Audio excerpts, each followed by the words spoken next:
about time we threw another tea party, don't you think? I wonder who else is free.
In fact, I've taught myself to play many different instruments.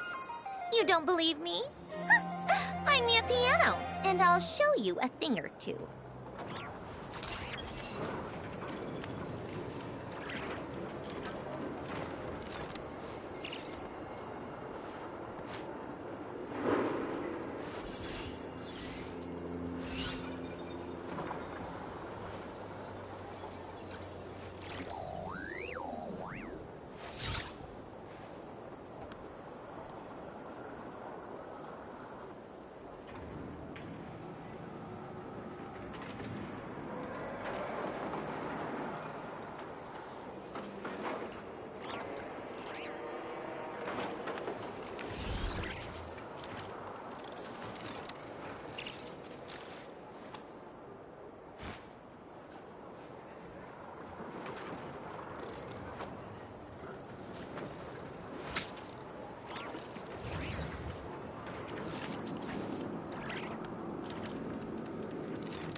Called back to the Zeppeljärni Palace again? Ugh, seriously. What's the point in all these endless meetings?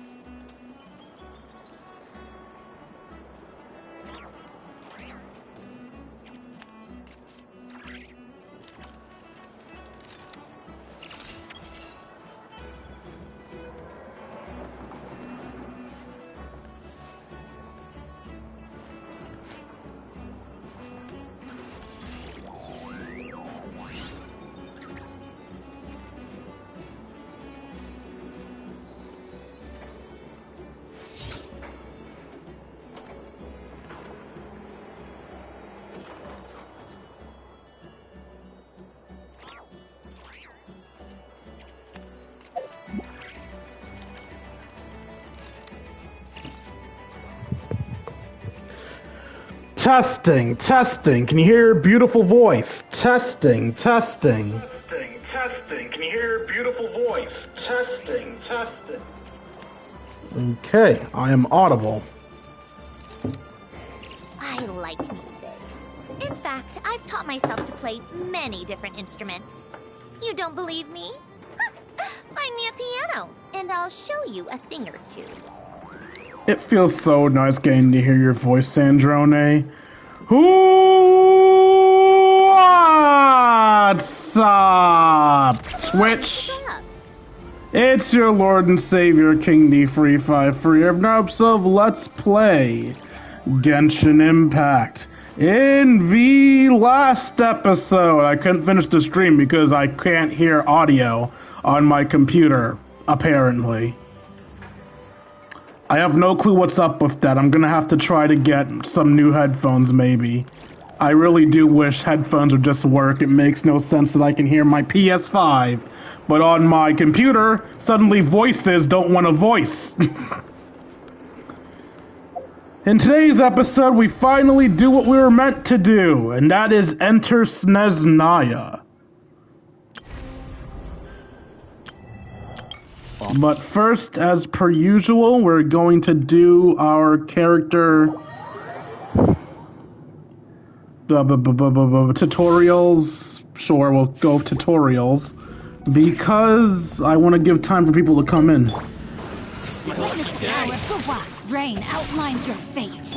Let's light it up. I'm going in. Let's light it up, light it up, light it up, light it tonight. Light it up. Shooting stars are burning, light up the sky. Light it up, light it up, light it tonight. Transfixed.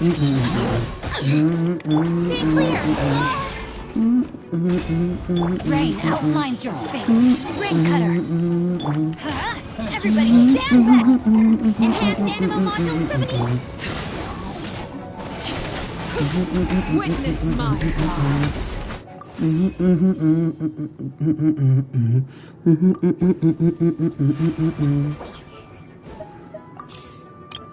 Why did I randomly start singing AJ Lee's theme song? I don't actually remember what led to me singing that. I just know I started singing randomly. Alyosha is an electric character with both off-field DPS and healing capabilities. When his elemental skill is unleashed, Alyosha applies Hunter's Mark to an opponent. Oh, we're playing D&D now. Cool. Should any of these marked opponents be hit again by the final strike of Alyosha's normal attack, yes, we know it deals an extra d6 once per turn. Why would you use it on the last attack, though, and not the first? By his elemental skill, or if to take a hit from Tugarin, nearby party members will also have their on-field attack increased for some time. When holding the elemental skill, Alyosha will enter an aiming mode and lock onto opponent's side target zone in front of him. Then fires all of these opponents to the holders released. When the elemental bursts, Alyosha summons his hound companion Tugarin, who then periodically attacks nearby enemies. The area in front will also become a hunting ground that continuously draws opposing attacks and deals electro damage to opponents who find themselves inside periodically. This hunting ground lasts for a short time. After the passive talent awakened by baying hounds is unlocked, whenever Tungin attacks the opponent, nearby active party members will also regenerate HP. I don't like healers that function off of I've got all kinds of breeds, and I know that ults. any of them would be in good hands with you. Yeah, look at you. The fuck is this? Animal hypostasis emulation.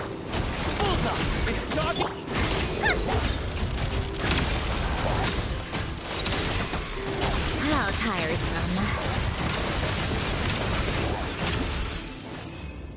God, imagine my girl actually doing that much damage. Also, if anybody's ever wondering to themselves, yo, why is your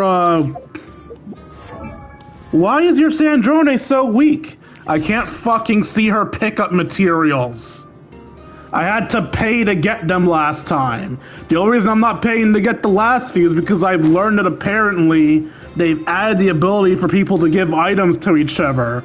So I'm very much going to be asking the few people in my Discord to give me the items I need to level up Sandrone. Because it's kind of bullshit that my visual impairment means I have to pay for things. The day's finally come. We're off to meet the Tsaritsa of Snezniya. Yeah, it was supposed to be 2 days ago, but it is what it is. We need the gnoses. Soon, we'll have our answers. Guess this'll be the end of your journey that your sister mentioned. What is she expecting you to Hopefully. find here? Snezniya still feels like a long way away. Hopefully, there'll be plenty of time to relax, eat some good food, and have fun before we arrive. Oh, but whenever Paimon gets thinking about how our destination is right around the corner, all these questions come flooding into Paimon's head. It makes her so nervous. Sure been a long time coming. Yeah. Anyway, enough about all that. We can't start the final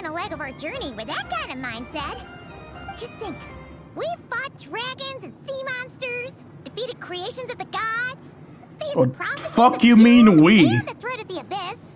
Heck, we've even been to the moon.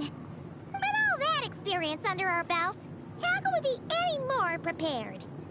Great point. Thanks for the pep talk. Sure thing. Now, stick close to Paimon, the best guide you could ever ask for, and let's charge straight for the finish line. Wow, they're really trying to push that shit in to make us feel bad about what's about to happen. Do I Oh. get a call out? Hi, Columbina. Whoa! You want to come to Snezniya with us? You kind of snuck up on us there.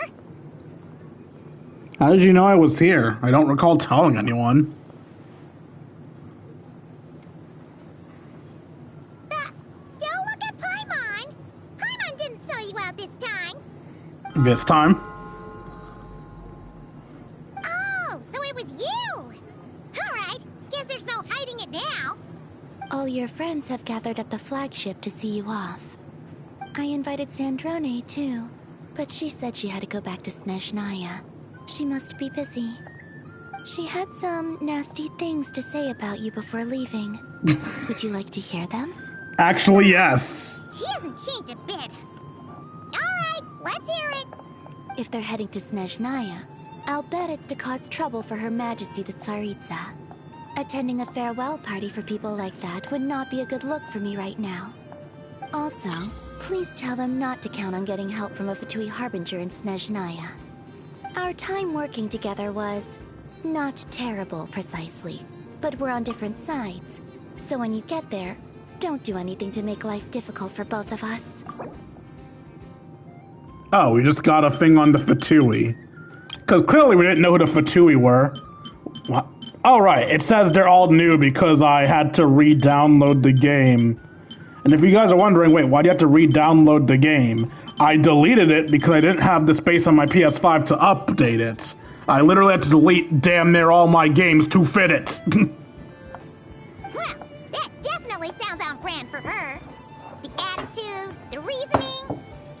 All right, we'll do our best to keep our distance then. No, you've misunderstood. I think she means that she'd like you to go see her. I don't think that's how that works, Columbina! How'd you figure that? As long as you don't make things difficult for both of you, you'll be fine. Huh. You really have to read between the lines with Centrone. Go on, get to the flagship. Everyone should be there by now. I told Lama that you once treated me to a truly unforgettable meal. Today, I want to return the favor. It's my gift to you. You have no money, so whatever meal you treat us to is probably gonna be fucking It's herbs. definitely nice to be treated, but hopefully by this point, you know that you don't owe us any favors.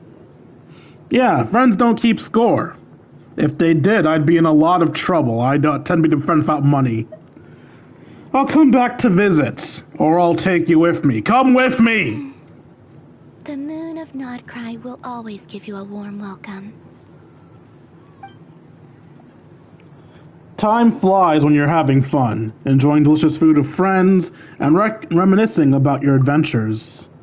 After a lovely meal filled with laughter and warmth, it's time to start the next chapter of your journey.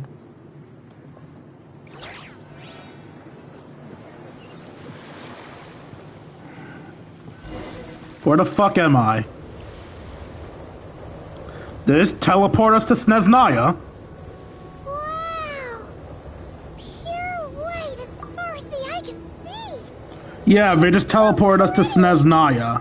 I know for a fact that if you try to enter Snezniya without triggering the cutscene, this is where they'll drop you off upon entering Snezniya. So you can basically skip saying goodbye to everybody. Everwinter Without Mercy started.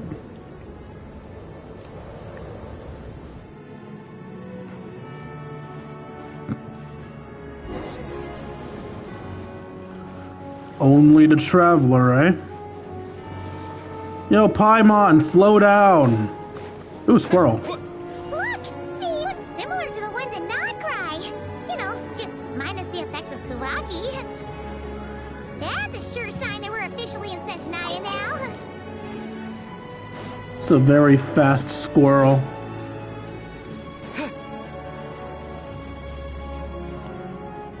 gotta be a treasure chest around here somewhere. No adventure is complete without a chest or two.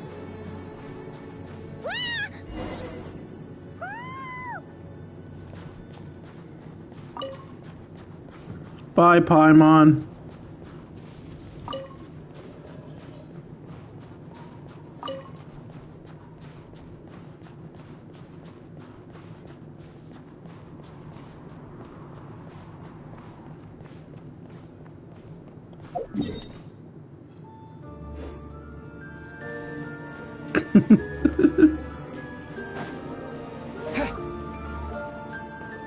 As funny as it would be to just abandon her, I should actually grab her.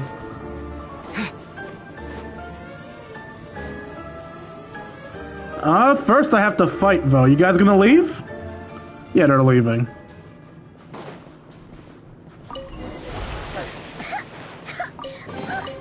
Paimon got a mouthful of snow. Did it taste good? It's so cold. Paimon's gonna snuggle up to you for a bit to get warm. Okay.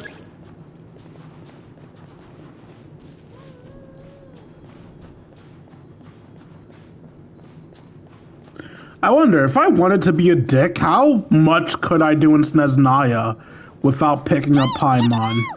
Those are bears, right? Yeah, they wanted to throw hands with me. Fluffy they are. You're gonna get us in a fight. You're gonna get us in a fight. Take a picture before the moment passes. Right here. If we get any closer, we might scare them away. So what would have happened if I killed them?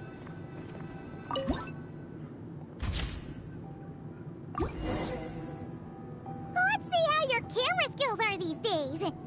Whoa, wait a sec. Paimon sees something. Come on, quick. It looks like a train carriage. That's not the Star Rail. That's not what it's called. I forgot what the actual name... The Astral Express, that's what it was. That's not the Astral Express. Wait, I saw another thing. There we go. It's a pine cone. I actually do need pine cones for cooking, what? Paimon's heard that Snezniya has loads of railways and trains. This must be one of them. But why is it abandoned? Ooh, it's still so cold. Still feeling chilly from getting buried in the snow? Oh, I don't know. Maybe. Oh. Also, is it just Paimon or is the snow getting heavier? This never happened in Nodcry. If you're cold, come a little closer. Or just fade out of existence. We know you can do that. This isn't just the weather. It's hard to describe, but Paimon feels so weird. She's never felt like this before. Everything feels heavy. Getting kind of dizzy, too. Should we turn back? Oh, no need. Paimon's just feeling a little low on energy. That's all. It's nothing serious. Not worth ruining our travel plans over. Well, don't push yourself, okay? You start feeling worse, tell me right away. Yep, sure thing. Snezniya, here we come. Or at least here I come. You're about to die.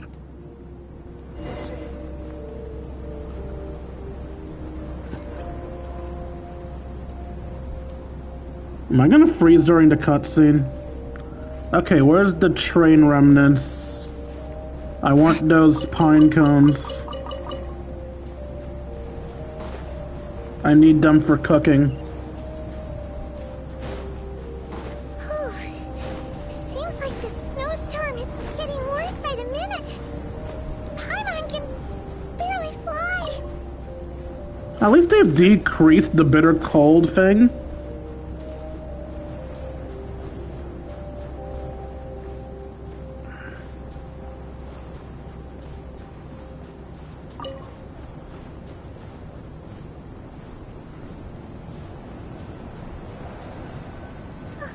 Oh, look!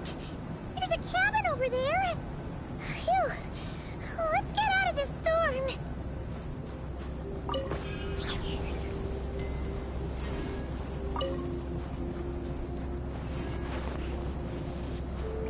Alright, so that's probably what would have happened had I tried to leave without Paimon.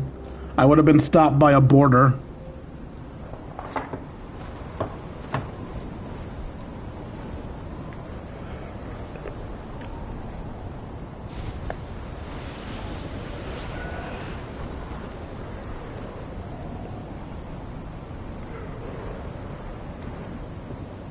Well, fuck you too, Tsaritsa.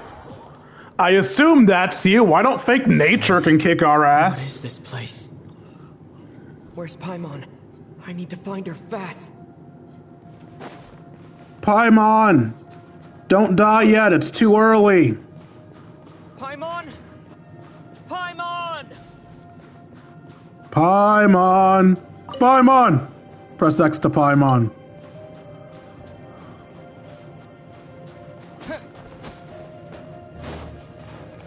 There's an upper path. I'm freezing.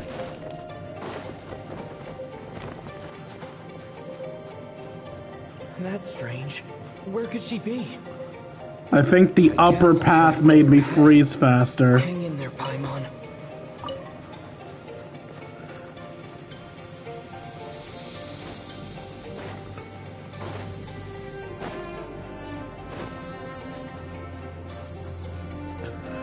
Oh wait, did being on fire stop the cold? Maybe I can get up from the inside.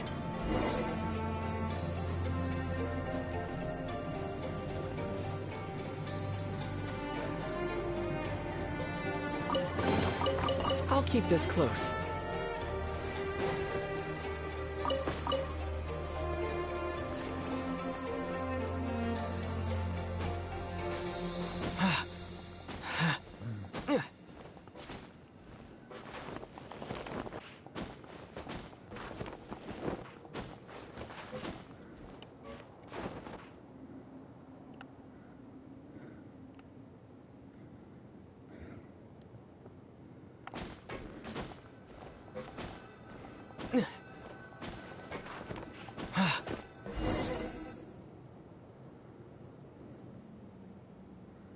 What a lovely lantern thingy. It says here, Kresnik's torch, civilian model. It's definitely getting a little warmer now it's turned on. I really hope Paimon's okay.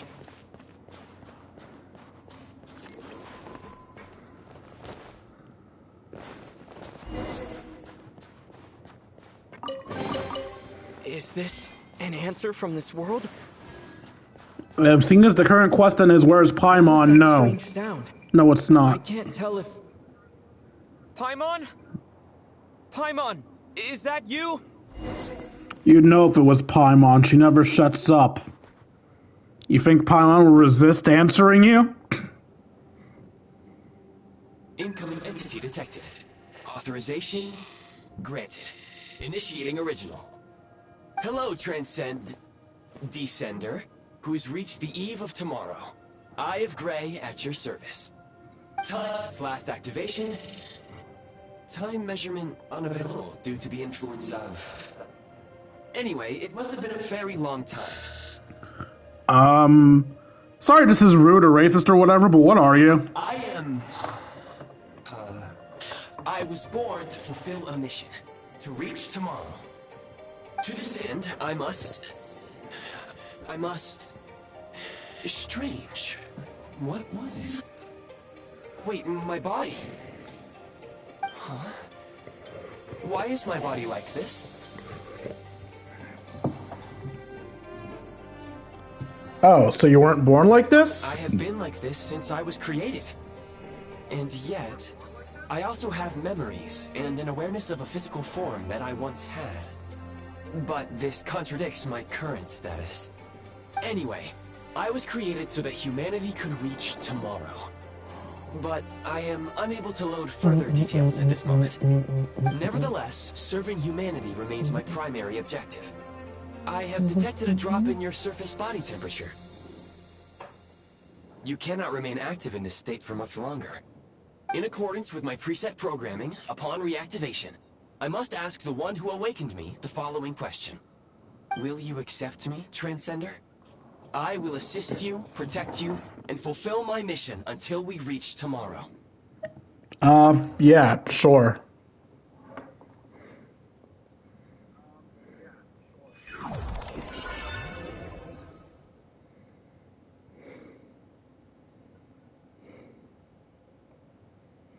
Oh, this is how we get the elemental warfare thing. A very wise decision.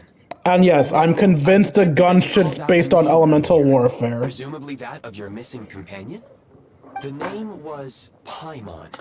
After helping you get out of here, I will search for a match in the nearby area and pinpoint their location. Wait, you can do that? Merely the tip of the iceberg. Now that we have reached an accord, you will be my new user. May I ask your name? Dwayne. Very well. I will remember this name until the mission is complete. What is your mission exactly? I need to recover my body, retrieve the power to unlock tomorrow, and help the suffering masses to reach the far shores where the empty Ark floats. I can sense my power scattered across this ice-covered land. I even have a vague sense of where it might be found. But right now, that is not essential. The key right now is you. You must survive and reunite with your companion.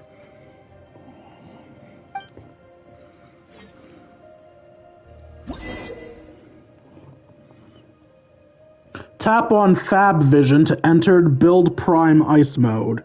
When a preview blueprint overlaps existing Prime Ice or a Prime Ice construct, the affected item will be marked red. At this time, pressing Build will remove the corresponding Prime Ice constructs, and Prime Ice removing Prime Ice refunds the Prime Ice resource, while removing Prime Ice constructs will only return the corresponding fabrication materials, and not energy to the Eye of Gruyere. Execute the command, Demolish. Use it to remove the Prime Ice blocking the path, and obtain Prime Ice units.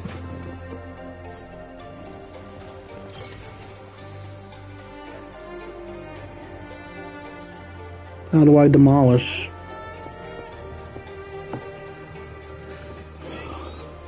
I don't want to build, I want to demolish. That's what he said. Here we go, move. R2. Prime Ice unit count has been updated.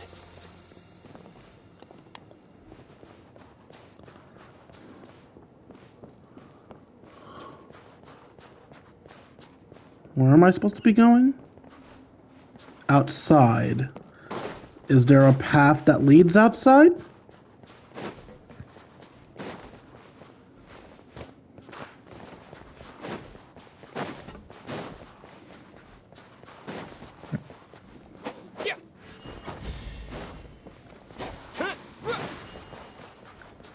Ah, there's a door. Tap on Fab Vision to enter Build Prime Ice mode. To build a Prime Ice construct, first place the preview blueprint at desired location. The area is marked blue, press Build to complete a building. You may now execute the command, Build. Use it to create a Prime Ice construct to prop up the door.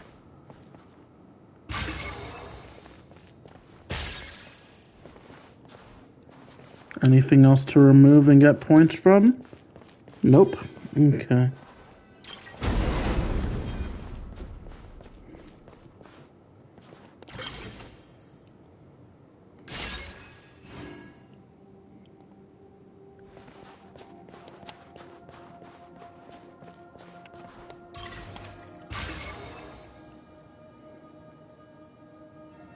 I remember I was hearing online that it's important to Keep this close.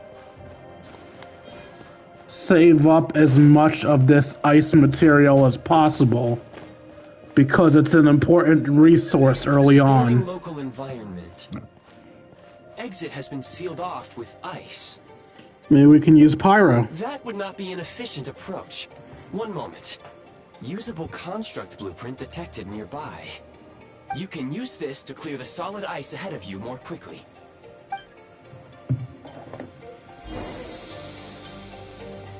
Use Promise Construct to obtain a construct blueprint.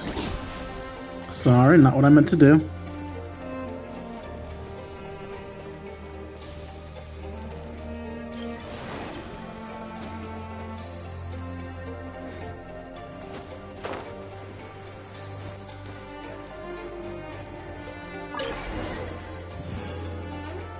Basic heat source.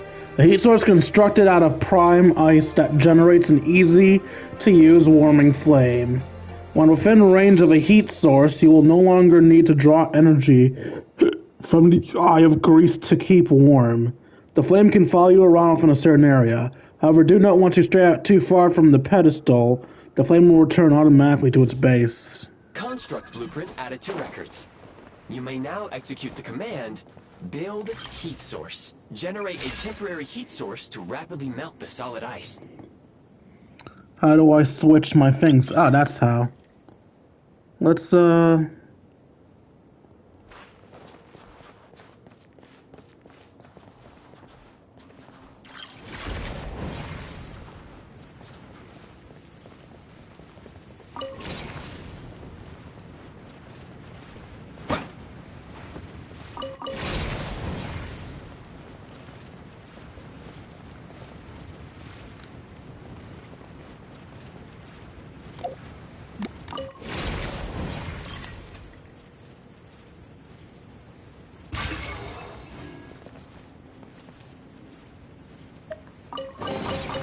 I'll keep this close.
A reward on the road. I'm freezing. What?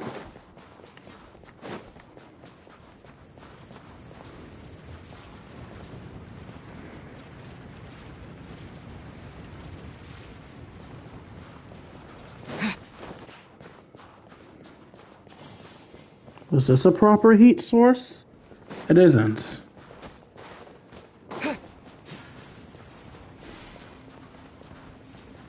Why is nothing warming me up? Oh wait, no, is 100% full maybe? 100% must be full. I thought it gets full as you're freezing, but... indicates the path is straight ahead. I recommend we proceed.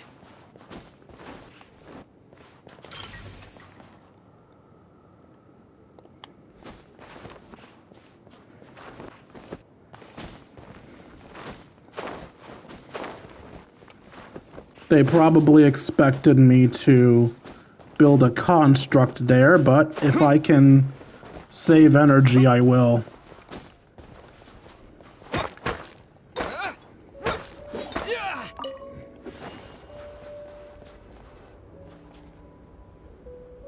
Kresnik Crystal located.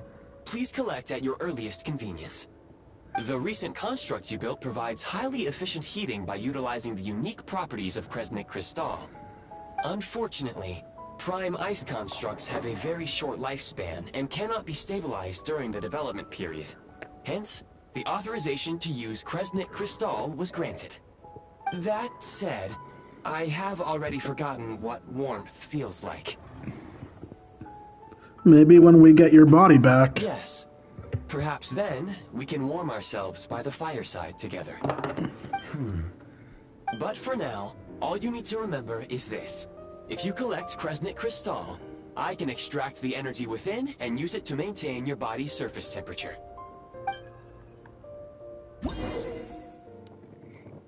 When moving about in low-temperature location, the Eye of Grease will expend energy to keep your body warm. When the Eye of Grease's energy is exhausted, your body temperature will drop rapidly, depending on how cold the environment is, and you might even get hurt. Low power. Please use Kresnik Crystal to replenish energy reserves. Yeah, give me a sec.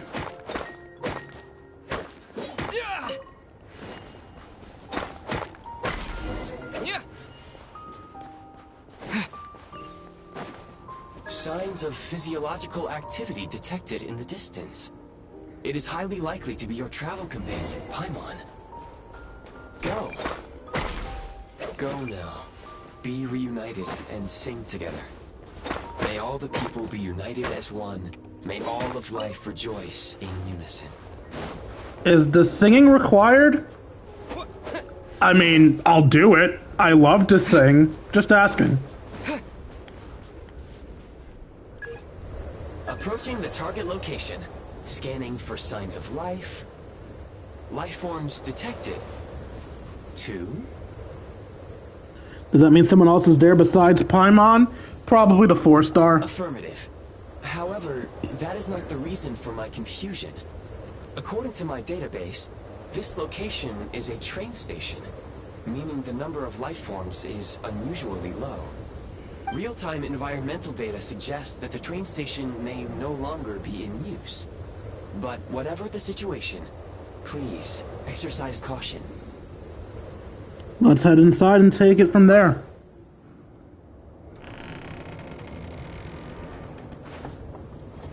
Paimon, who are you cheating on me with? Paimon!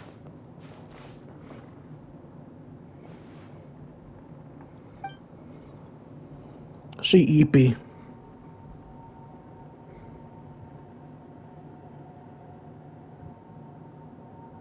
Gaspard? Dottore? Wait, what? No, you're not Dottore. You're the leader of them. The one that isn't an actual Fatui. Don't worry. She's only sleeping. You must be the Traveler. She called your name repeatedly while attempting to battle her way through the blizzard. Newcomers to Snezniya struggle to adapt to the sheer cold at the best of times. Lately, even the locals are suffering, with a powerful monster having summoned a bitter snowstorm. You're a tall fucker. Then again, I'm a medium male, so I guess I shouldn't be surprised. You two must be very important to one another. You should take more care not to get separated. Your eyes. Are you Conrian? There are indeed some Conrians left in this world who survived the cataclysm. But I doubt that is news to you. It would be unwise to interrogate my identity here. Focus your attention on your travel companion instead. We will meet again very soon. But as enemies or allies, that's the question.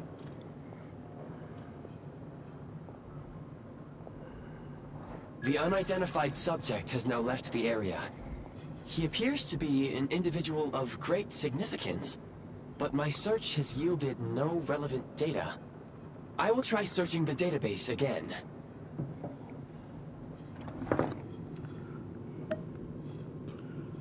He's probably some big shot who works for the Tsaritsa. Against the odds, your companion is safe and sound. The other person even left a blanket for her. I'll boil some water.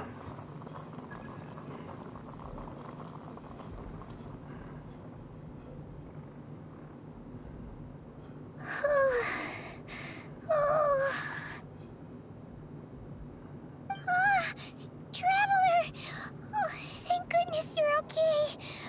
Paimon was so worried. She looked everywhere for you. It's okay. take it easy. Are you feeling alright? Pretty much the same as when we first got to Snezniya. Paimon must have caught a cold. She was feeling so faint. She just couldn't keep going any longer. So she had to lie down and sleep it off. Wait, where did the jester go? The jester? That was the jester? Yep, the director of the Fatui. The Jester Piero. So, you met him? Yeah, we spoke briefly, but he didn't reveal his identity. The Jester must know everything about the Tsaritsa's plans. But there's no way he'd tell me just like that.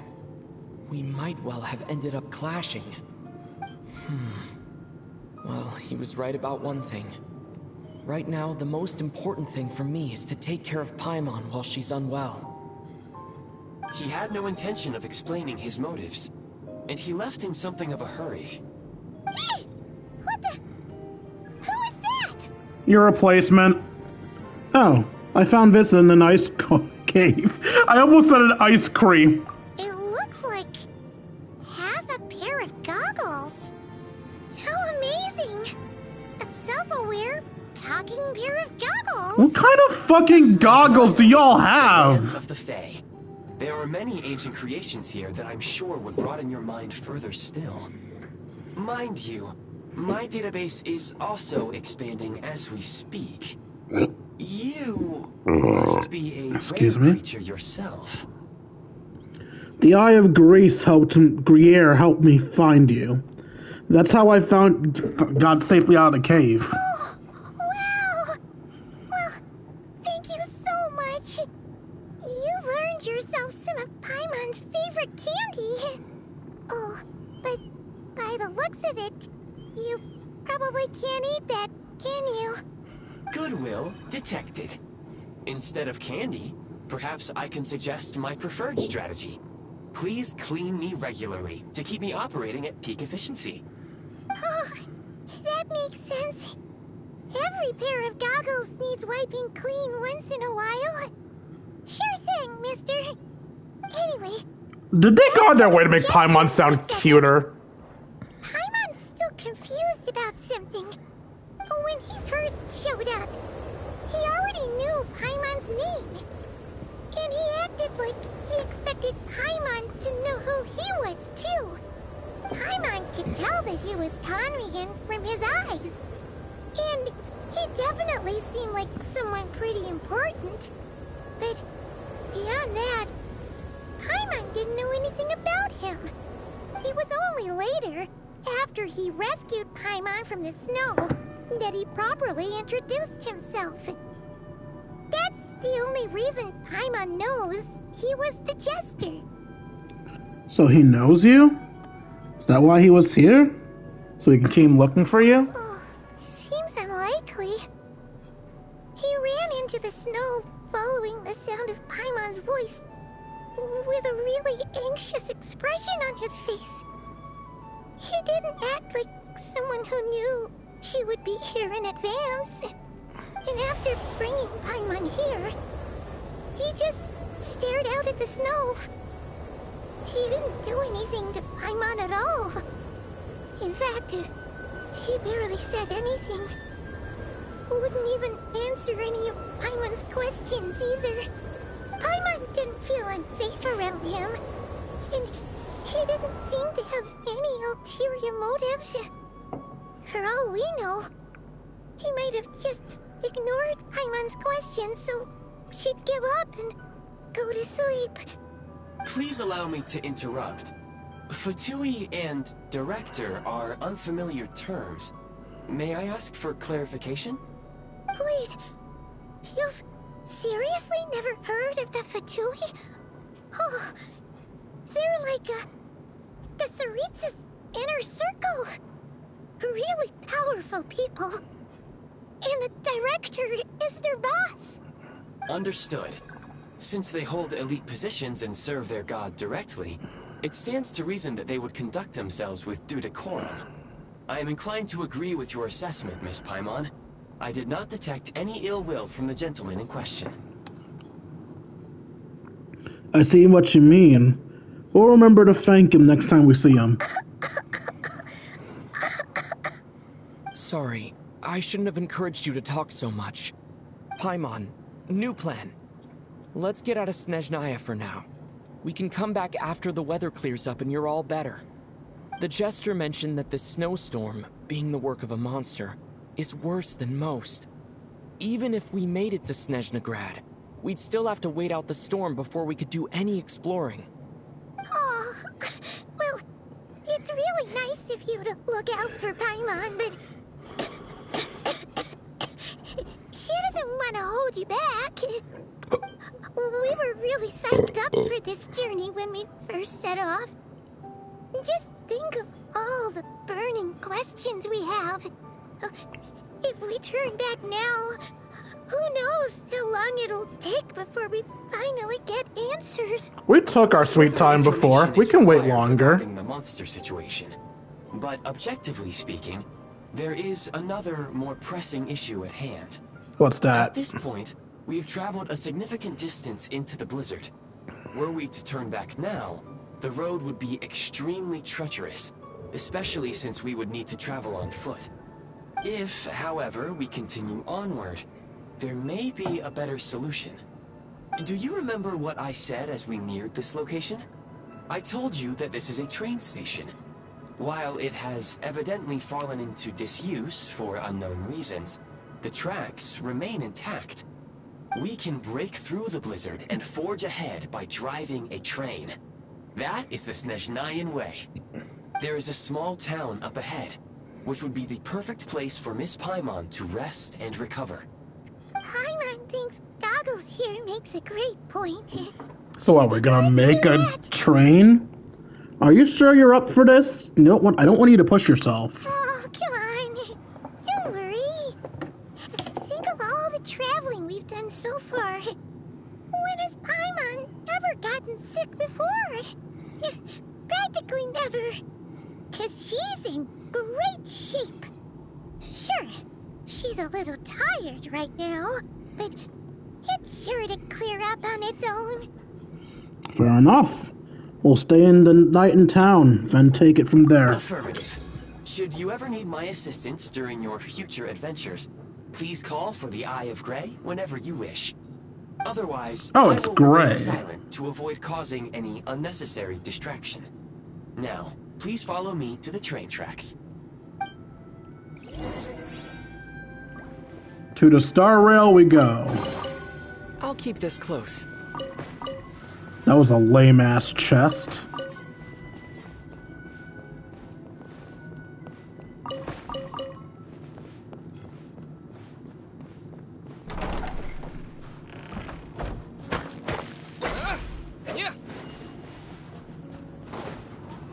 Please confirm when you are ready to depart.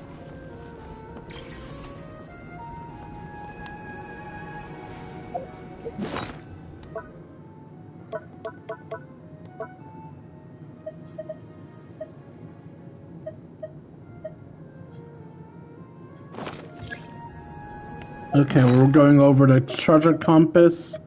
Makes sense.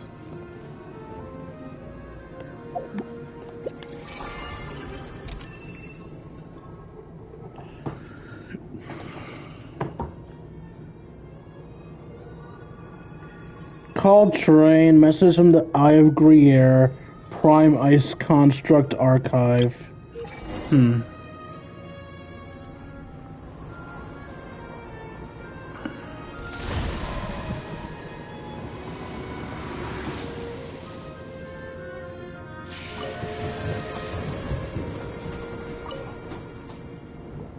Heading north from here, we will soon arrive at...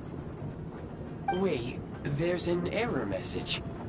Could not detect clear tracks.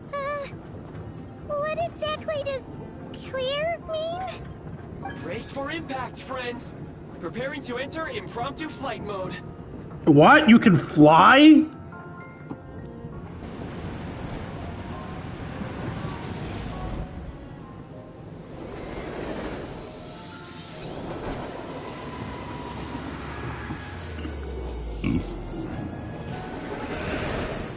Oh no, you meant falling with style.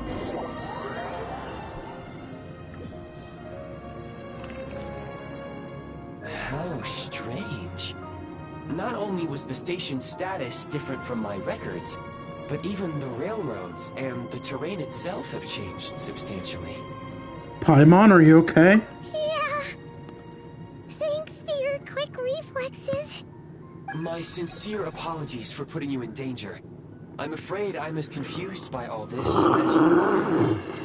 We need to find a way to update your databanks. Shame about the train, though. Agreed. This is likely a consequence of outdated railroad data. The discrepancies between the old data and present reality are far greater than I anticipated. Fortunately, our crash landing has at least brought us much closer to the town. According to the data, anyway. Your data had better be right this time. I can assure you, it certainly is. Please look this way, and you will see a Kresnik's torch. It seems our ill-fated train ride was a blessing in disguise. We have taken the shortest possible route. It wasn't what you'd call comfortable, though. Rest assured that I will take user preferences into account next time I plan a route. Next time, I will get it right.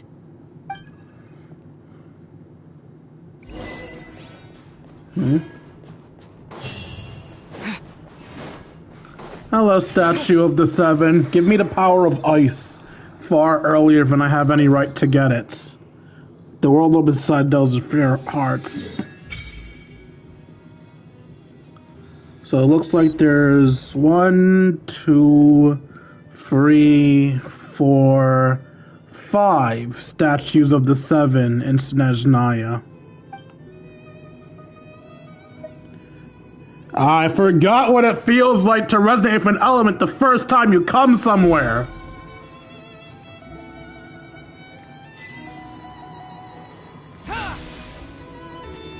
Oh, I'm Kaya now.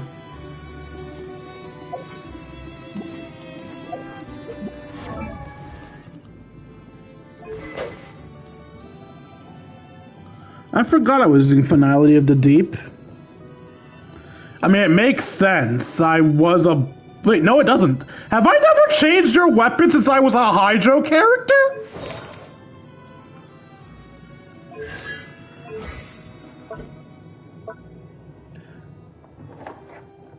Stabs at the opponent with the Traveler's Cryo, which releases an ice-cold fog that deals ice damage to opponents up ahead, and forms a Frost Peace Star next to the Traveler.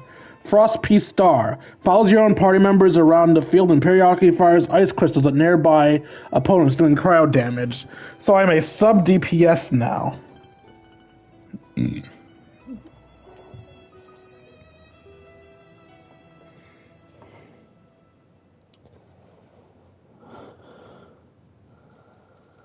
Sorry, got distracted. Radiant Stellar Conduct. The Frostbeat Star will no longer fire ice crystals at opponents and interferes, but will instead fire an ice crystal at opponents in a coordinated attack when the Traveler hits an opponent with a normal attack, charge attack, or plunging attack. When opponents hit with an ice crystal, the Traveler gains a stack of Frost Glow, max 8. When non-combat, Frost Glow expires.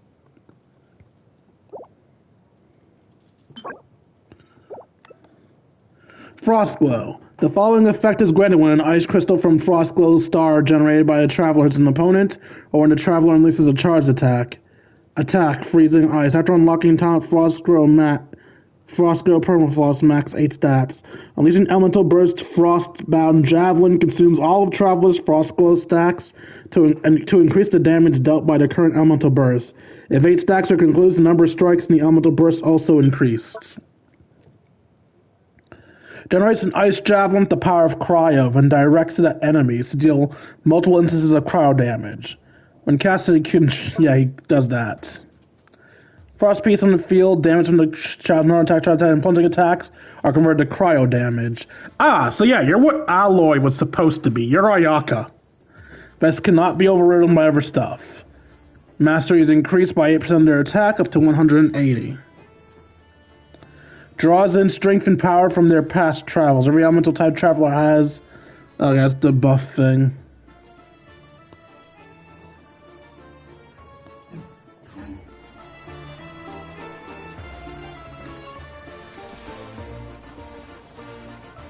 Hi, pupper. Excuse me, is there an inn nearby? I'm sorry, but they've all closed.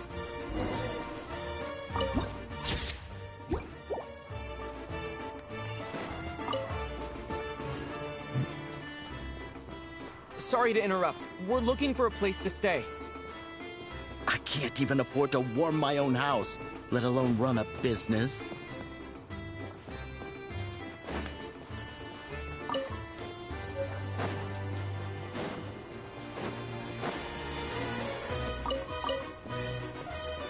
Excuse us. Is there anywhere we can stay around these parts? I'm afraid not. You'll have to try your luck somewhere else.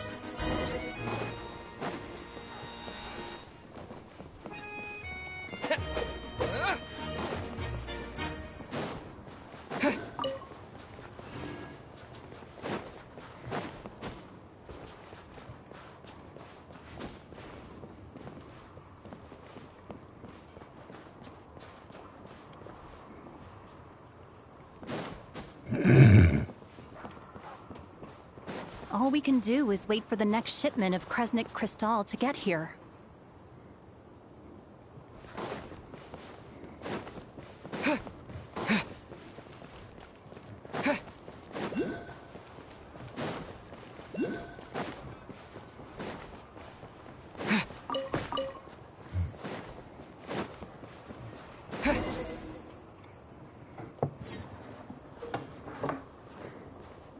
Hi there.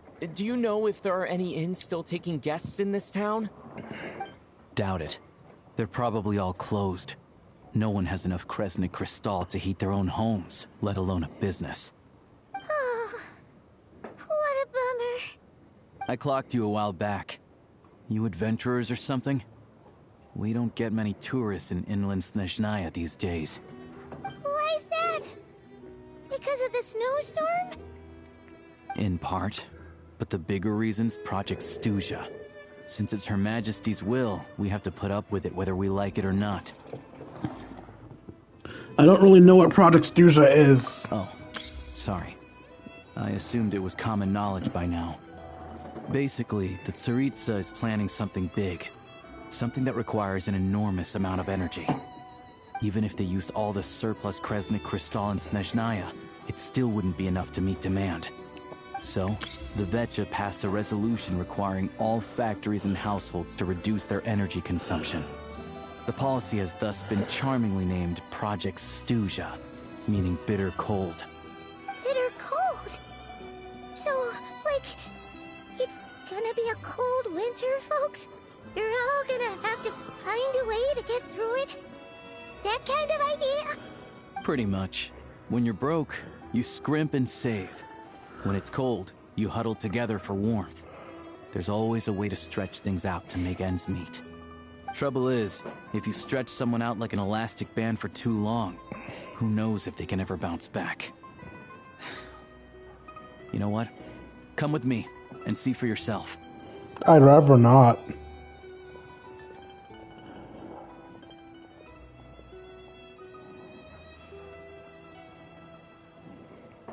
Can you please explain to me why the price of Kresnik Crystal has gone up by 1/3 again? Even as our purchase quota has gone down. You only come here twice a month. This won't even last us a week. The supply and pricing of Kresnik Crystal are based on current production volumes and price data. We Fatui are only responsible for delivery and security. I'm not in a position to explain to you how the figures are calculated, but I assure you, they are as fair and reasonable as possible. Oh, so our lives mean nothing to you? How can you expect anyone to survive a single night in this weather without heating?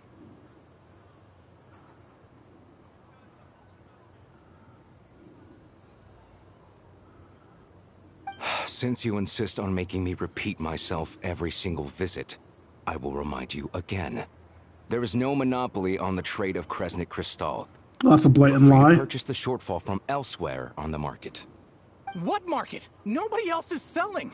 And when they do, they charge 8 times the normal rate. It's robbery is what it is.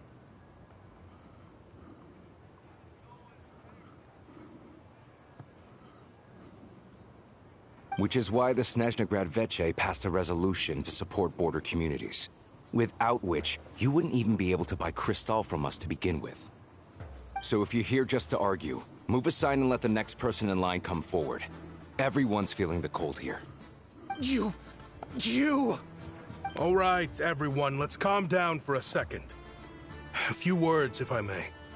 We're all subjects of Her Majesty the Tsaritsa, and I'm sure every one of us is dedicated to her great cause. We all know how cold it is. And the more it snows, the harder life gets. Everyone's struggling already. Let's not make things even more difficult for each other. But Liaison Shishkin, there's clearly something wrong with this quota. I have a family in Marepasak who tell me they can buy at least double our crystal allotment. Oh, believe you me, I had the same reaction when I first saw the numbers. Couldn't believe what I was reading. I even wrote a letter to confirm the true figures, but... I'm afraid the quota really is as low as you've been advised. Still, you must understand that calculating these energy quotas is a complicated balancing act. They have to factor in population, town size, industrial application. Our top priority must be to keep the largest Kresnik's torch burning continuously.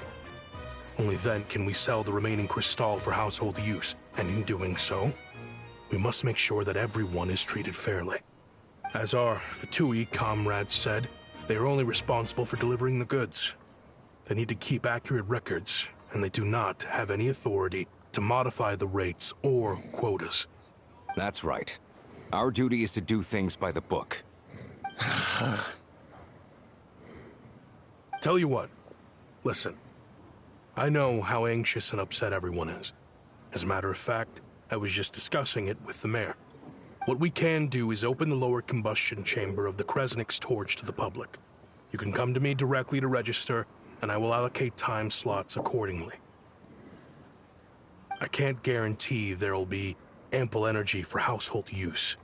But we can at least make sure you'll be able to boil water and cook food each day. Let's hang in there and make this work together. All right? Fine. You're a good leader. I don't see any alternative. So, this is Project Stuja in action, huh? Oh, no wonder nothing's open for business. People are barely getting by.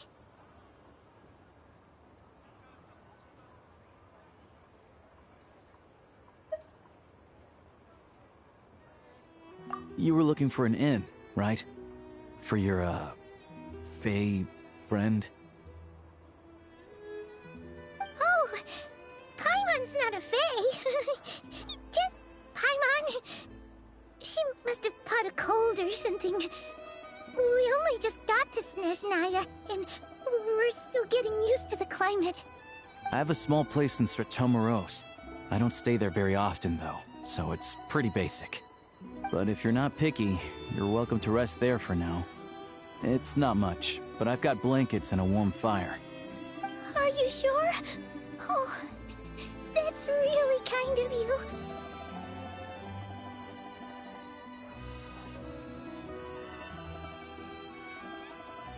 All right, then. This way. Hello, I'm Alosha.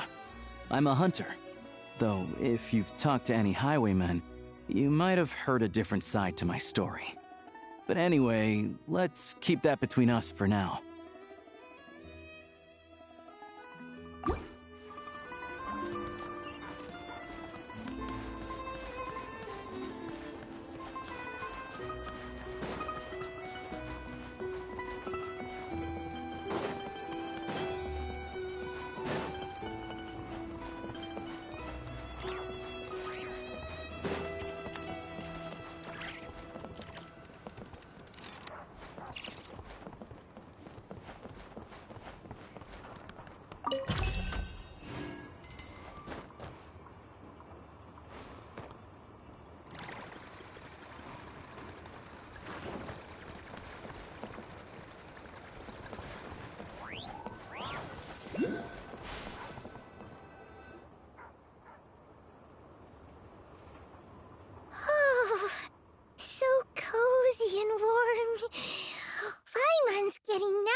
Wait, Paimon only introduced herself so far, didn't she?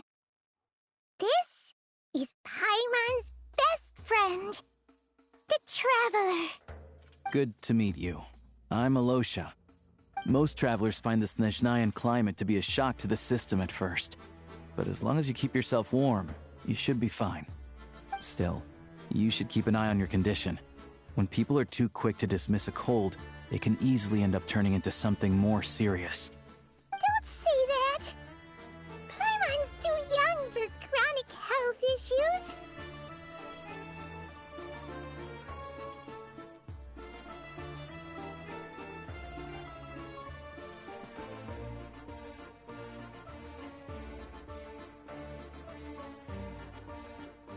They aren't in town right now, and they won't be back anytime soon. The train station has been closed ever since these power shortages began. I do a lot of hunting, so I spend most of my time exposed to the elements. But even the animals wouldn't survive long in a storm like this, let alone a hunter. Nothing to do but sit tight in town until the weather improves. I get that you're in a hurry, but even if the station were open, that doesn't mean there'd be any trains. We could end up stuck here for a long time, I'm afraid. What? Your own train? Wait, hold on. That train? The one that suddenly fell out of the sky and crash-landed on the ice? Oh, we got lucky and found it in a cave. Oh, then our luck ran out and we had a little accident.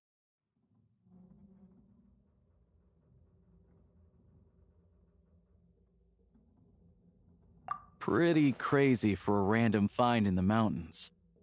Well, as long as your train's good to roll, you might get to Snezhniya after all. I've been doing some digging recently. Turns out, the real reason for the current energy crisis in Stratomeros is that some of the supply is being seized for a private stockpile. But to expose what's going on, I need to catch them in the act. So, I'm heading off to catch a rabbit. Huh? Wait, a rabbit stole the crystal? It's a figure of speech. Real rabbits couldn't pull this off. They'd prefer carrots to Kresnik Crystal anyway.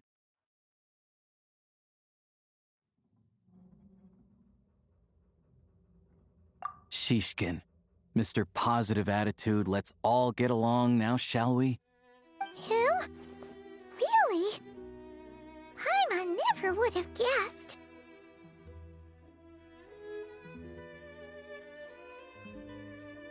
Huh? You're coming with?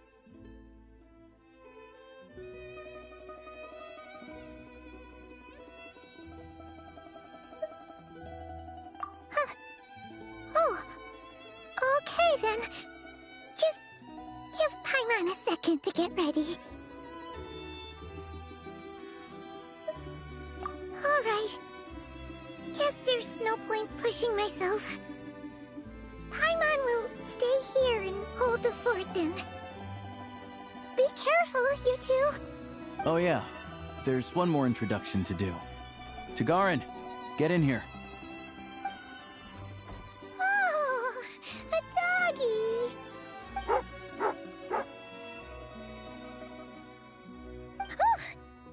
angry doggy. Oh, Tagarin doesn't like being petted then. He likes to think he's above that kind of thing. He's my hunting partner, so he'll be joining us when we head out. Carrots aside, we'll need to stay completely undetected. We can't risk spooking our rabbit, or there's no telling which burrow he'll scurry back into. First, we need to find a way into the train station and see if we can find any real freight data. Shishkin's figures can't be trusted. Then, we get to Garin to catch a scent and find out which way the crystal went. What are you eating? Oh, check it out! When you're all out of carrots, try jerky!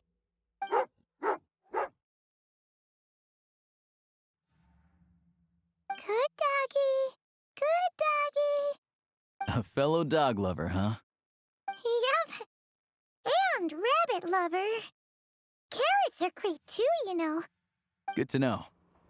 Eat up, Tagarin. We got a lot of work to do.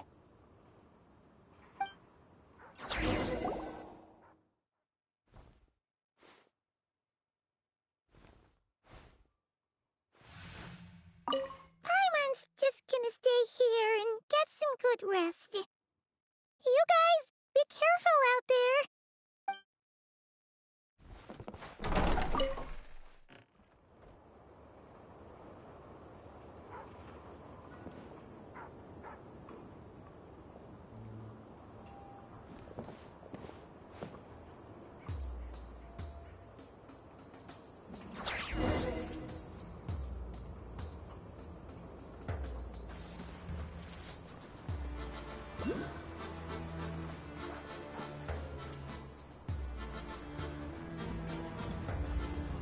Wait.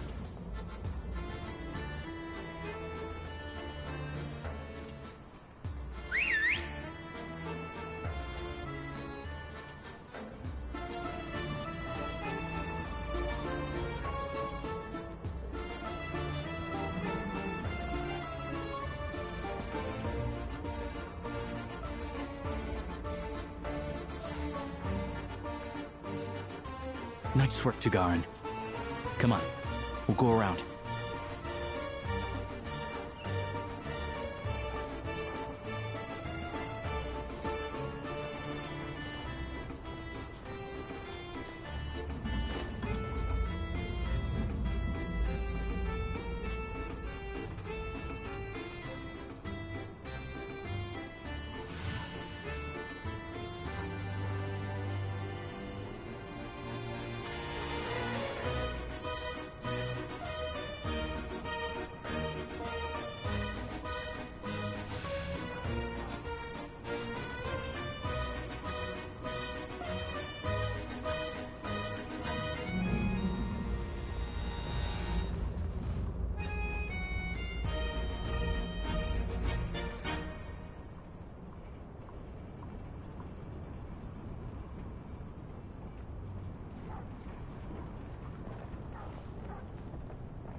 This way. We'll enter from the upper floor.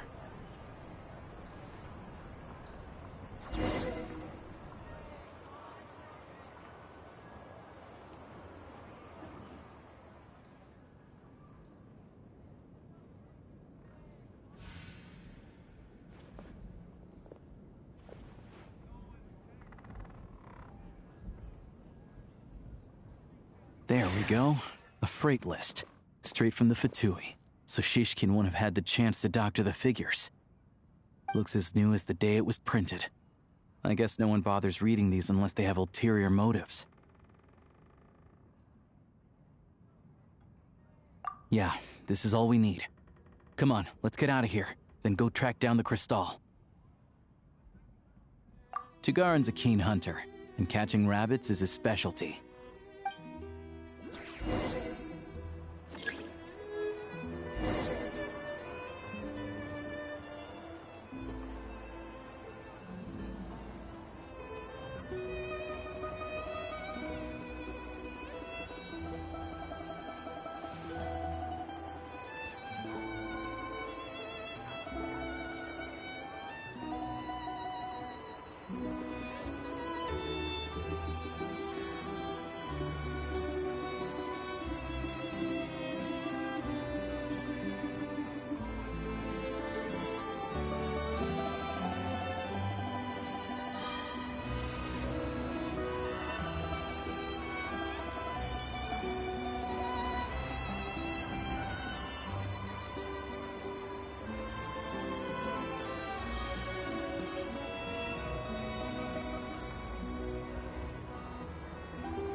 Anywhere there's a stove, there'll be the scent of Crystal.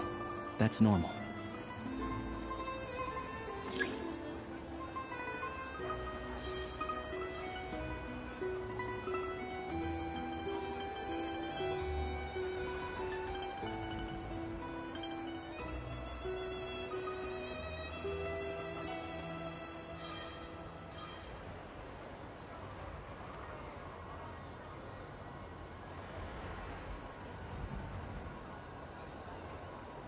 But if he picks up the scent of Cristal somewhere and there's no stove around, that's how we know something's up.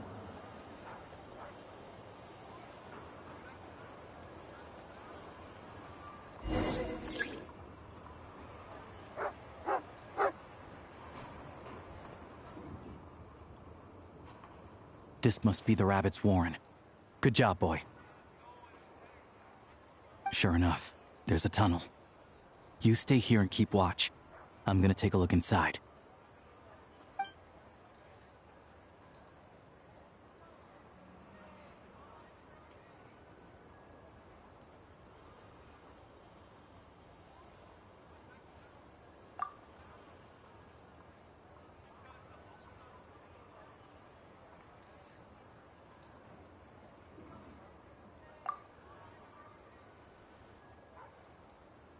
Thanks for looking out for us. Things are getting tougher by the day. No need to thank me. It's my pleasure. Sure as Her Majesty the Tsaritsa watching over us, every sacrifice will be worthwhile. Let's grit our teeth until the blizzard passes. These days of hardship will be over soon. Maybe for everyone else, Liaison Shishkin. But for you, the hard times have only just begun.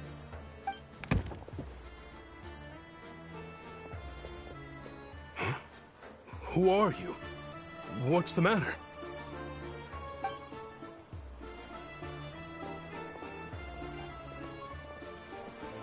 I just had a question for you.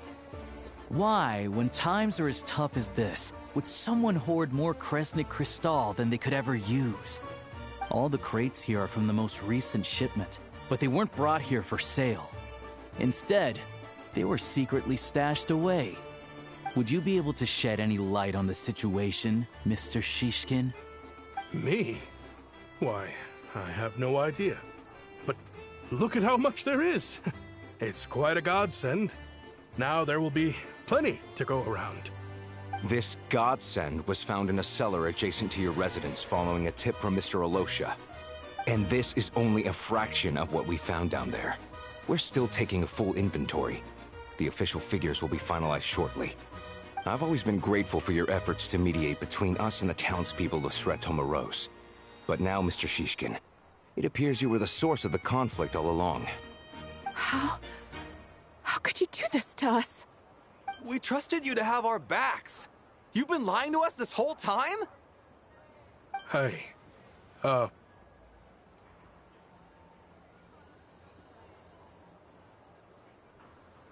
I owe you all an apology. I'm sorry. I'm so very sorry. This isn't who I am. Please believe me, this was a one-time mistake that I will never repeat. We all know how difficult life has been since Project Stuja came into force. Energy is an increasingly scarce resource. People everywhere are getting desperate. But some places have been hit harder than others. I grew up in Alatir, a small village with no train station. Deliveries of Kresnik Crystal have ceased there entirely. If nothing is done, they're all going to freeze to death. You know as well as I do how downright impossible it is to buy Crystal these days. The thought of my poor mother and father, with no one to help them, I felt so afraid. I watched as energy grew scarcer by the week, all the while knowing that their lives were at risk. Then one day, I looked at the Crystal shipment in front of me, and a terrible, selfish thought entered my mind. Looks like I'm just not cut out to be a criminal. I'm so sorry. Once the Fatui have finished their count, you'll see that the numbers match their waybill.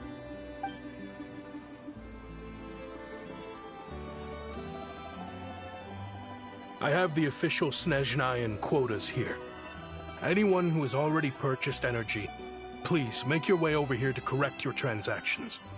I'll make a batch purchase of Crystal worth 3 months' salary for you all to use free of charge. As for Alatir, I'll think of something else. don't have to go that far. Yeah, owning up to your mistake is enough for me.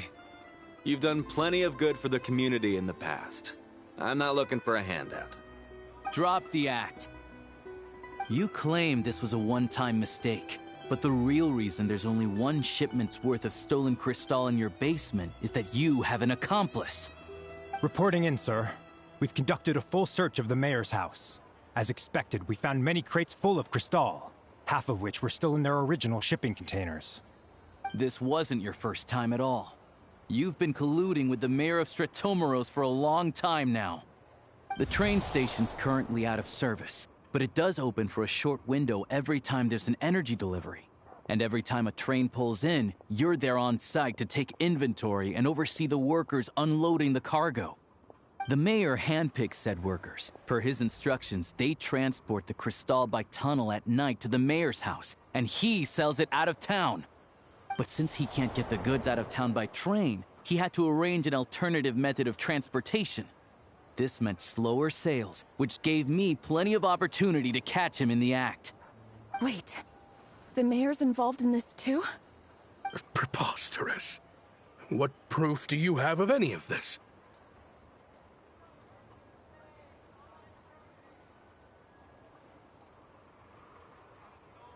Basic math. I've spent a lot of time lately counting carriages as the snowstorm rages. Counting carriages? What? The energy consumed by a train depends on its total weight. And since energy is a limited resource right now, it's fair to assume that every carriage is packed full. So, if we take the energy required for the Kresnik's torch, add the sales figures you provided, then compare that figure to the train's theoretical cargo capacity, guess what? The numbers never match. It's always off by 1 or 2 carriages worth. This time, you set a new record. 3 carriages missing. You mean to tell me that you sat around outside, counting carriages, in this weather?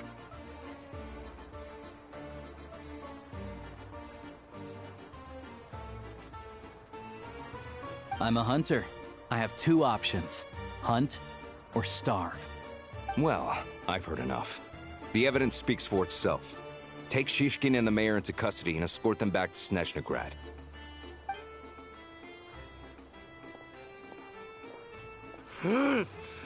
You cocky little brat! Ruining my business! Just you wait.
Testing.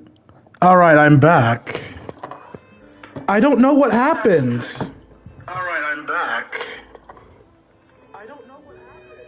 My audio just died for a hot minute. My audio just died for a hot minute. I could have sworn my audio was active when I did my intro, so I don't know when this happened. If I was actually a competent streamer, I would have known when it would happen because I would have said something, but... Oh well. So you've been investigating this for a while, huh? Yeah, something felt off, so I just followed my gut. Math isn't my strong suit, though. I'm lucky my dad made me learn enough to get by, but all this number crunching was a million times harder than the aim and fire work I'm used to. Thank you for your assistance. You're a brave lad. Shishkin was quite the cunning criminal, as I'm sure you can tell. He did all of this right under our noses, and we never suspected a thing. A wolf in sheep's clothing. He had everyone fooled. Even with that sob story he fed us. He was probably trying to keep the mayor out of it, not just mask his own motives. Without the compelling case he put together, even I might have fallen for it. Alosha, was it? Tell me, are you really a hunter? We can go find some wild animals if you want. I'll fire off a couple of shots, and you'll see whether I'm the real deal. I didn't mean to cast suspicion on your identity. It's just... well, I'm sure you've heard of the Rokot. Recently, they've been recruiting people with your kind of talent. They hide in plain sight under false identities, working against Project Stuzha, sometimes directly opposing the Tsaritsa herself. They aren't a violent organization, and their goal is to improve the lives of the common folk. But still, as a member of the Fatui, I wouldn't be doing my job if I didn't keep tabs on them. First I've heard of this. I don't really keep up with what goes on in the city. All I know is, people who don't mind their own business in the city end up paranoid about everything. As for me, I just couldn't stand Shishkin. I'm from Alatir myself, and I can tell you, nobody's lived there in years. Why would an abandoned village need Crystal? Of course, no one really cares about the fate of that place. I'm guessing today is the first you've heard of it. I see. It does sound quite tragic. Really. Well, thanks again for your assistance, and your friend here too. I will report this incident to Snezniya. The Fatui will take over energy distribution until new officials are appointed. We'll also ensure that the train station resumes normal service as soon as possible.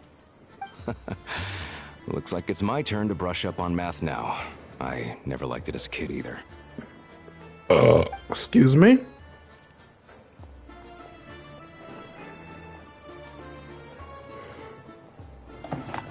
Thanks from me too, Alyosha. Don't mention it. Isn't the soldier overseeing the delivery supposed to verify the quantity of the goods? Was he just careless? Or was he being paid off too? Who knows? Excuse me. I'll take a share of Kresnik Crystal too. Thanks. I need to take a detour before we head back. There's someone I have to deliver this crystal to. Come on, keep up.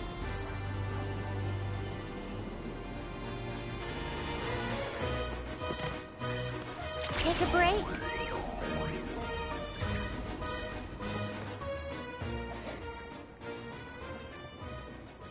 Hang tight for a moment.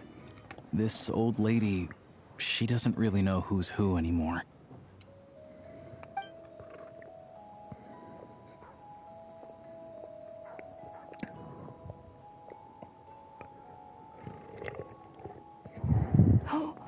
Oh, grandson. It's so cold today. You must be freezing. Ma'am, it's me. Stop remembering Alosha. things. Alosha? Alosha who? You know me. I came by earlier today. Cleaned the ashes out of your stove, gave you some warmer bedding, and washed your back.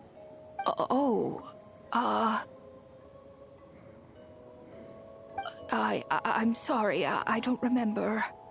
Now, how often do I get to see my grandson? Come on, take a seat and relax while I fix you something to eat. It's okay. You just rest. I'm fine. Oh, you. It's nice to come and visit your old granny once in a while, isn't it? Sretomaros, a good town. All sorts of things to do and people to meet. And the local officials are good to us.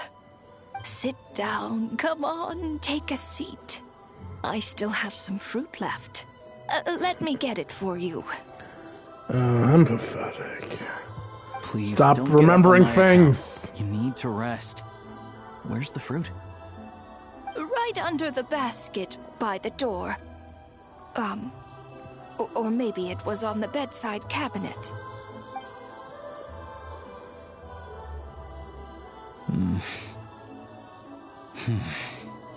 Well, grandson dear, do you like it?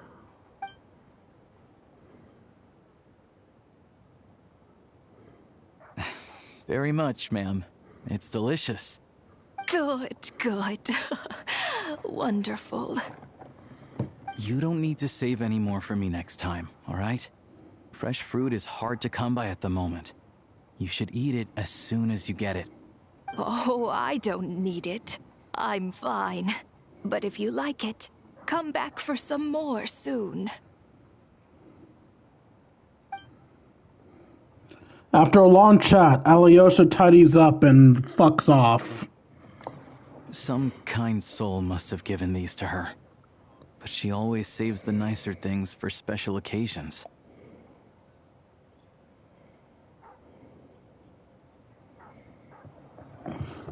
How do you know that? I met her at the market back before her health began declining. She was a lovely old lady. We're from the same hometown. Not many people have heard of Alatir. And if they have, it's usually for all the wrong reasons. There's a gang of highwaymen that came from there. Now that it's an abandoned village, it's rare to find anyone who shares fond memories of our hometown. So after we got talking and realized we were from the same place, we decided to keep in touch by letter. I first learned of Sretomaros' energy supply problems from a passing comment in one of her letters. Then, after her health went downhill, I started visiting more often to check in on her. The town's been in decline for a while now, but because of her memory problems, she thinks of it as the bustling, prosperous Sretomaros still in its heyday. That said, I kinda appreciate her optimism. There's not much of it going around in this world of ice and snow. Sorry, maybe I shouldn't have asked. It's fine. Everyone grows old. In Snezniya, some people believe that in your final moments, you'll sense a familiar presence by your side. You turn to look at them, but their face is blurry. So you focus hard, trying to make out who it is. And when you finally see their face, the Grim Reaper reaches out and takes your life. She still calls me grandson, though. So at least I'm not a blurry face in her world just yet. Come on, let's get back and see how Paimon's doing.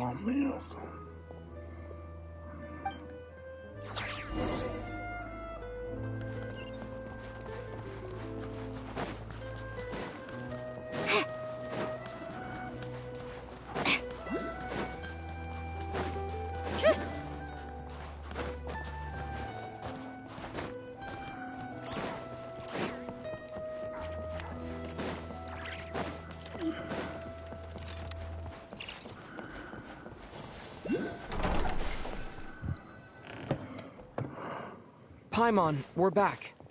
Are you feeling any better? Yep. Paimon's not cold anymore, but she's still a little dizzy. Flying probably isn't a good idea right now. Paimon might lose her balance. But Paimon's sure she'll be fine. It's probably just from getting hit on the head by that pile of snow when we first arrived in Snezniya. Her complexion's looking much better. Let's keep an eye on her. I still think we should see a doctor when we get the chance. Sure, but enough about that. How did everything go on your end? Are you all set? Did you have any trouble? I'll explain. It's a bit of a long story. One long story later.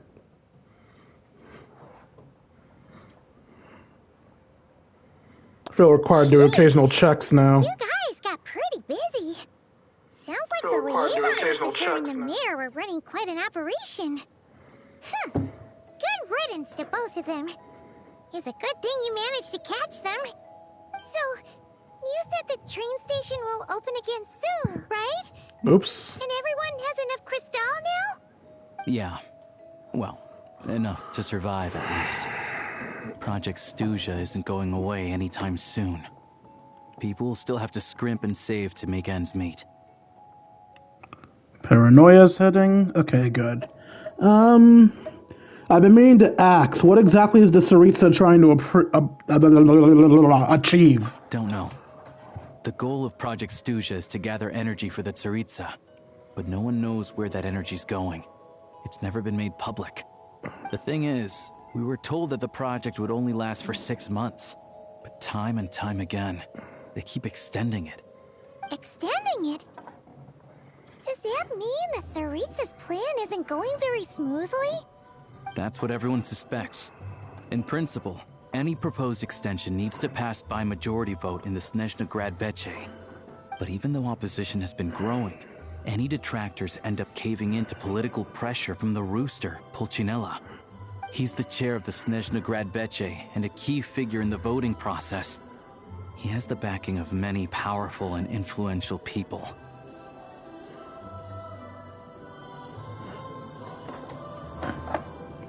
Sounds like par for the course for the Fatui. How come the Fatui are picking on ordinary people even here in Snezniya?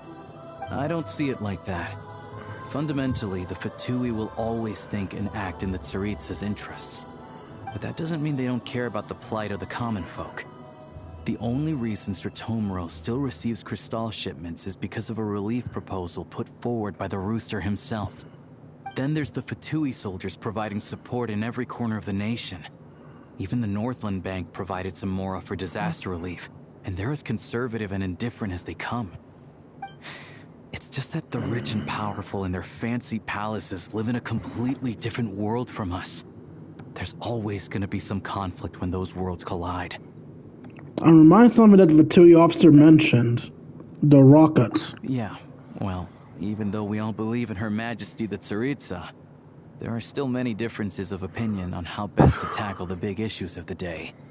Regular folk don't have an easy way of getting their voices heard in Snezniya, while the rich and powerful are either unwilling or afraid to speak out for all sorts of complicated reasons.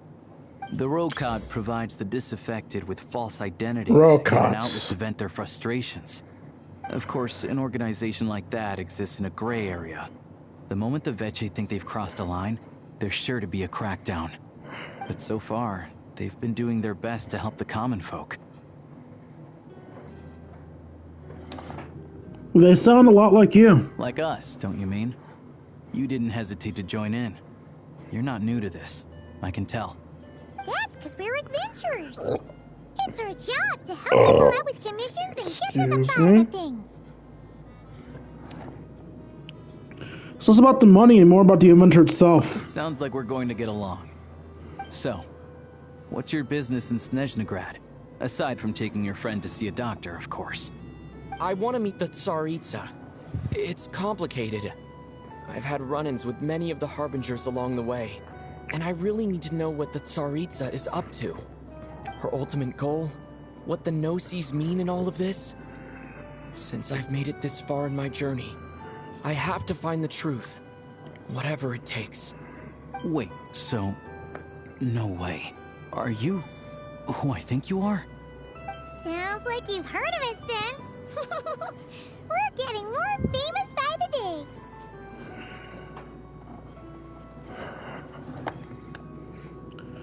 Of course I know it won't be easy, so I'm not planning on getting there by force. I didn't realize I was in the company of giants.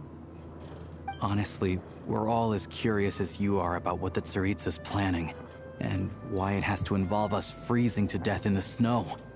But getting in the same room as her won't be easy. The common folk aren't permitted to meet her at the best of times, and right now, she's probably not even in Snezniya. We're hardly the common folk. She's heading east on a campaign to slay a monster. The one that's been summoning blizzards? Yeah, so you've heard of it. A wild, unpredictable monster with the power to summon snowstorms. It also absorbs everything around it into its body, so it's growing constantly. Now it's so big that the Tsaritsa has deemed it the #1 threat. Luckily, as it grew, it became increasingly less mobile, so it doesn't pose an immediate threat to this town or to Snezniya. I'm sure that Tsaritsa and her personal guard, the Druzhna, won't have any trouble defeating the creature between them. It's just a question of how long it'll take. Suffice to say, you won't be seeing her anytime soon. You'll have to wait until she gets back. That's fine. Getting Paimon Tree is more urgent right now. If it comes to it, I'll just have to go to her. Fair. Well, the Fatui will be taking over management of the train station for the time being. Things should be up and running by tomorrow. Excuse me? Once it's open, we can see about getting your train towed to the station. Whoa! That's gotta take a lot of manpower. Are you sure we can talk them into it? The Fatui aren't exactly spotless in this whole mess. Plus, we helped them out. Should be easy enough to negotiate. I'm more concerned about what paperwork I need to drive the train. As far as I know, all the paperwork is dealt with upon manufacture. I've never seen anyone check it, so I wouldn't worry. Having a train makes everything much easier. We'll reach Snezniya in no time. I need to head there myself anyway. Got some game to trade for Mora. I know a good doctor in the city. I'll introduce you when we get there. Oh, thanks so much. Let's get a good night's sleep ahead of our big trip tomorrow. Your train ticket will cost you Paimon's medical fees.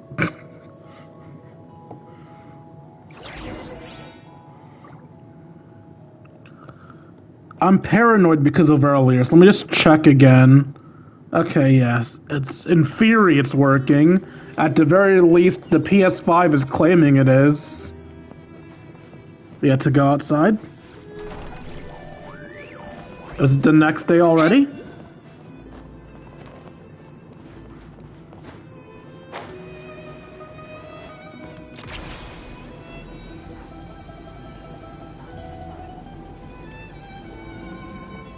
Come on, keep up.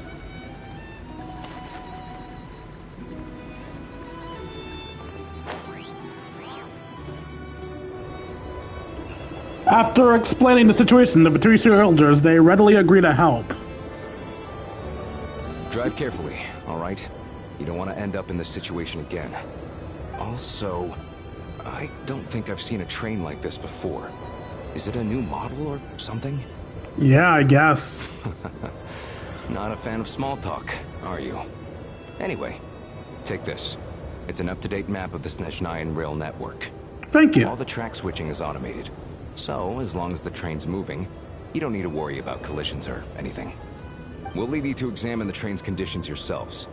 Fingers crossed nothing's broken. I doubt Sir Tomaros has any engineers with experience working on this model. Shouldn't be a problem. Thanks for everything. All right then. Have a safe journey. And make sure to check everything's working before you set off.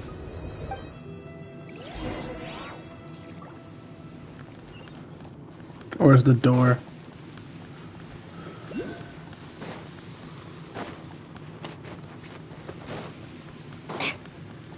Is this the door?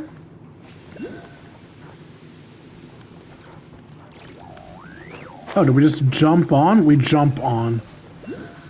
Rather than entering a door like a regular person, we have to jump onto our train like psychopaths. You know there's gonna be somebody who's gonna try to walk along the rails.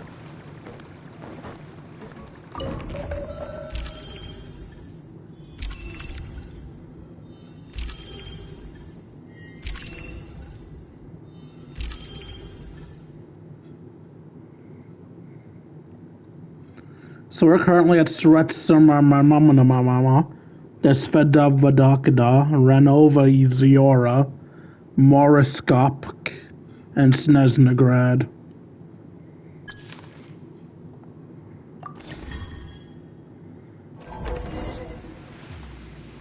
Alright. Looks like our destination settings have been applied. Let's give this thing a final once-over and then head out. Goggles, your time to shine. Over to you. Affirmative. Running vehicle diagnostics. What's this? Ooh, I thought Paimon would be out of commission by now. Think of it as a kind of autopilot system. Engine, green. Wheels, green. Frame, minor damage, but no impact on function. Diagnostics complete. All systems nominal. Neat! Huh. Paimon still can't get over the fact that you just found this tech lying around in a random cave.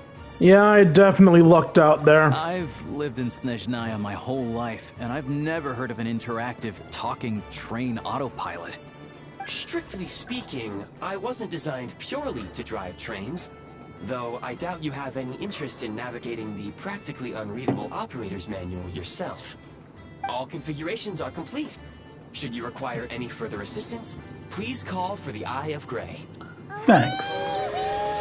Wait, what? I didn't even press X yet! Nope. Paimon's gonna find a warmer seat. That's the first time Auto has selected an option for me. I never pressed X. Huh? What's going on? The Abyss? Oh no.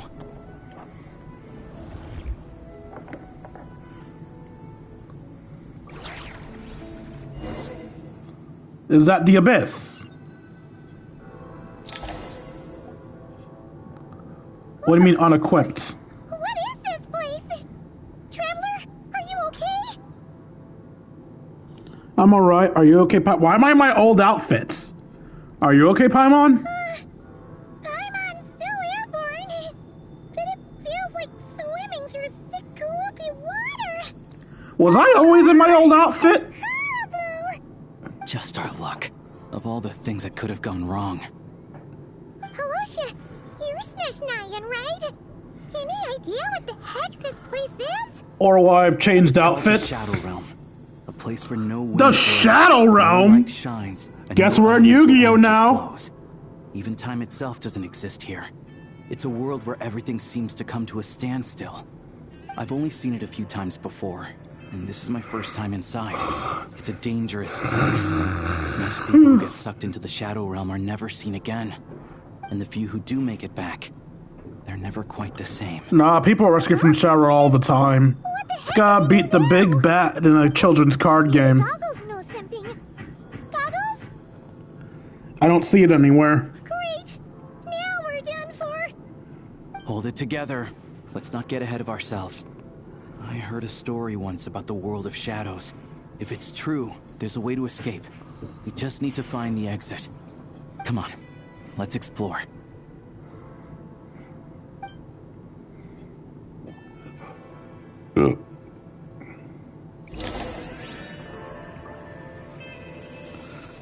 Okay, it's gonna attack. Okay, good. Look at these Fatui. It's like they've lost their minds. Their shadows have been devoured. They're no longer amongst the living. Depressing. Ready to draw blood. I can't channel elemental energy here, but I have a few gadgets that still work.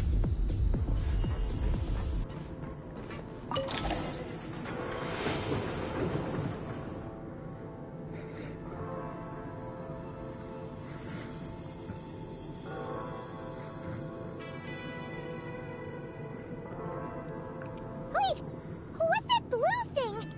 Is that goggles? Guess we'd better find a way over. Hardcore parkour!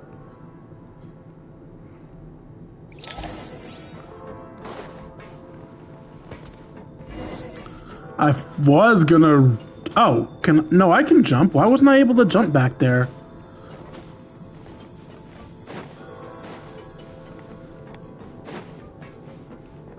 Go now! Advance! You've got... This is the last one. What do we do next? Play it by ear.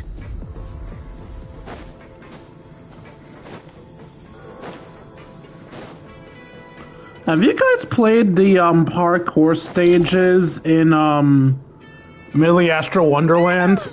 I like those. Hello. I am glad to see the three of you safe and sound. For now, at least.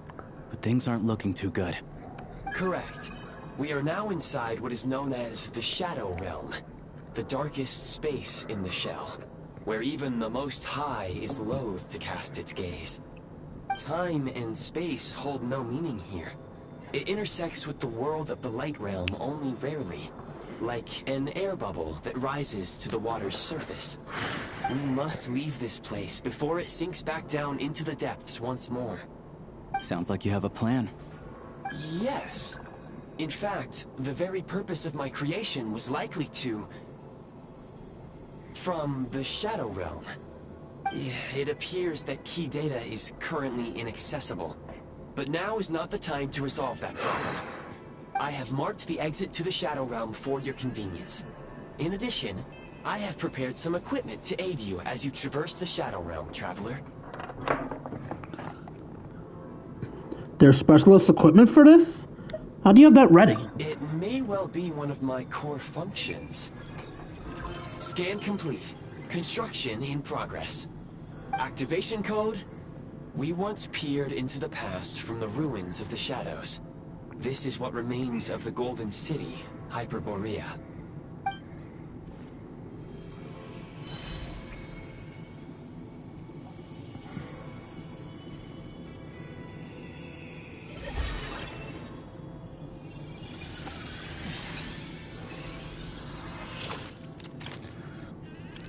Alright, now we get the elemental warfare shits.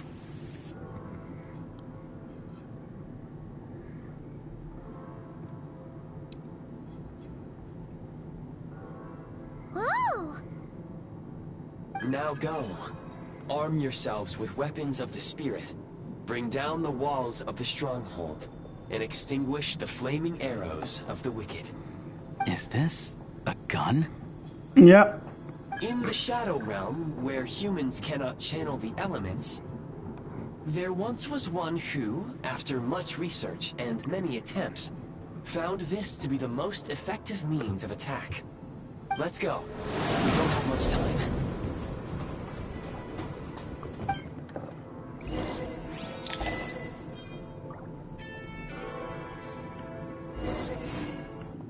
Okay, checking. Good.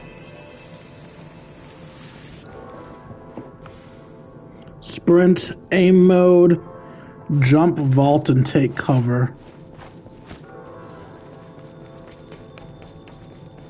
When you encounter small obstacles, you can simply clamber over them.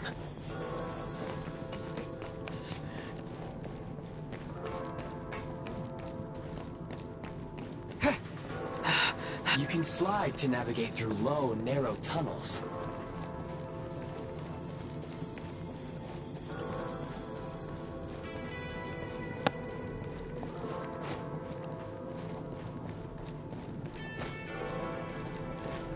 How do I slide?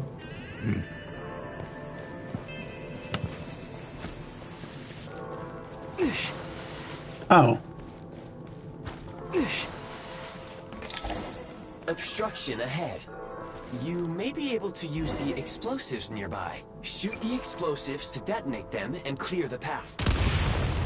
Since elemental energy is unavailable in the Shadow Realm, ammunition is an important resource. You can replenish your ammunition. For long-range targets, try using the scope to line up your shot. Many hostile units approaching. I suggest a new strategy. Take cover, and pick them off one by one.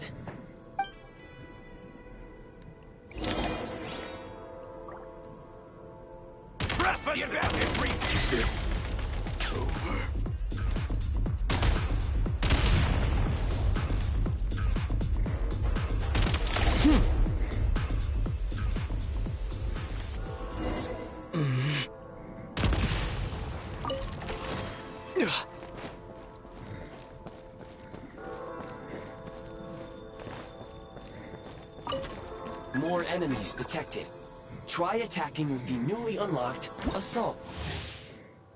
Normal attacks charge the firearm with special energy known as Frigid Glory.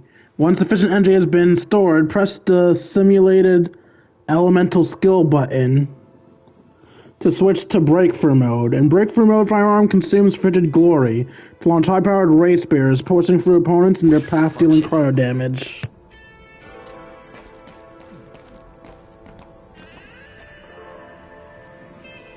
Mind the rhythm. This is ours. Fall back. I'm hit. Taking the blow. Hello? Where's the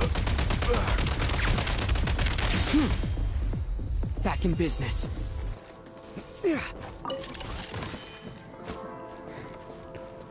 I'm not actually sure how I duck for cover, so I don't know if it's... State number 2. Charge!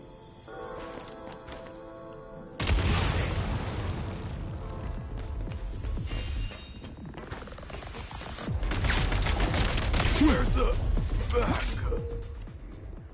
As soon as it hovers midair, aim and fire at the sigil and you'll be able to use your power of the freeze mark to move quickly around the Shadow Realm. Aim at the freeze mark and pull the trigger to move using the rope.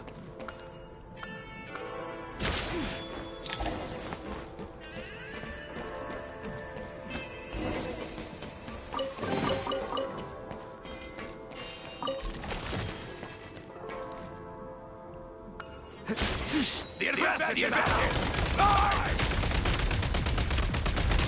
It's over. I'm hit. Where's the back?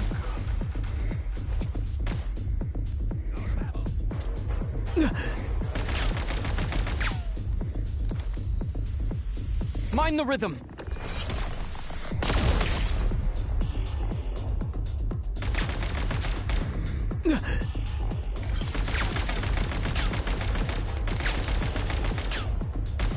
Reloading. Where's the back?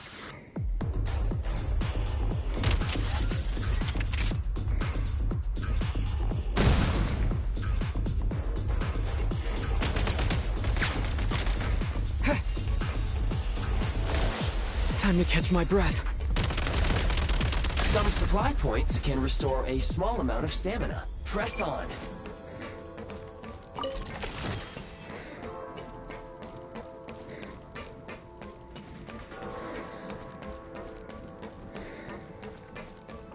You should be able to use the prime ice construct left here to cover long distances.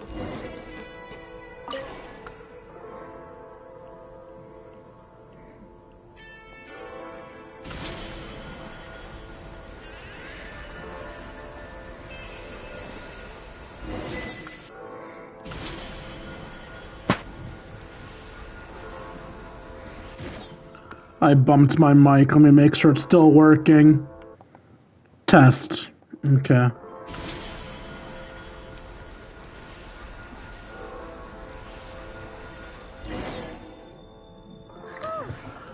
Get over there now! I recommend using this grappling gun. Such devices were originally used to secure structures in the Shadow Realm. If you attach the connected hook, the grappling gun will automatically fire a rope to another nearby hook. Okay. So, we just remove this hook, right?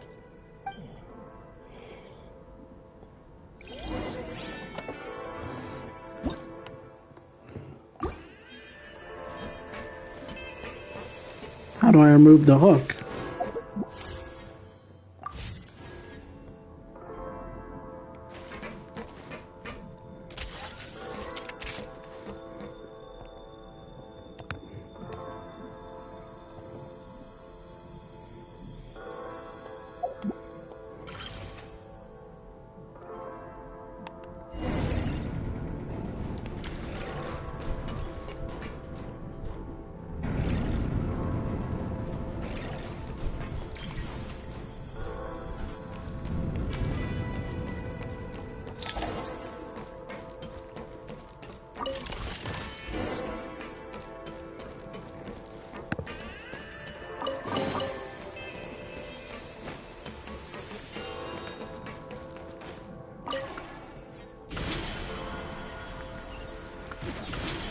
Just wanted to make sure we're still going the right way.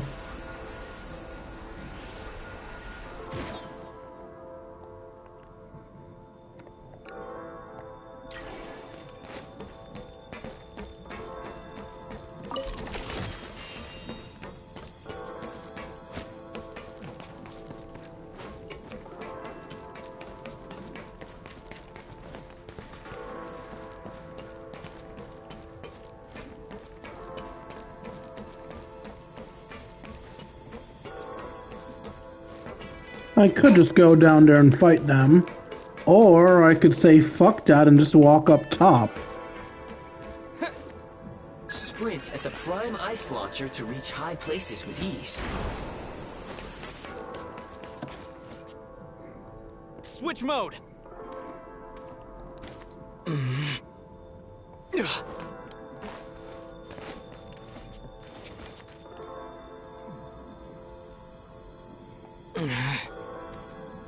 Mind the rhythm. Raptors have been retaking over. One shot is all I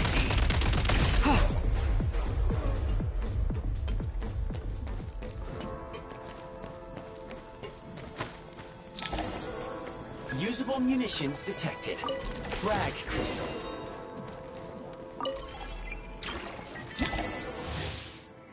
When thrown, creates a special electro field that deals AoE electric damage to opponents inside the field. Periodically, the field will also slowly move forward along the crystal's line of sight travel, and slow down further when it comes in contact with an opponent or object. Nice.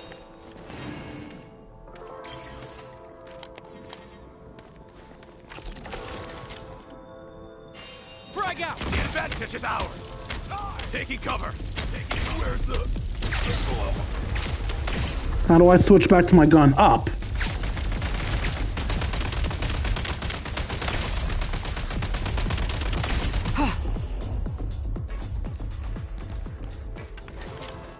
The advantage is ours! Where's the...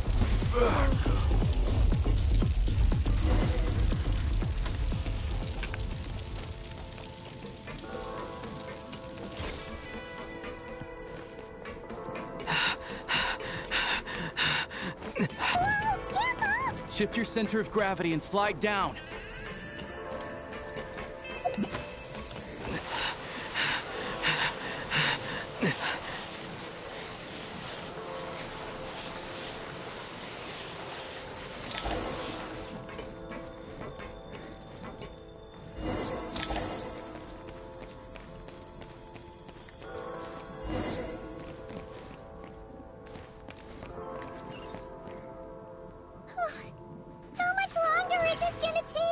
The exit is right ahead. We are very close now. However... It's drifting towards us. Keep us trapped here. That platform and the carriages are swarming with undead Fatui. Guess we gotta storm through. Back in business.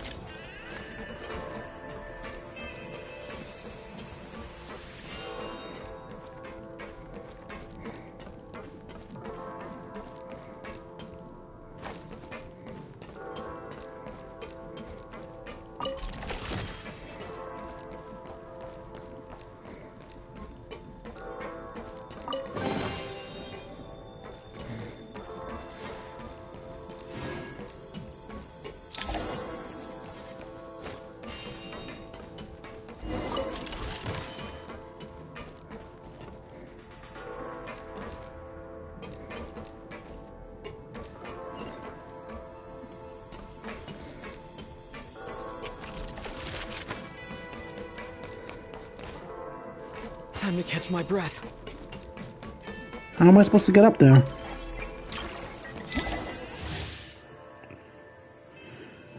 Balsing Sunwheel is a semi-automatic grenade launcher that lobs grenades at different elemental types in an arc. Each grenade deals damage matching its elemental type, and any opponent struck by it treated as having been hit by at a weak point. Press normal to attack. Press normal attack to launch a grenade at the current elemental type. Aim displays the grenade's flight pattern while firing. Press the simulated elemental skill button to switch the firearm to a different energy type. Element type. You may find switching to assault mode makes your attacks more effective. Okay, so left is grenade. No, left is grenade, right is AoE, and up is whatever that is.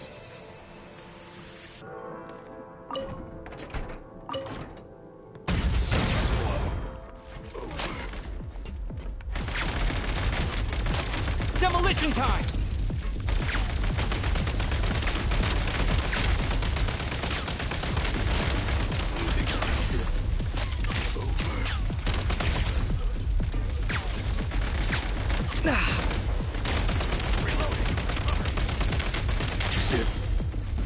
Back in business. Reloading! Reloading! Out of action! Where's the knuckle? Over. Where's the...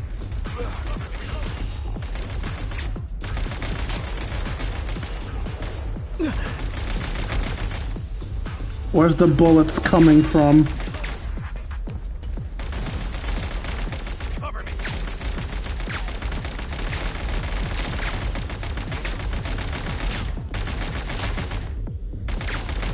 Reloading! Out of ammo! Cover me!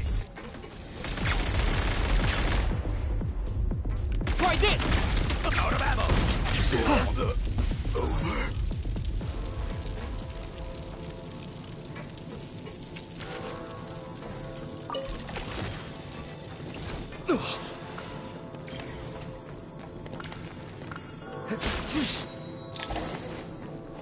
Oh, I didn't even check what's in here. Nothing. I just wanted to be sure. Oh, jumping down here was a mistake. Nope, I can get back up.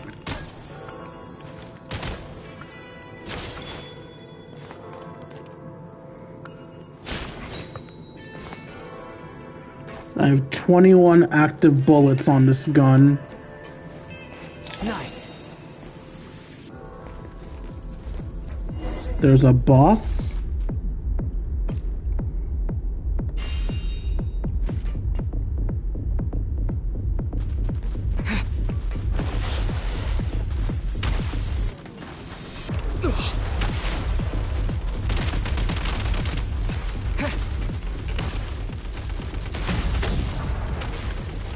Try this!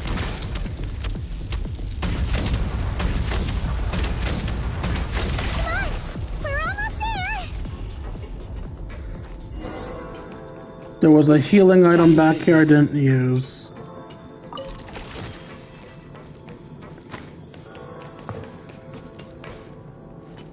Alright, I used up all my rocket launchers to kill the opponents. Huh? Why is everything shaking so much?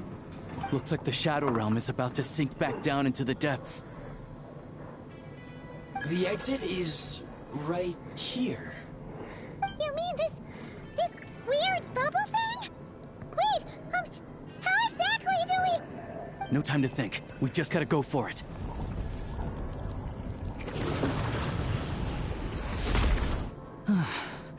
Looks like I was right.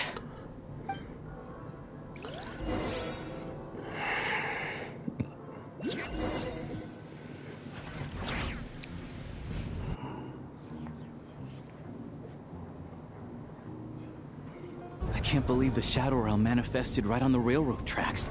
It's almost unheard of. Lucky we made it out. All thanks to you and that awesome gun.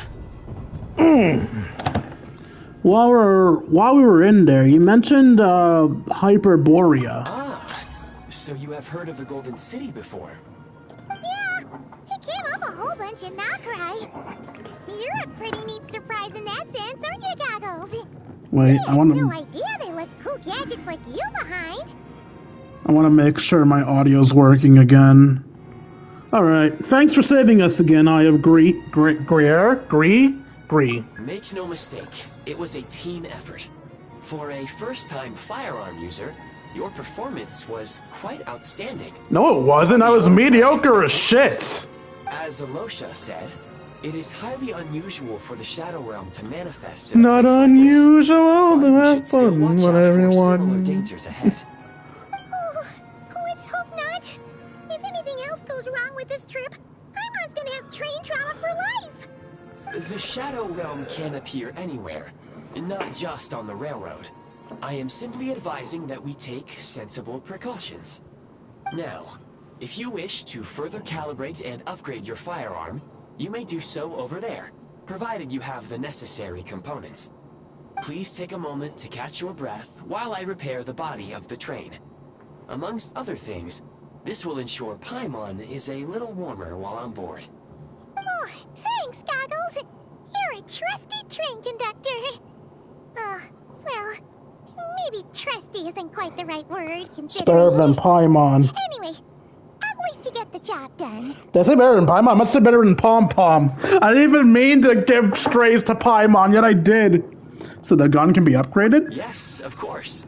And just like the Eye of Grey, I am sure it will be a great asset to you in your future adventures. If not the trustiest, then it will at least get the job done. Let's get some fresh air while the Eye of Grey fixes the train. Will you be okay, Paimon? Yeah, sure. Paimon wants to forget all about the Shadow Realm. It was so creepy in there. Stretching her legs might help take her mind off things. You don't stretch your legs, though.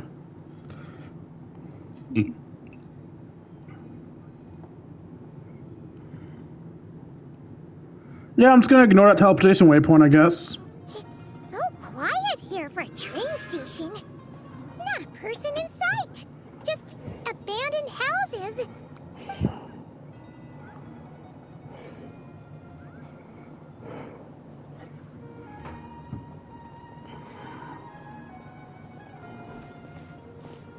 Huh? So much for repair. You've swapped our train out for a whole new model. My plan was to restore the train to its original appearance per my records as quickly as possible. Now that the repairs are complete, the train offers optimized performance and a significantly improved trendiness level. Huh. Didn't know trendiness was a parameter. According to my calculations, parameterization is the most effective way for the Eye of Grey to understand trendiness. Hyperborea, huh? I'm sure I've heard of that in a story somewhere. What an incredible little gadget you are.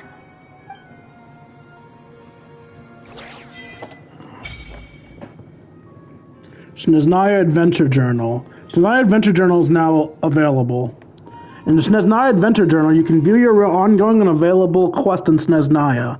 There's also where you can collect corresponding awards after completing Archon Quest and World Quests. The Experiences section of your Snezniya Adventure Journal. Here you can find the meeting points you have discovered while exploring Snezniya. Additionally, you can also view this section in any special recruitment projects that can be done this week. The Shadow Realms History section of your Snezniya Adventure Journal. Here you can find the Shadow Realm and even more dangerous Shadow Realms you have uncovered while exploring Snezniya, and quick travel to any of these realms for a good cleanup operation. Snezniya Adventure Journal also allows you to look up the temperatures of the current area. In low temperature locations, the Eye of Grease will expend Kresnik energy to regain body temperature. Kresnik energy depletes more quickly in frigid zones, and in sub-zero zones, Kresnik energy will be depleted even more quickly and lead to catastrophic effects. Therefore, do keep an eye on the environmental temperature where you're going.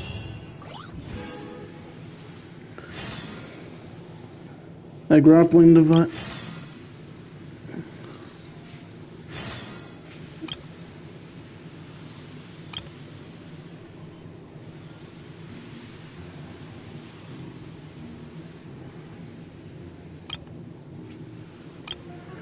Oh, is the storage device how I can get things from other people? Okay, I need to place that somewhere where everybody can be so I can obtain my level up materials I need for Sandrone.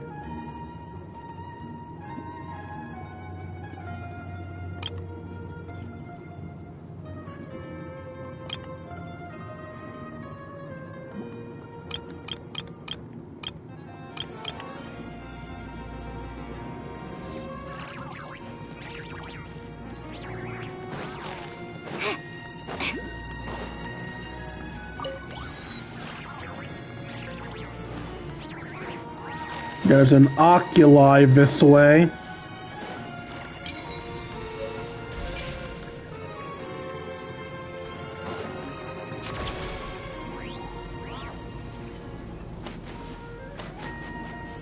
Up? What's up? Some branches? What exactly do you expect me to do with the branches? Is it the cats? No, it's definitely the branches. What do you want me to do with the branches?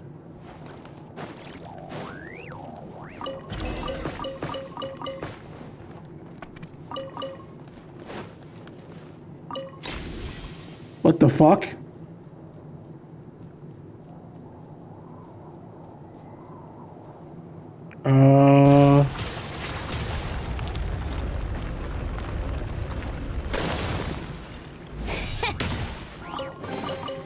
Certainly went out of your way for this, didn't you? Beware of my trap. What's your trap?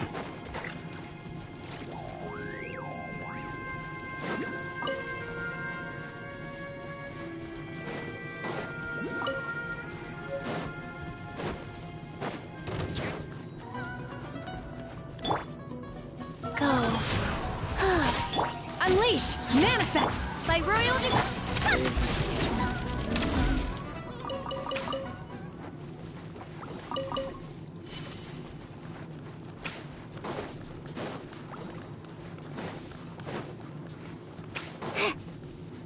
Wait, no, I'm getting distracted. I'm getting distracted. We're not supposed to be exploring Snezniya right now. We're supposed to be doing the Archon quest.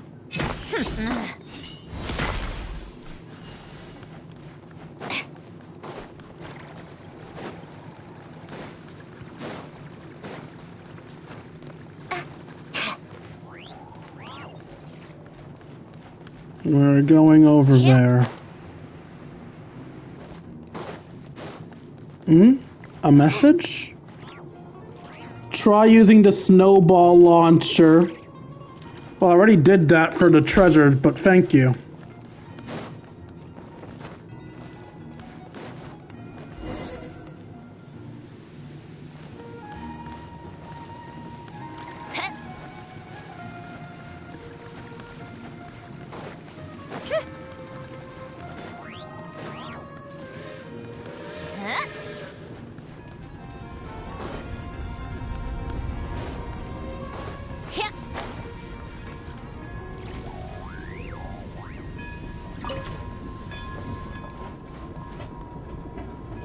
I have a crafting bench. I have a shooting range. There's nothing on this table right now. Maybe we can put something here after we collect some keepsakes from Snezniya. That's the front of the carriage. So we have the observation thing, we have the shooting range. Snezniya Realm Analyzer. After analyzing a certain number of shadow wing drops, you will know more about the Shadow Realm and gain increased mobility within.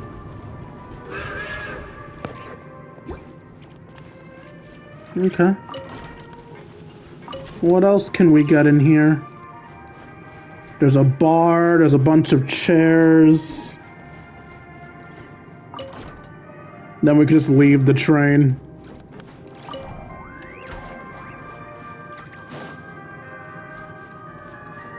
Got a little storage trunk.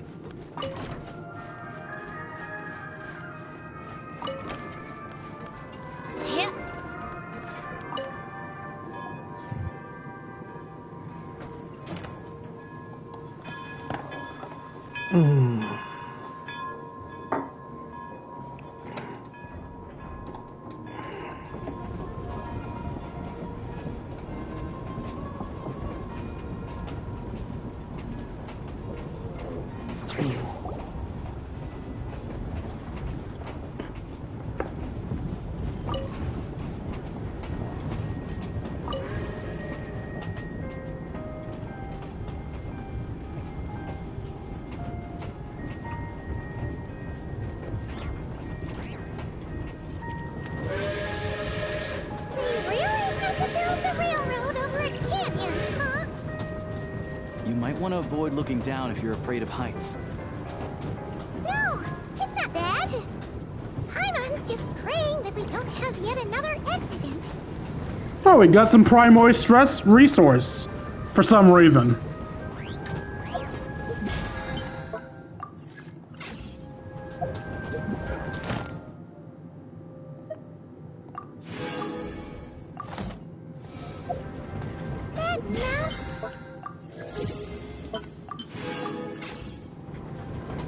They say this mountain's the domain of a Snegovic lord. A lot of the Snegovic retreated there to live in seclusion, so it's a pretty mysterious place. You hear all kinds of stories. Even the residents of the nearby town of Svietlo-Lidovka steer clear of the summit, and they make a living off of harvesting prime. Oh shit, we're tilting up! What the fuck? What kind of train track tilts upwards?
Here we are.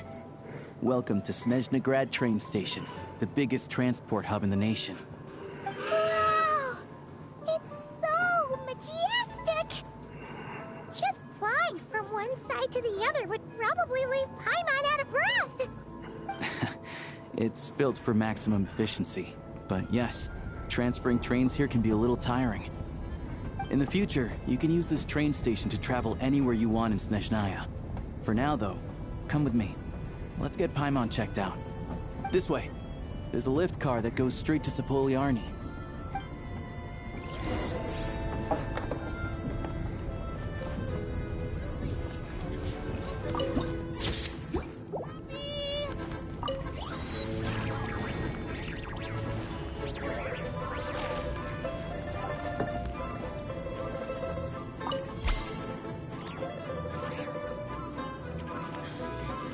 It is recommended to save the energy. Okay. I don't know why I only saw that message after I liked it, but whatever. Look! They have really funny-looking hats! And those ones are about the same height as Paimon! But it looks like they can't fly. Those would be Volkudlak and Domovoy. You'll also see the Winged Vila and the Snowborn Snegovic amongst others. No wonder. We'd heard that Snezniya used to be the realm of the Fae. Paimon can really see it now. Paimon, stop being casually racist.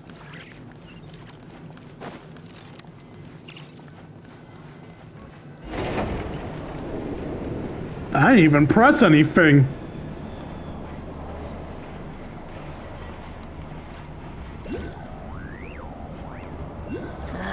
Time for more To the left is the Market of Zolny. They sell everything there. Go You can up. often find some nifty little trinkets. To the right, you'll see the Korolievsky Theater in the distance. Look at that! Ah, there's an oculi there! Thank you, person! I'll grab the Statue of the Seven, then I'll go get that oculi.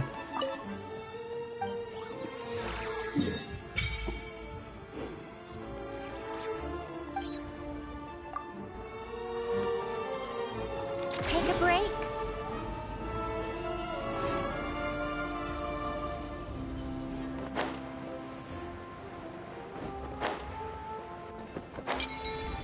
Yeah.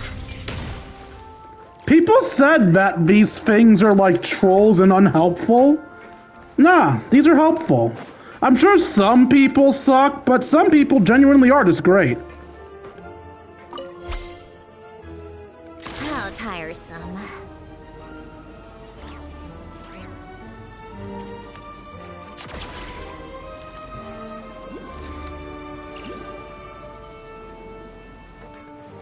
I love how her skill is just a free sprint. I can sprint permanently and no one can stop me.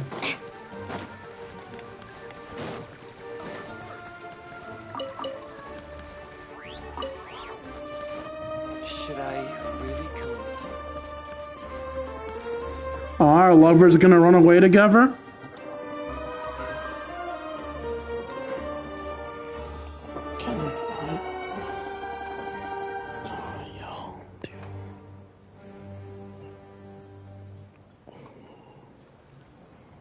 Wow!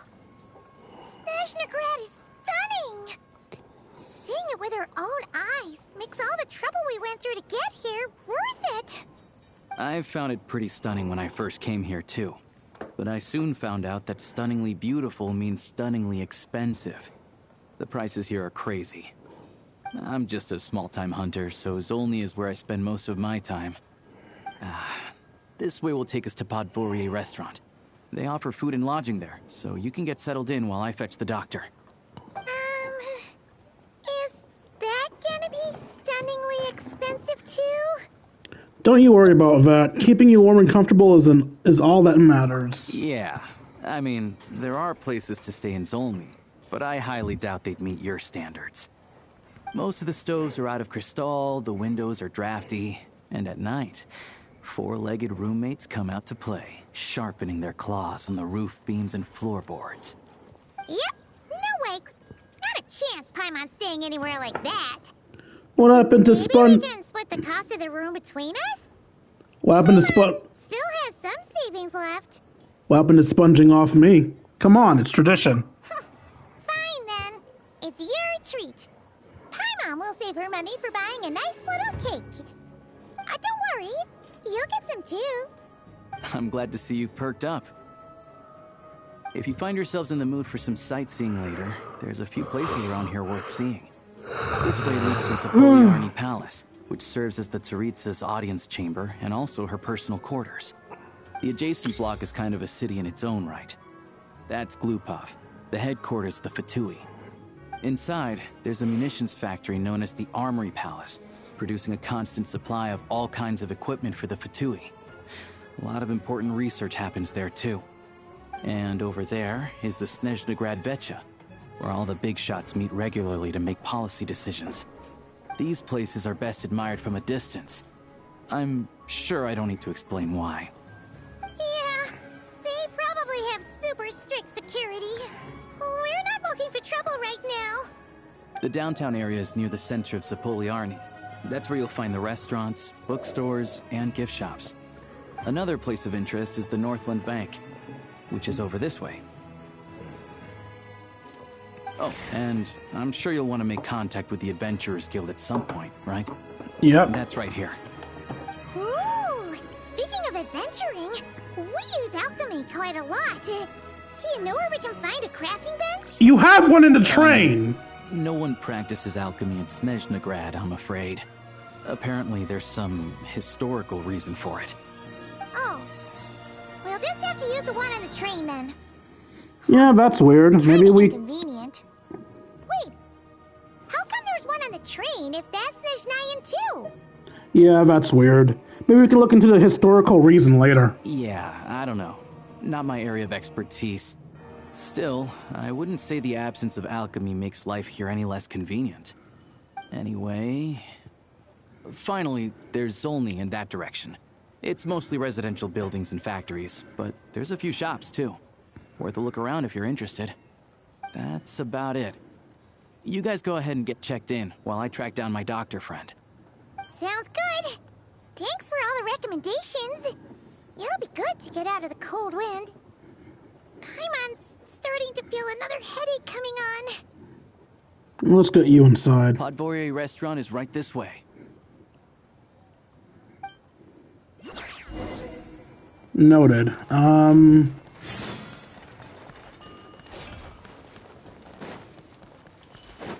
Wow. They really just went. You guys are tired of walking to Catherine, right? Ad Astra Abyssosque. Welcome to the Adventurers Guild headquarters. Oh, no.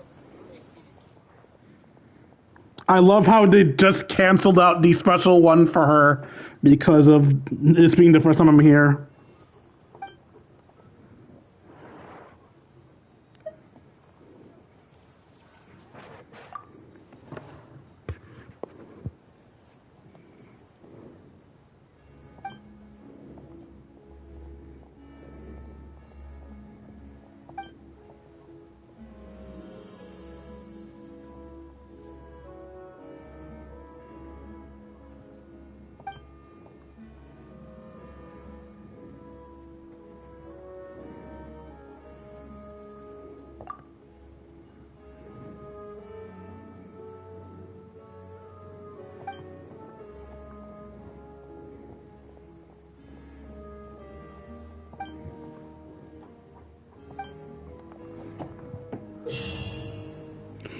A wondrous Primeist construct gifted to you by Catherine.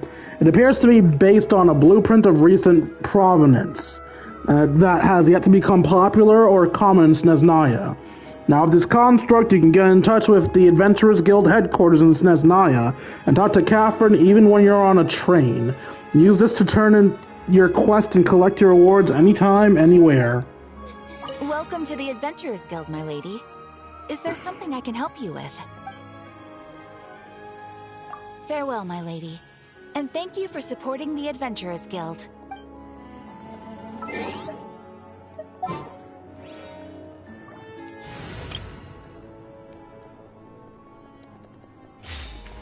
I don't think I like that one. To the Thank you for complete.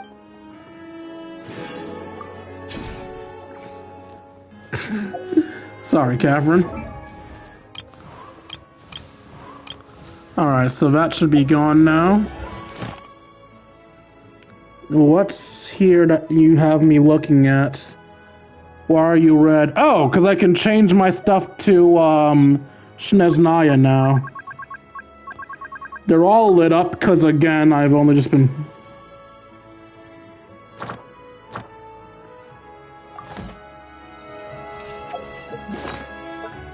Okay, what's lit? Why is this lit up? Artifact transmitter? I don't really use you all that often. I'll...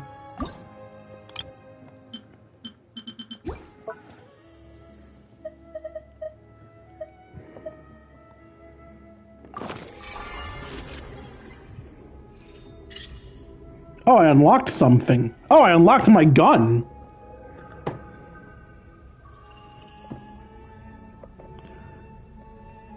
Change loadout.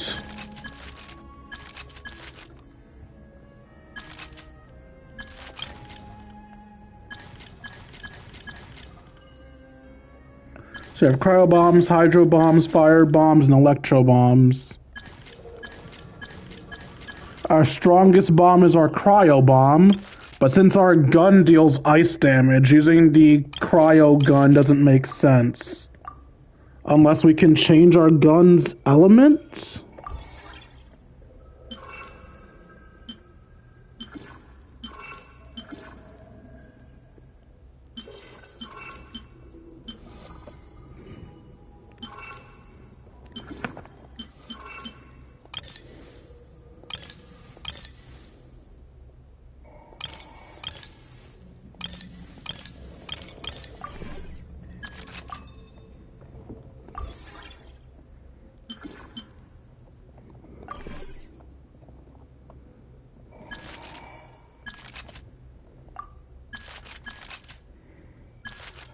So yeah, I can't change this thing's elements. Regrettably. So yeah, since I can't change that's element, Electro is my best choice. Because Hydro is also strong and will react with it. So let's do Hydro. Oh, but Electro gives me access to all elements, because I have all elements except Electro here. I see why they made Electro the default.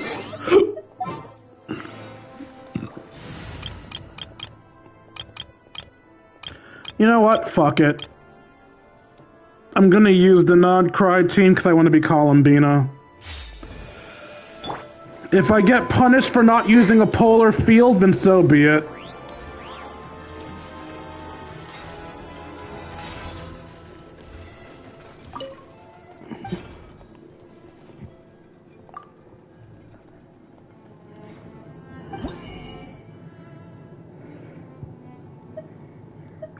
So like before, I have to pick up specific items around the world to buy the diagrams for their weapons here.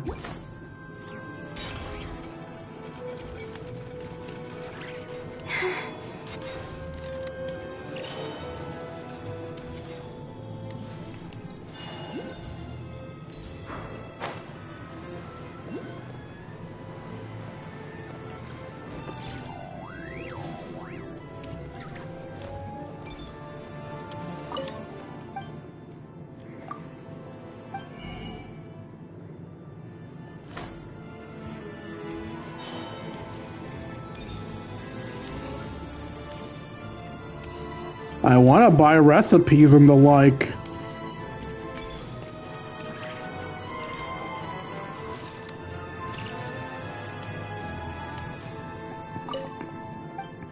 Give me recipes, give me books.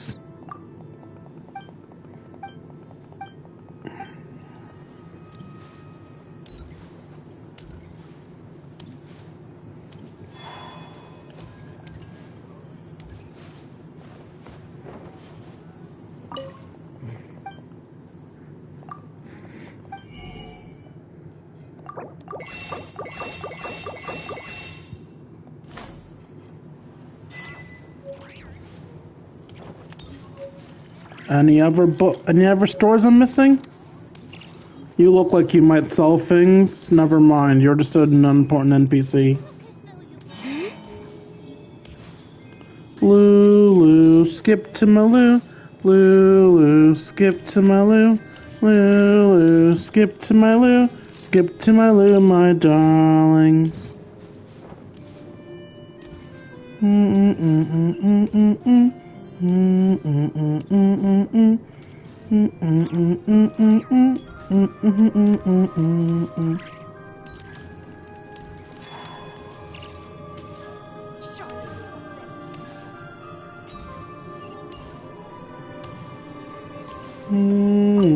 Skip to my loo. Skip to my loo. Lulu, skip to my loo. Skip to my loo, my darling. You look like you might sell things. Never mind, you're just a conversationalist. Search. Oh no, it's your alt that opens your eyes. I was sitting here like, why are my eyes still closed? Then I remembered, wait, no. Alt opens it.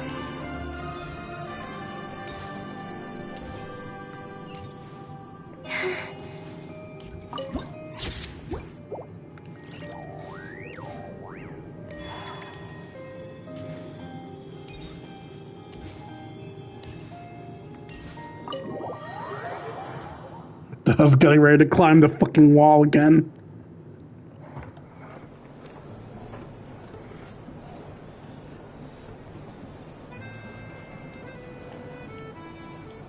Wait, haven't checked the mic in a hot second. Let me just make sure. Cool. Looks like you get what you pay for, huh? Paimon likes this room a lot. Feeling better now? Yeah, much better now that we're out of the cold. Oh, thanks for taking such good care of Paimon. Honestly, she feels kind of bad for throwing a wrench in the works. If this were anywhere else, we'd be out investigating and adventuring by now. And instead, we're stuck here waiting for a doctor. It's okay. We aren't under any time pressure. The sooner you recover, the sooner we can go exploring. You're right. No need to push ourselves too hard for no reason. A lot happened on our way into the city. Let's review what we've learned so far and try to figure out what to do next. Obviously, the million more question is, what is the Tsaritsa planning? Everything else leads back to that. Why does Mora even matter here? Mora is supposed to be a big deal because it's used for alchemy. There being no alchemy here, why do we care about Mora? Yeah, that was our main goal coming into Snezniya. Sure was. And so far, we've learned that in addition to the 7 Gnosis, her plan also requires a ton of energy. But we won't get to see her anytime soon. Alosha said that she went east to fight that big monster. It must be a pretty powerful one if it can blanket the whole of Snezniya in a snowstorm this awful. So one of those threats that we'll need to face, I think. To be honest, what we're really lacking right now is information. The kind of information that only the higher-ups in the government would know. Not word on the street type of info. Paimon can think of a few people who might be able to help us. But... They're all Fatui. Right. And when we left Nagcry, Sandrone specifically left a message reminding us which side we're on. So, it's unlikely they'd tell us anything confidential about the Tsaritsa's grand plan. Still worth asking. Maybe we can learn some non-confidential info. Yeah, fair point. Besides, that Glupov place is right nearby. We've got nothing to lose, so it'll be a waste not to go. We have our lives to lose. Someone there willing to talk to us, right? Maybe Arlecchino or Sandrone? Or possibly Tartaglia. But it's unlikely we can sweet-talk Arlecchino, let alone Sandrone. She basically told us to stay in our lane already. Well, it's been a while since we last saw Tartaglia. Yeah, the last time was all the way back in Fontaine, right? Too bad we missed him in Nagcry. Apparently, he came to help out. Hello. Is there a traveler in Paimon in there? That's Alosha. Come in! Hello, I'm Dr. Luneva. Alosha mentioned that one of you is feeling a little under the weather. We'd be grateful if you could take a look at her. I see. So you're my patient today, yes? And you're, Faye, I presume? Good question. Paimon's not too sure either, but she's definitely not the same kind of Faye as the ones we saw at the train station. Is that gonna be an issue? Not exactly. It's just, I'm used to treating human patients. Fae tend to be far more resilient than even the healthiest and most long-lived of humans. But don't worry, I do have some experience treating Fae. I've even diagnosed plenty of cats and dogs in my time. Safe to say, I have a fairly eclectic range of expertise. It'll be fine. Paimon's basically the same as a human, right? We're no different when it comes down to it, are we? Our taste in food is a little different. The big difference is probably your appetite.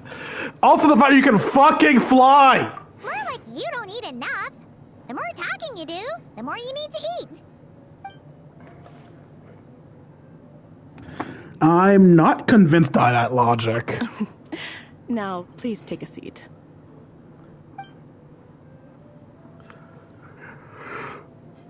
Okay, vital signs are good.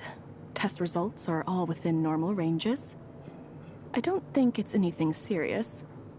More than likely, you've just caught a cold. I can give you some medicine to tide you over, but as long as you rest properly for the next couple of days, you should feel better. Make sure to keep an eye on your temperature, though. If you find yourself with a persistent low-grade fever, or if your symptoms don't improve, just contact me again. Sounds like there's no cause for alarm.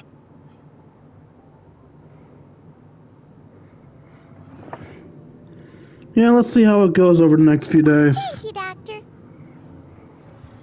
You're very welcome. Just doing my job. I'll leave you in peace now. Time to visit my next patients.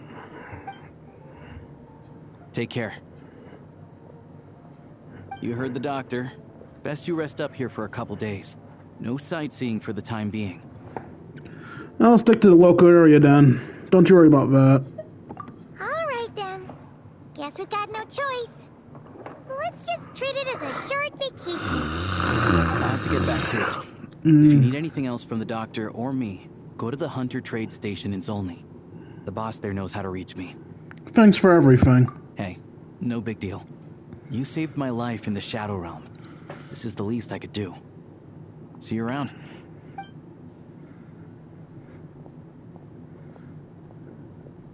All right, time to find Child and see what he can tell me.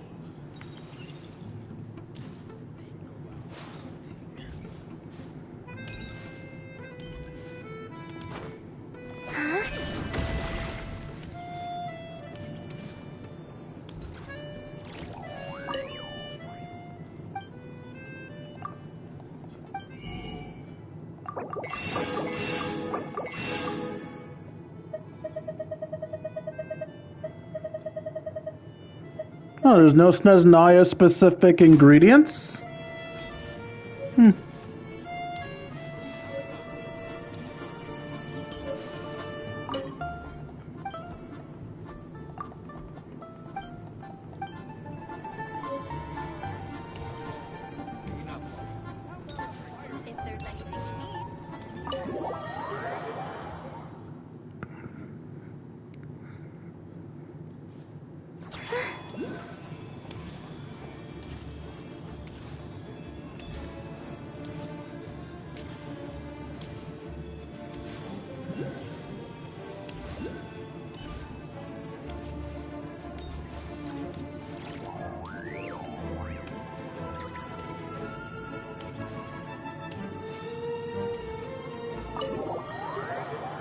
Since I'm Sandrone, I'm not Sandrone.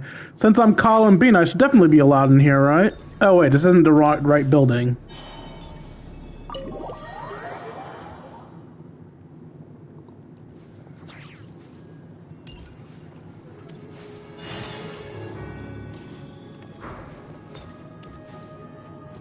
Yep. Yep.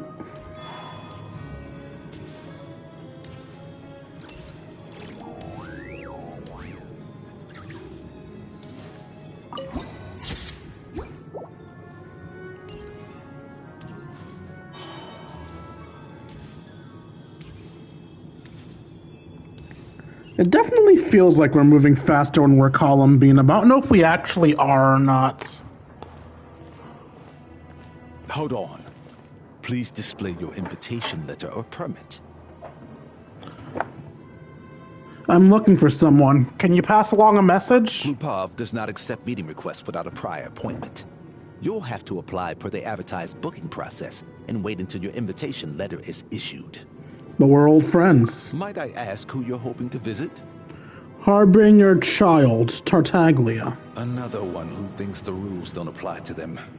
I don't understand why people think they can just talk their way in here. You don't just show up and land a meeting with the Harbinger. But I have to go through the motions for protocol's sake.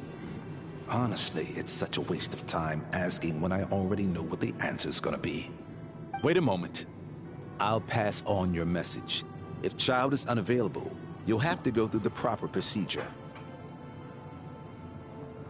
I like that he's going through it, even though he has an idea of how it's going to end. He's going to be so annoyed when he finds out he's wrong, though. Lord Child is a busy man. He's probably not in Glupov at present. If I were you, I'd cut your losses. No point waiting any longer.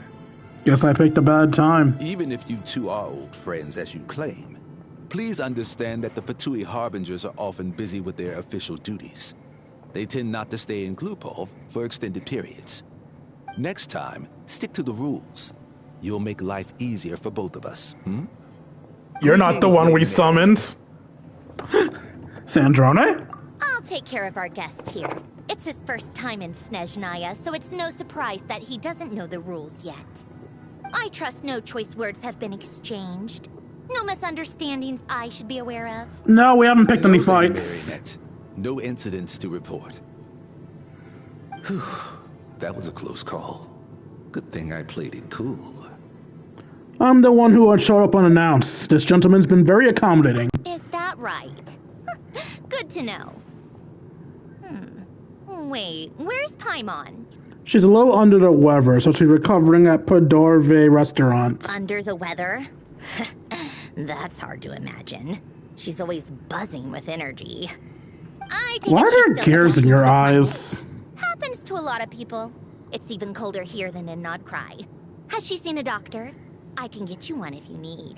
I've never been the type to hate the skirt situation, but I do genuinely think she should have had a longer skirt in Snezniya. Unless she's just immune to the cold as a robot, which would have been great to see in gameplay, but whatever. She's already seen a doctor. It was a woman. What the fuck do you mean he said it's nothing serious? She just needs to rest for a couple of days. All right then. Well, let me know if you run into any other problems. Did you come out here specifically to see me? Why else? I was just about to sit down for some much-needed tea time when I heard that an old friend of Tartaglia's had shown up outside.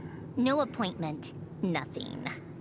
And, as obnoxious as it may be to show up uninvited at Glupov, I couldn't help but take pity on the poor soul who was waiting outside in vain.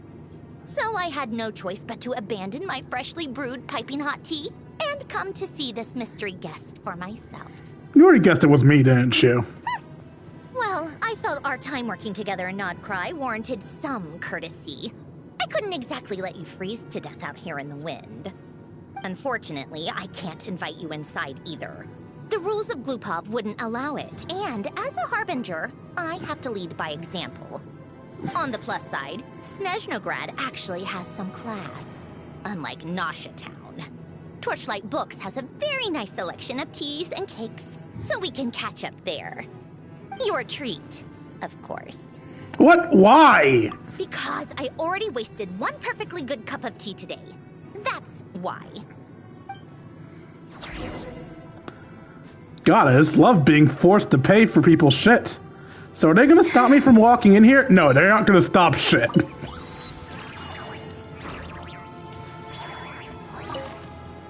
Hey there, you got stuff to sell to me?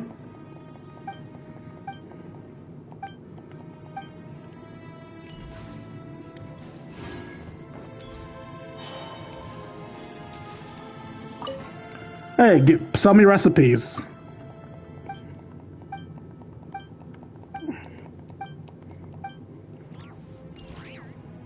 It didn't sell me recipes.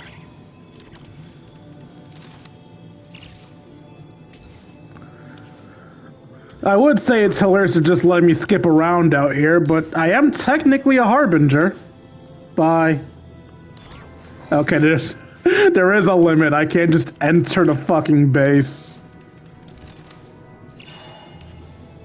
Hello, everyone. It's been a while. Do you miss me?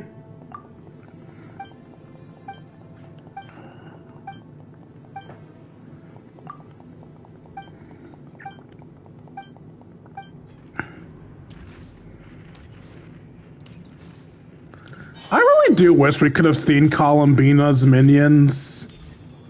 Like, all the minions tend to follow in their leader's goals. So, like, what was Columbina's minions like? I genuinely want to know what her minions were like.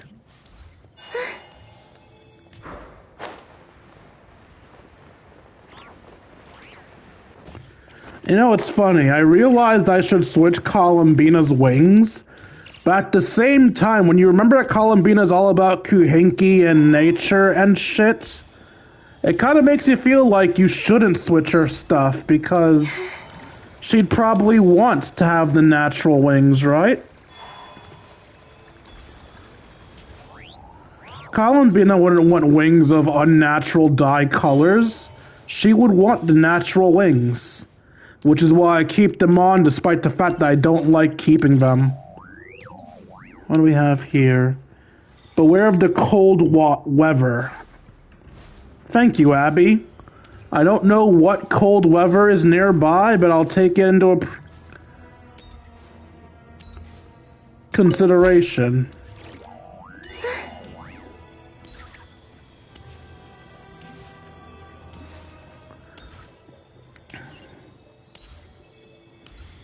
I'm walking on sunshine.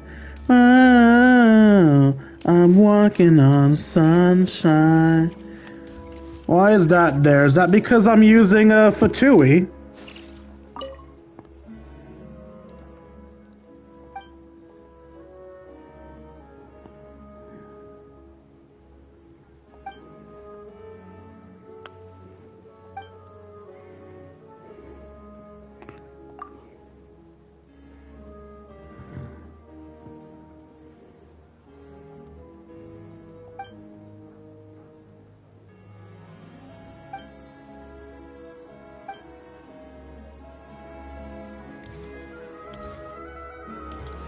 Oh. We'll come across various prime ice constructs fabricated by other travelers while exploring Snezniya daily. Choose to reinforce a prime construct created by others that remains for a longer time. And if you found a prime ice construct helpful, why not leave it for a while too? In construct details, you can also enable the option to send your prime ice construct to others, so as allow prime ice constructs fabricated by others to appear in your world. Okay. How do I switch to the one I need? Oh, that's how. Okay, we're looking for balls. We don't have the ball recipe, so we have to wait.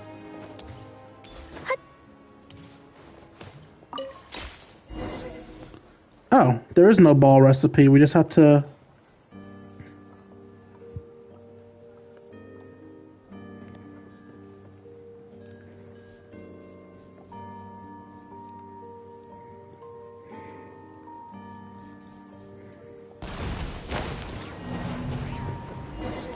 Okay, so we do have to go up top and roll downwards. Yeah, I get it.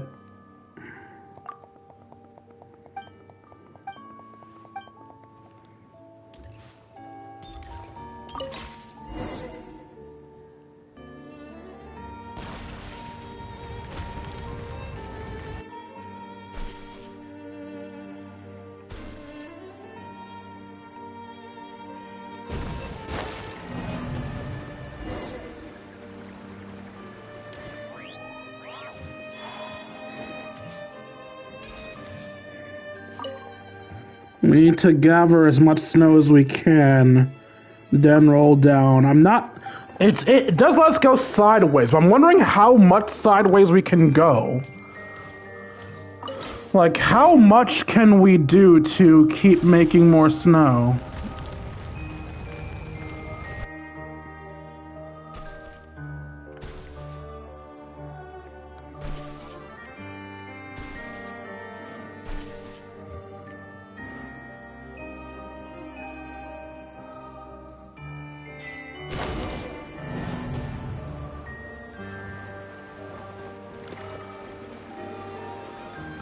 I guess I made it too big?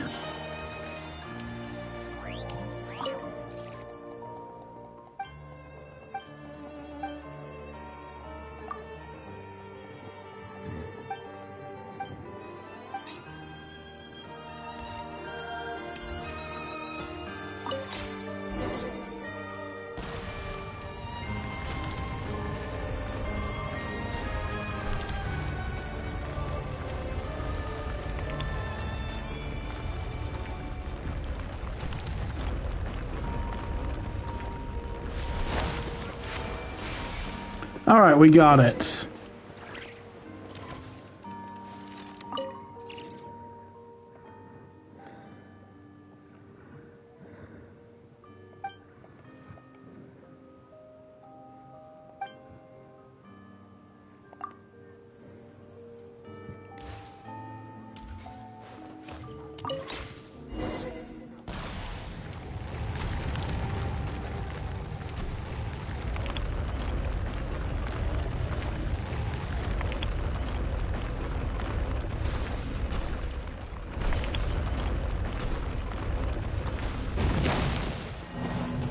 Too big.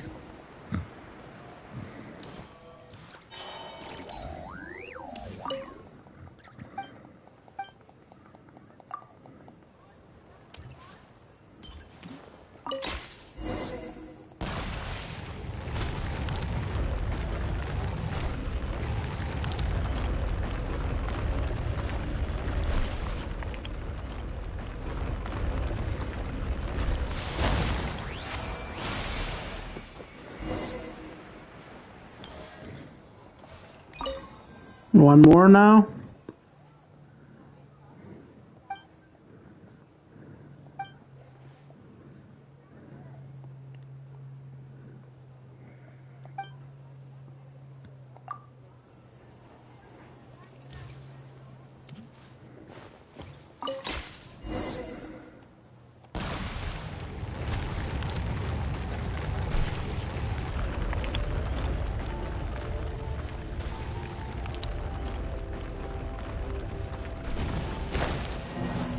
What? Was that too big? Too small? What was the issue with that one?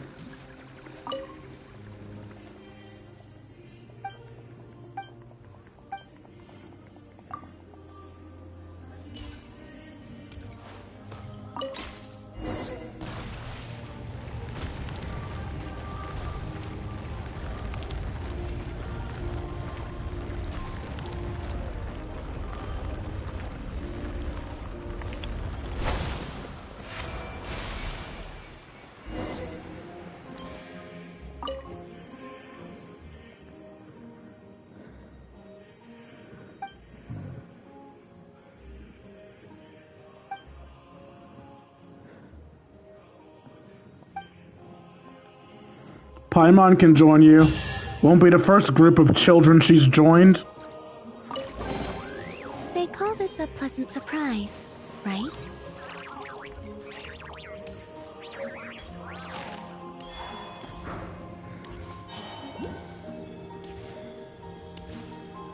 Now, why would I follow the road when I can just do this?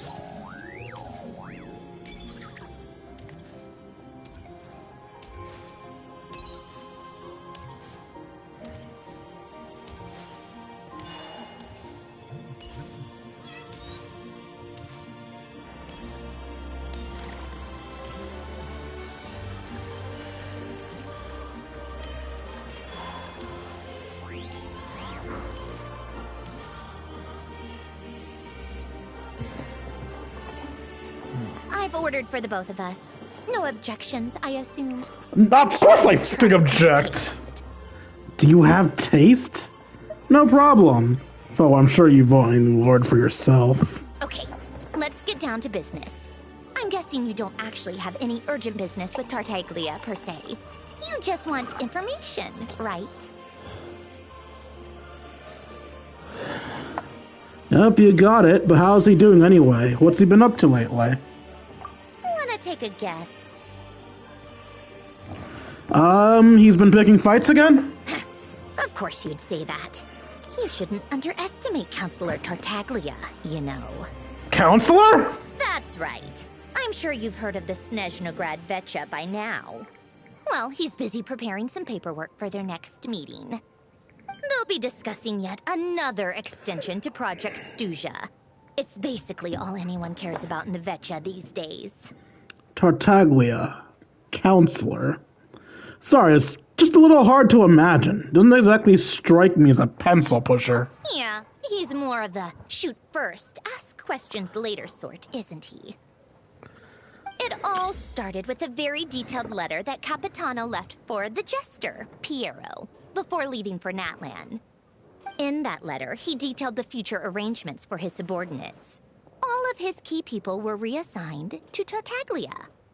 I guess he'd already prepared to leave us for good. Was that really the most trustworthy person for him to leave them to? The contents of the letter until the events in Natlan had concluded. Why Tartaglia? Because everyone else sucks. That was his reaction, too. Why me? With a bewildered look on his face. He'd always assumed Capitano looked down on him. He was a man who kept his thoughts to himself and barely spoke to him the whole time they'd known each other. But he occasionally brought Tartaglia along to my tea parties back in the day. So to the rest of us, it was clear that Capitano had quite a lot of respect for his young comrade. By the rest of us, I mean my tea party regulars. Arlecchino, Rosaline, and... actually, not Columbina. She was probably oblivious to it. Anyway, then the Liu-S situation happened. Normally, it took a lot to get under Capitano's skin, but that time he was furious. It's not really my place to talk about it, though. You can ask Tartaglia about it sometime. Basically, Tartaglia probably had the wrong idea about Capitano all along. Right up until Piero revealed the letter he'd left behind. Capitano believed that despite Tartaglia's immaturity, he showed great potential. Plus, he possessed a kind of purity rarely seen among members of the Fatui.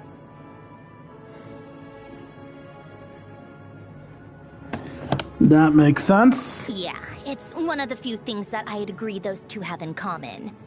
But there's one other reason why Capitano chose Tartaglia to assume command of his troops.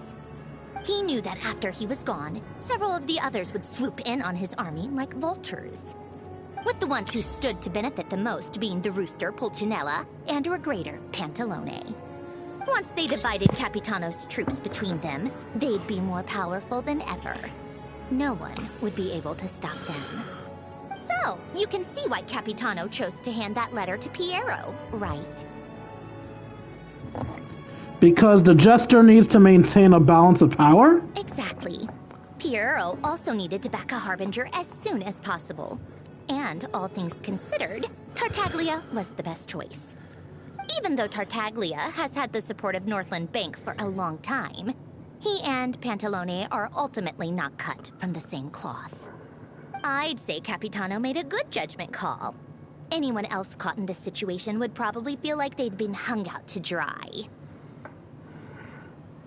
His best course of action will be to distance himself from any shady business, while still maintaining friendly relations with Pantalone, but seeking Pulcinella's support at the same time. Are you sure it's okay to tell me all this inside information? What's the point in having a tea party if you don't spill a little tea?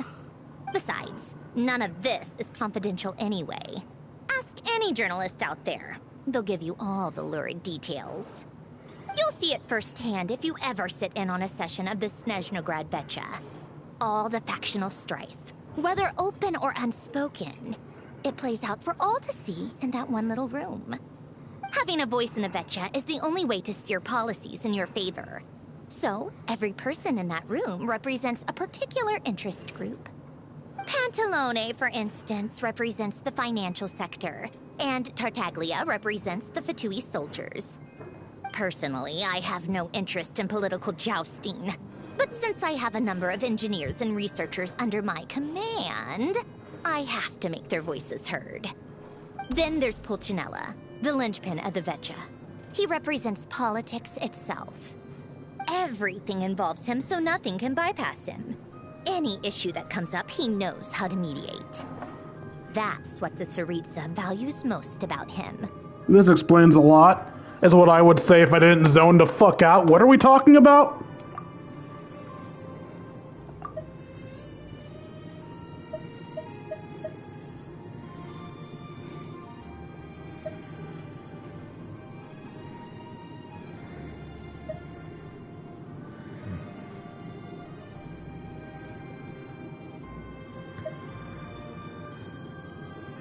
Okay, so each Fatui represents a portion of their army. So the politics, the financials, the engineers, the soldiers, I guess Columbina would have been the naturalists. I don't know what the fuck. I don't know what Scaramouche would have been. I highly doubt there are lots of automatons. What was Scaramouche's specialty? His specialty would also be battle, right? So he can't be the soldiers. Whatever. This explains a lot. I'm starting to see why everyone is so frustrated with the way things are, but also powerless to change it. A complex web of interests connects all parties involved, and the Tsaritsa sitting at the top adds another layer of complexity. It must be nearly impossible to come up with a perfect solution. All right, I'm done carrying this conversation. Time for you to answer a question of mine. All right, what do you want, you rude bitch? The info you needed from me. So why was Tartaglia the first person you asked to see and not me? What makes you ask that? You're not jealous, are you? Huh? Jealous? As if.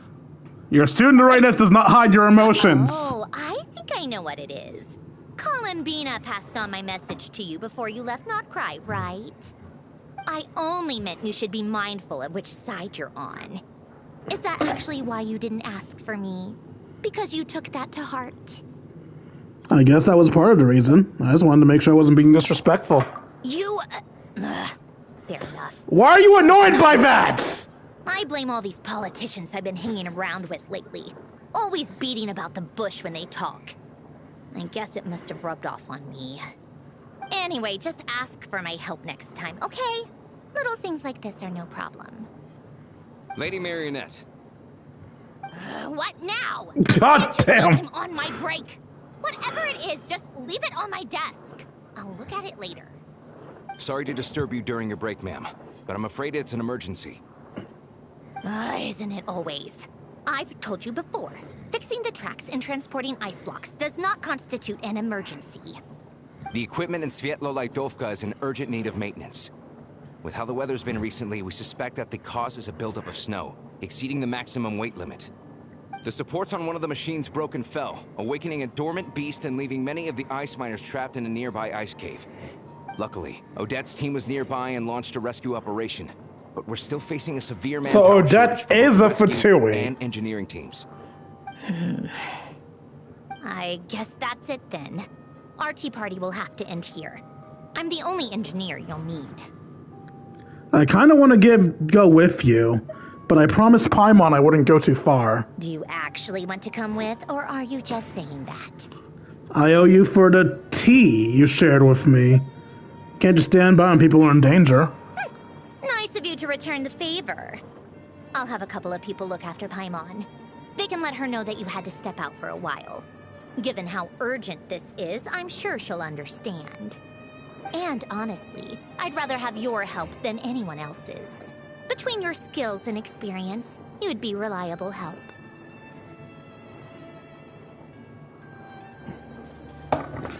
Great, thanks. Sounds like a plan. Then let's go. You, take 2 people to Pavoyer restaurant. Find his room and watch it like a hawk until we get back. If anything happens to Paimon, you'll be answering to me. The fuck is he supposed to do if she gets sick?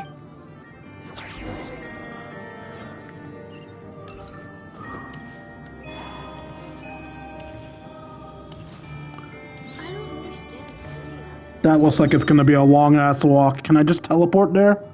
Where is it? Where am I going? I'm going here.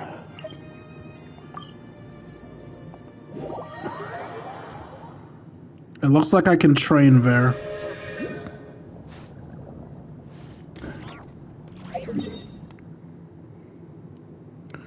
Oh, it actually put me in the right spot. Nice. I thought I'd have to tell the train where I wanted to go, but no, they just dropped me where I needed to be. Excellent Mora nearby.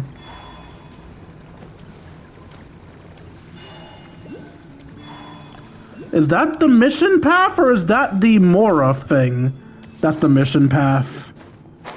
I thought the thing was telling me which way to go to get the Mora. That would have been really cool. Maybe I'll go back and see what the Mora it's on about is. This is really dangerous. It's a good thing only one of them broke.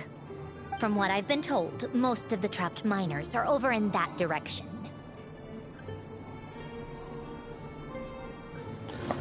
I'll go rescue them.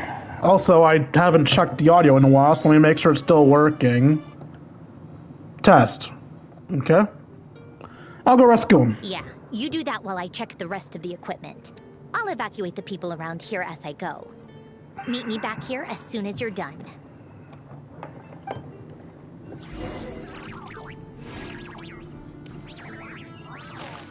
Alright, Columbina, you ready to rescue people? How the fuck am I getting veggies from containers of ice?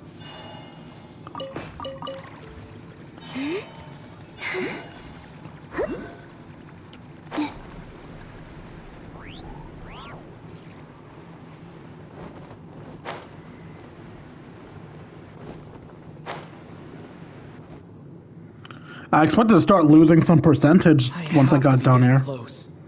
Don't go any further. Who? Oh, Odette. It's too dangerous here. There's a highly aggressive monster on the prowl. You need to leave, now. I'm here to help with the rescue effort. Also, I'm here for Sandrone. Ah, I see. You're the backup from Snezniya. Well, I'm Odette. Good to meet you. Ah, so this is Odette. She was the first member of the Fatui on the scene. There are 5 people trapped in the cave. Monster type is unknown, and so is its location. Let's go. Every second counts.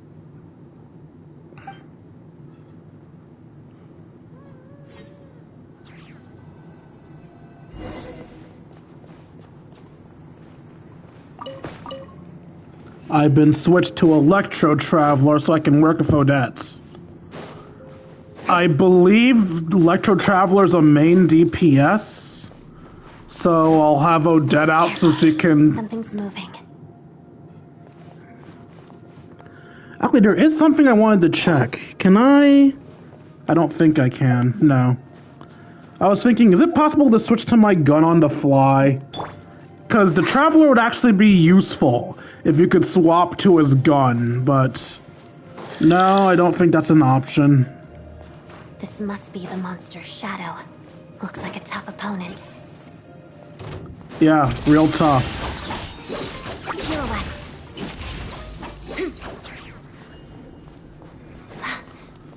Did I just skill after I skilled?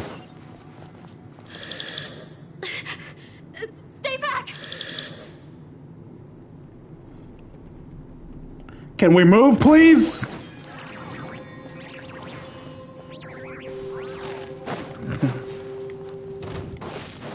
Together.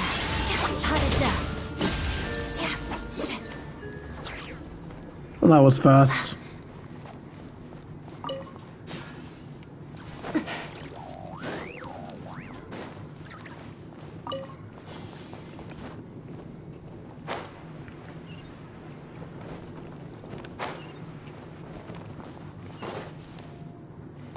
I see them.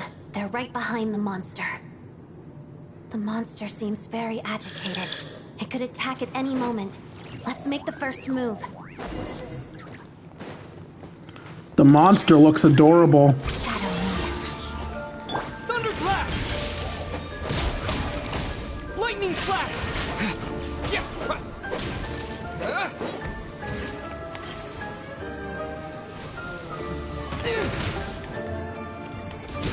What am I trying to make there?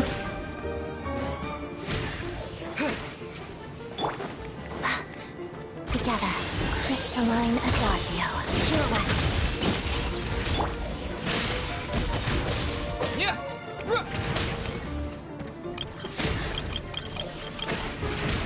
What am I making? What was it that you wanted me to make there? I can't tell. Let's begin. Well, I guess it doesn't matter what I needed to make. I just won. Thank you for saving us. It clearly said to build something there, right? Thank you. Did I misread that? You're welcome. You should be safe now. Follow this route out. He and I will stay behind to watch the rear. Oh, maybe it was the battle increase thing. I know there's a thing that says you increase your stats in combat. Maybe that's what it wanted me to build. The path is clear. It should be safe now. Thank you. Come on, let's go. This way. Clear. It should be safe now.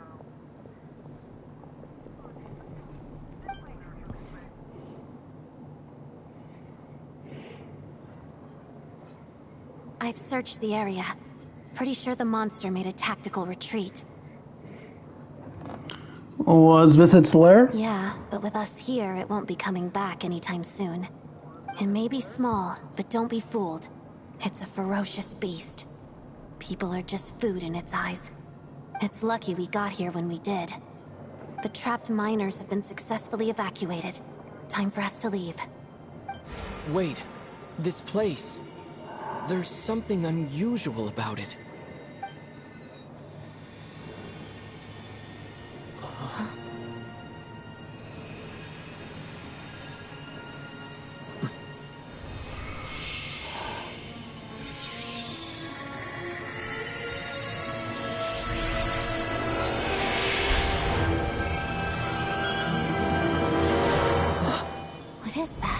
A sword. It's back? Guess it has family.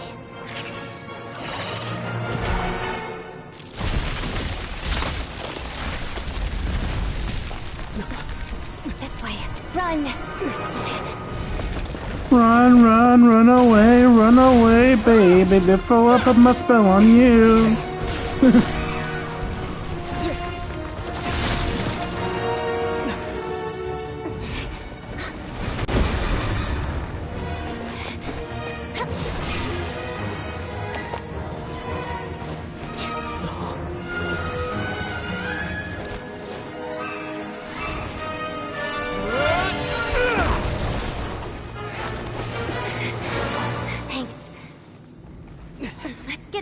You're not gonna question me summoning Geo when I just swapped by your side of Electro?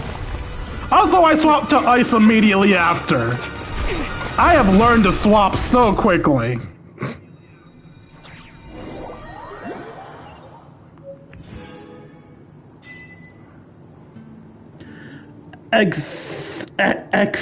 Xaphani's Blade.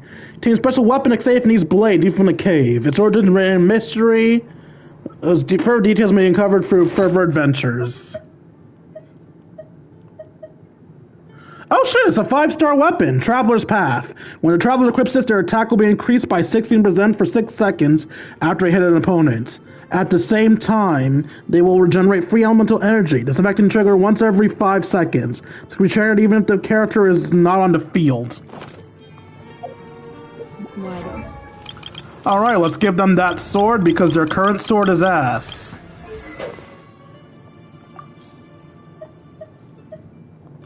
I forgot I got the Skyward Blade. Do I have any sword units that need a new sword? You're using the pipe because the pipe works for you. What does Skyward Blade do again? Energy recharge. Crit rate increased by 4%. Gains sky-piercing might upon using an elemental burst. Increases movement speed by 10%. Increases attack speed by 10%. Normal and charged attacks deal an additional damage equal to 20% of attack. And sky-piercing might last for 12 seconds. With the recent buffs, I might consider doing that to Chi-Chi. But let's see what other sword unit is currently using. You're currently using the Black Tassel.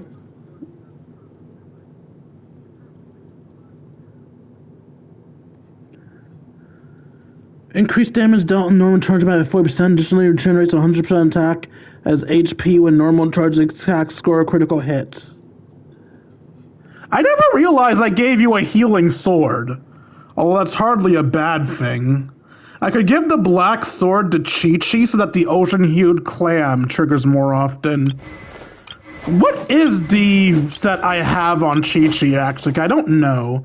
Chi-Chi currently has a normal charge and plunging attack thing because of the fact that I like running Chi-Chi as a DPS. Chi-Chi was using the ocean-hued clam set, but it looks like I gave some of her stuff to somebody else to use.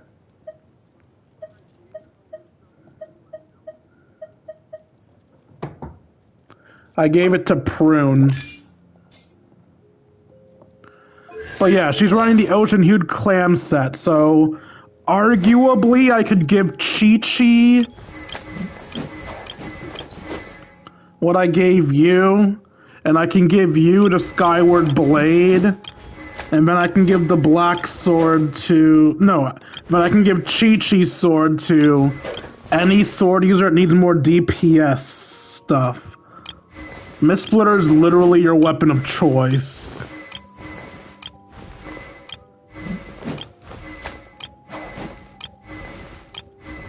Do I really have so few swordsmen? It doesn't really matter what I give you. When the wielder is healed or heals others, they gain... Yeah, you already have a healing sword.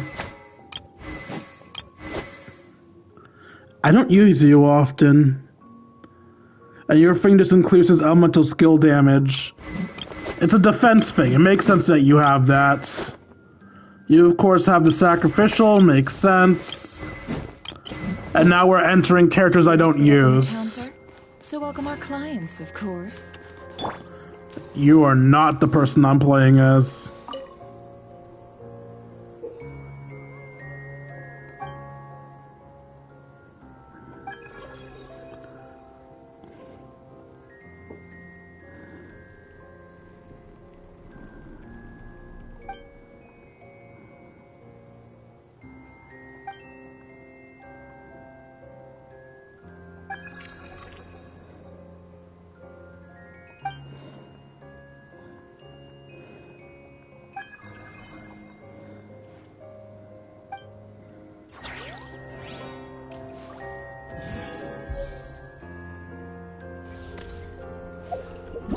Is that one of the events? No, I don't think that's this event.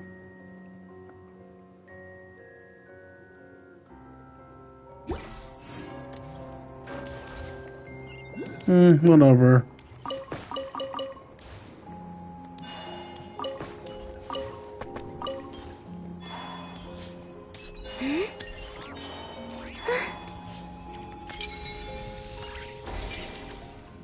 There's a chest nearby.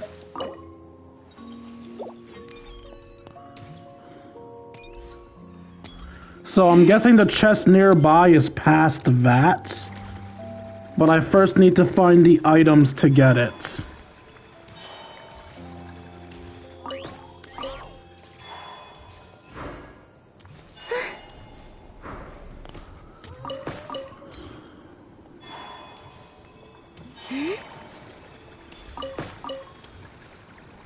Where was the ladder up? This is the ladder up. Wait, I need to get back my stamina first. Yes, I know you're dying. Chill out.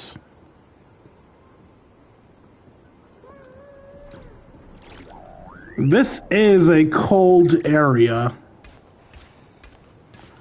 But it's a very slow descent, so...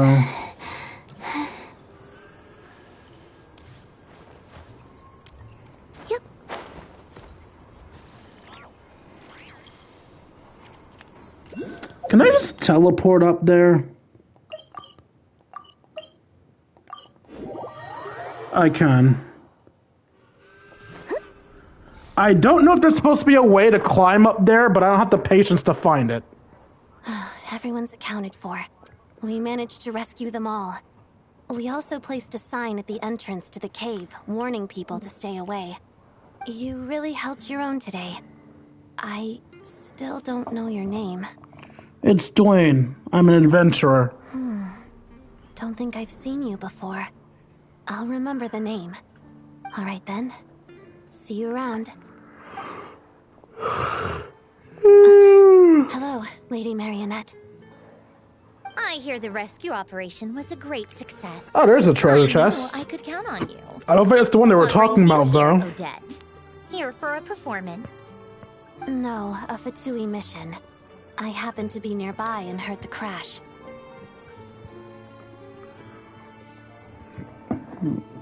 Performance? She hasn't introduced herself then.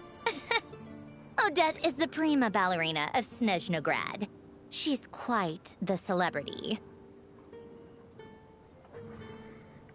If you ever hear people mention the two crowning jewels of the Korolievsky troupe, they're talking about Odette and the prima donna, Vodianitsa. On top of that, Odette's also a rising Fatui star. It's looking likely she'll inherit the title of the Fair Lady. She learned all her combat skills from Rosaline herself. Used to be one of her most valued subordinates, too. You flatter me, Lady Marionette. If she's Rosaline's protege, that makes me... Never mind. There's no need to bring it up. No point making things awkward. No wonder you're such a keen fighter. How's progress on your end, Lady Marionette? Equally successful. I finished reinforcing all the equipment. Took me a little longer without Polonia's help. But the outcome is the same, of course. Even if the heavy snowfall summoned by that monster lasts for another 3 months straight, this equipment won't give way.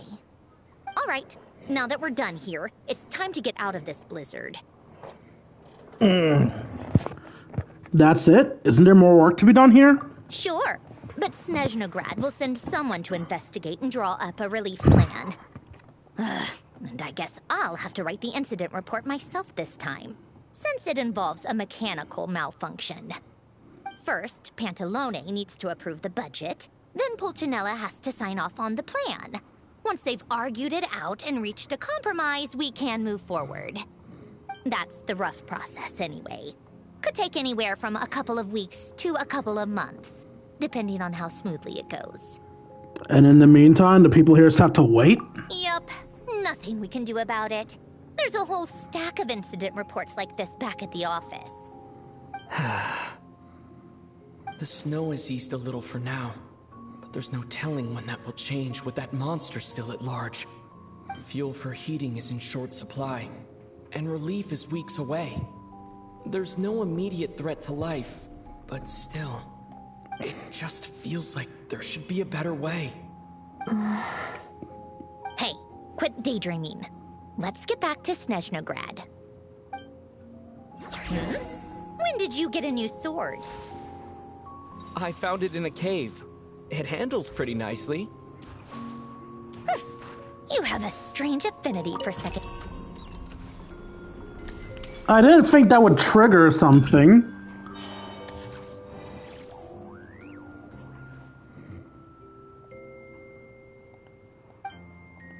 Alright, now that I've confirmed that world quests are not voiced, I am free to explore Snezniya.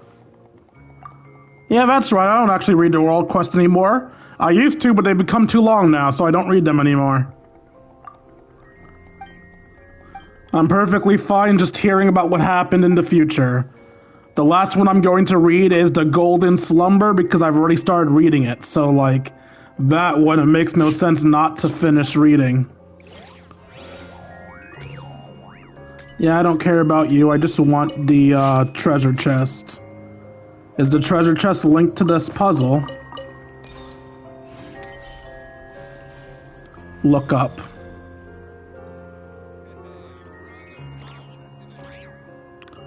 That's also the branches. Why do they care so much about these branches?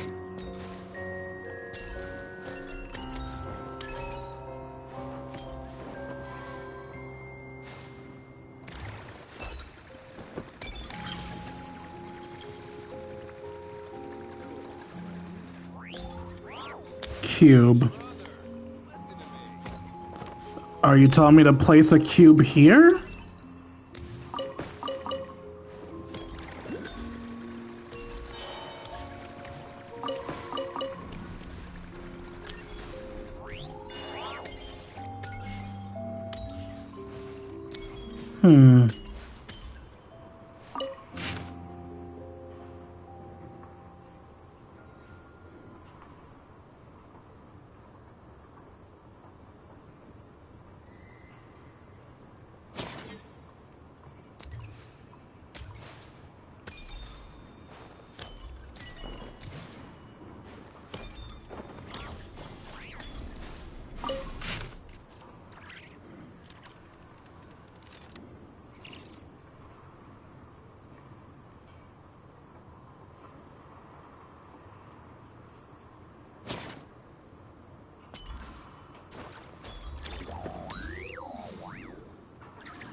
Do I not put this cube on top of that cube?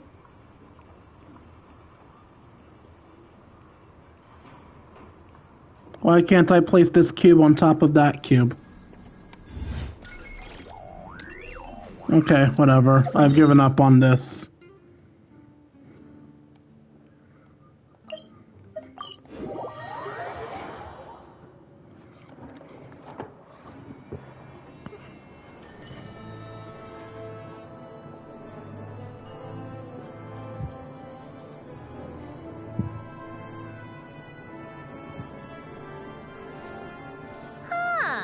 Well, if it isn't Counselor Tartaglia, Mr. Big Shot himself. Go easy on me, all right? I'm still recovering from the interrogation the real Big Shots put me through. Hey, comrade, it's been too long. I heard you came looking for me earlier. Nicest surprise I've had in a while. Good to see you too, Odette. I'm guessing you guys just got back from Sviatlo Lajdovka. How'd it go? Crisis averted? It went fine. How about you? Any new developments? Not really. Same as ever. Growing opposition to Project Stuzia, and the usual rebuttals are starting to ring hollow. The results of the mock vote were pretty dire. Pulcinella was fuming. I've never seen the old man so angry. That's not good news. It takes a lot to rattle him. Yeah, obviously if push comes to shove, there are ways to crack down on dissent. But... Sorry, I have to ask something. This is going to sound blunt, but may I? Huh? Of course, fire away. It sounds to me like everyone's tearing their hair out trying to figure out how to deal with opposition to Project Snezniya. But what exactly is this project's purpose? And how can it be so important that even people like you two refuse to stand up for the ordinary people of Snezniya? Interesting. I gotta hand it to you, comrade. You sure don't mince your words.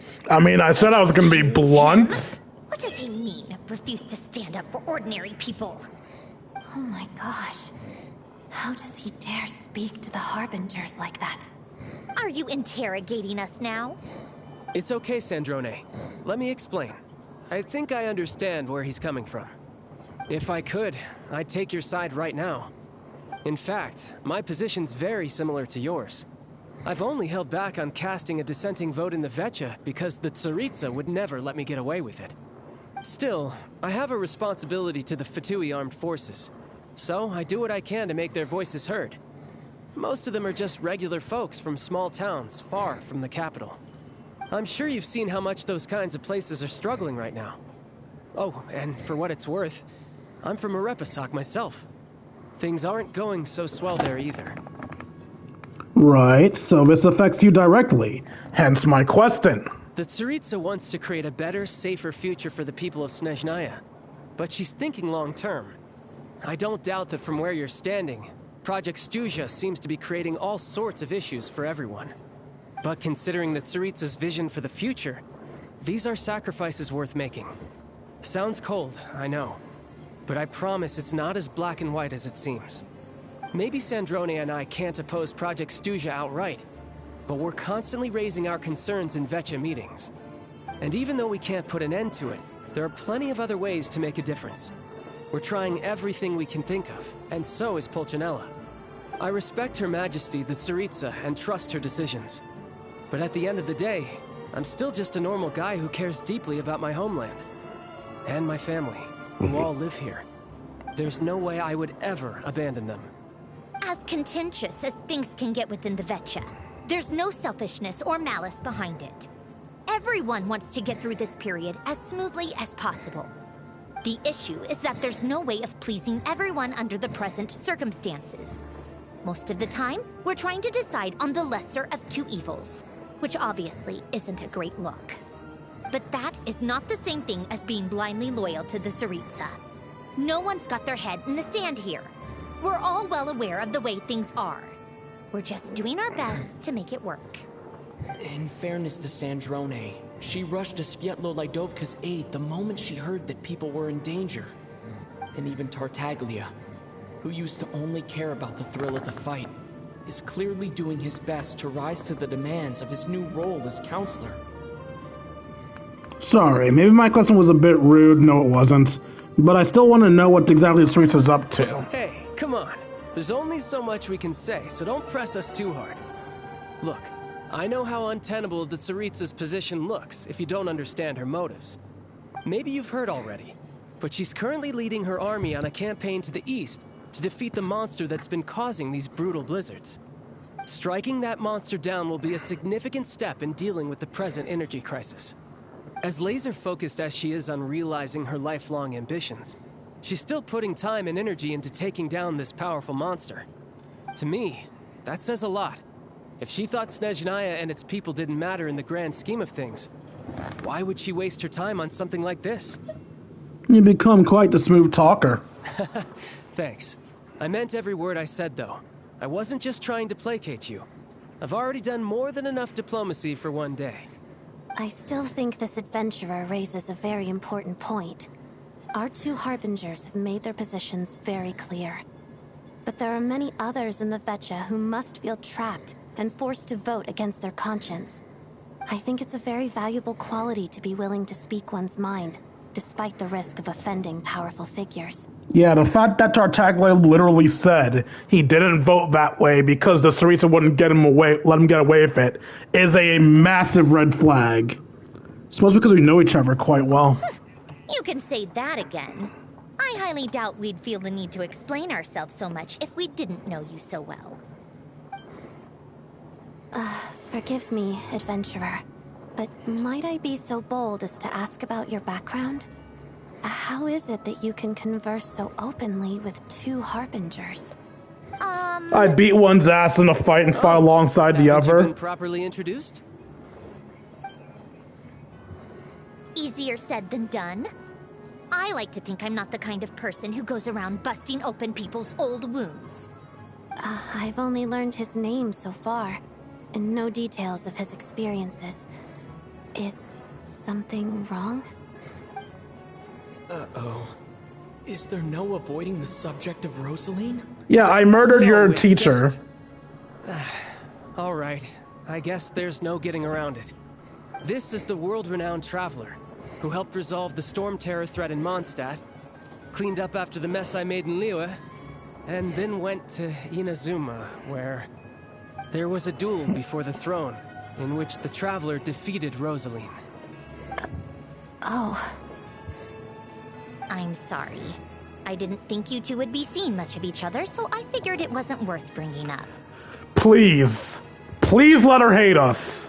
I hate that everyone in this damn game likes each other. I want her to hate our guts. Give us some actual conflict. Make these people feel like people. It's fine. It was a long time ago. It's fine. God damn it. Sorry, I just remembered that we have a rehearsal coming up. Oh no, she's holding herself back. I should get going.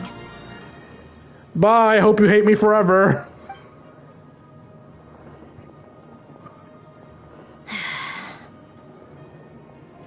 I've mentioned this to you before, remember? She was Rosaline's most valued subordinate. But they didn't actually get along. Not that Rosaline was really the type of person to make friends, but death has a way of resolving a lot of conflicts. Don't let it weigh on you. Like she said, it was a long time ago. It's in the past now. Odette has a very different personality from Rosaline. Give her some time. I'm sure she'll work through it. Oh, by the way, where's Paimon? It's not like her to hide away. Dying. She hasn't been feeling well, so she's resting at Podvorier Restaurant. I got a couple of my people to look after her while we were gone. Oh, right. Sorry to hear that. Poor thing. Reminds me of when Tonya was little. She really felt the cold back then. Used to get ill all the time. I felt so bad for her seeing her lying in bed, coughing. She was so mature for her age, though. Whenever someone came to visit her, she'd greet them with a smile and would never complain. I'm sure Paimon's a good kid, too. You're a little short on manpower, right? Let me have a couple of my people take over for yours. I'll send my most capable and reliable. They'll make sure Paimon can recover in peace. Well, that would be great. Your people are more qualified. Thank you. Hey, don't mention it. I'm sure you have things to do. Hopefully this takes a load off your mind. So no more accusing me of not being on your side, all right? One last thing, I just remembered something. So I met the Jester when I first arrived in Snezniya. Already? That was quick. He seemed to know who Paimon was. I want to see him again to clear things up. I'm afraid I can't help you there. Our director's recent movements are confidential. Even we're not in the loop. If you hadn't told me, I never would have known he'd gone south. I assumed he'd been in Glupov this whole time. Oh, I see. Got it. Well, I guess I'd better go sort out Paimon's security situation. I have some other work to catch up on at Glupov anyway. Me too. I have an incident report to write up. Let's leave it there for now. Sure thing. See ya. I guess everyone's in a difficult position. But Tartaglia's right. I have things to do. Things I want to do. And things I ought to do. To start with, I should ask Alosha if he knows any way to help Svietlo Lidovka. Catherine heard all of that, but I guess Catherine is just Sandrone with extra steps.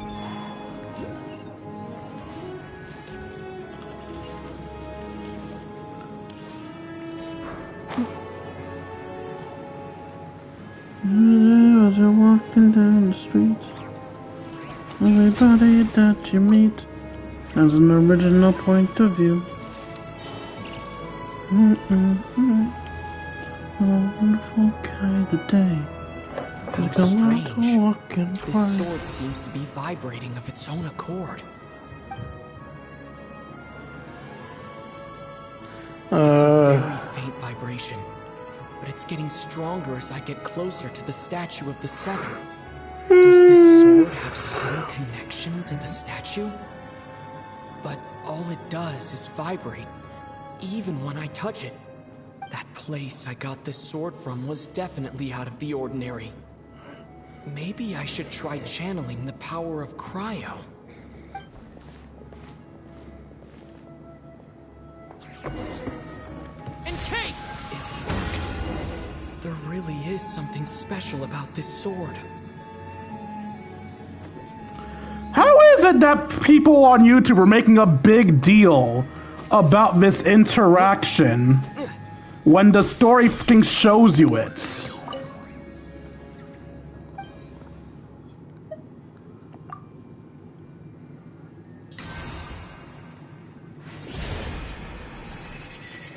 Traveler journey far into foreign lands, all for a slim chance of redemption. Oh! Minor affixes unlocked. Traveler's Path.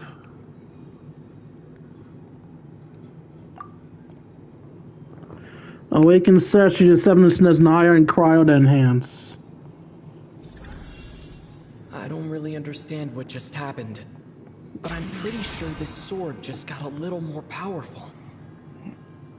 I'll have to try the same thing again when I come across another statue of the Seven.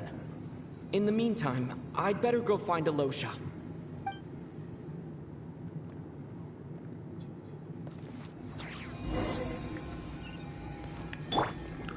Stop swapping me to her.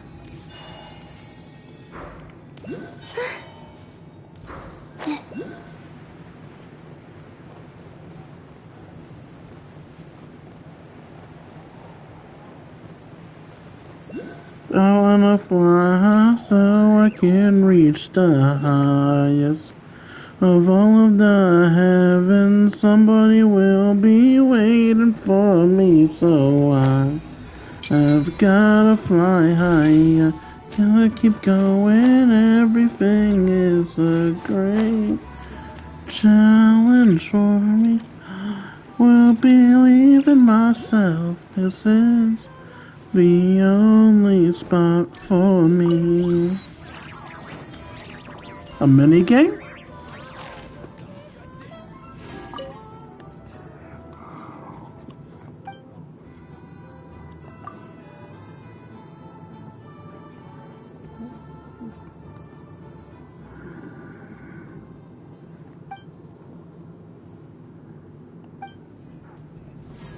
What are we doing?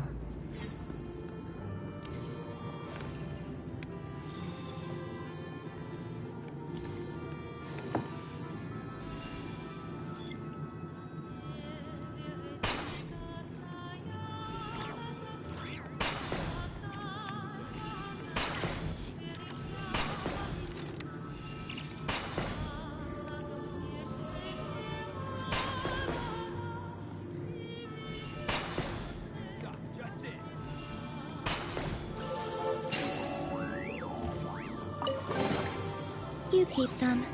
I no longer need offerings.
this a pleasant surprise, right?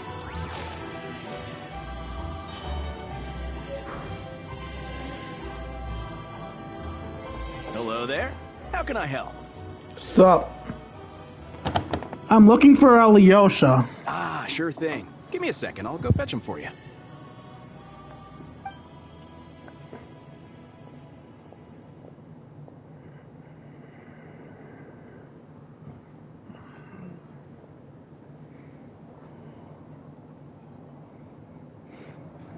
When Alyosha arrives, you tell him about what happened. It's a familiar story. I've had similar experiences. Although Snezniya doesn't deliberately delay or withhold relief, those first few days of waiting for help are always the hardest. It's a fundamental contradiction. If emergency relief can't be delivered in time, what's the point in even calling it emergency relief? So that's it? You'll just have to wait? No one in Snezniya has enough energy right now. Not necessarily. I think there's a good chance that Kresnik Kristall from Stratomoros will start flowing into the market. Really? Why? When we resolve Stratomoros' energy issue, it's like we open the floodgates. A huge backlog of Kristall is now available to the townspeople. There's no way they can use it up at once. A lot of them will probably stockpile it and slowly work their way through. Probably a good idea, since energy prices are only going to keep rising. But there will always be people who urgently need Mora. So they'll sell it to highest bidder. Exactly. At the current prices, selling Kristall is an easy way for an ordinary person to make a fortune. Hey boss, how much do I have left in my account? 1 second, let me check. So, you're planning on buying the Kristall out of your own pocket? Yeah. I don't know if I have enough, so I'll chip in a little extra and buy as much as I can afford. Let me cover this. I can't have you pay for all of it yourself. No, it's fine. You're new to Snezniya, and you have your own living expenses to worry about. Besides, you're already providing the train. It's okay. I volunteered for this. Here's your Mora. See what you can find at the market. But I doubt there'll be much Kristall left. Yeah, well, can't hurt to take a look. Let's see. Huh? What's Odette doing here? Oh, Alyosha, and... Hello. Hello. I didn't realize you two knew each other. We teamed up in Svetstaka. I didn't realize you two knew each other. Yeah, I take on some odd jobs in the city to supplement my hunting income. Sometimes I work as a cleaner or prop hand at the theater where Odette is one of the big stars, so I've met her a few times. When the weather's as bad as this, it's better for a hunter to adapt than to keep looking for game. Yes, and we sometimes need extra help.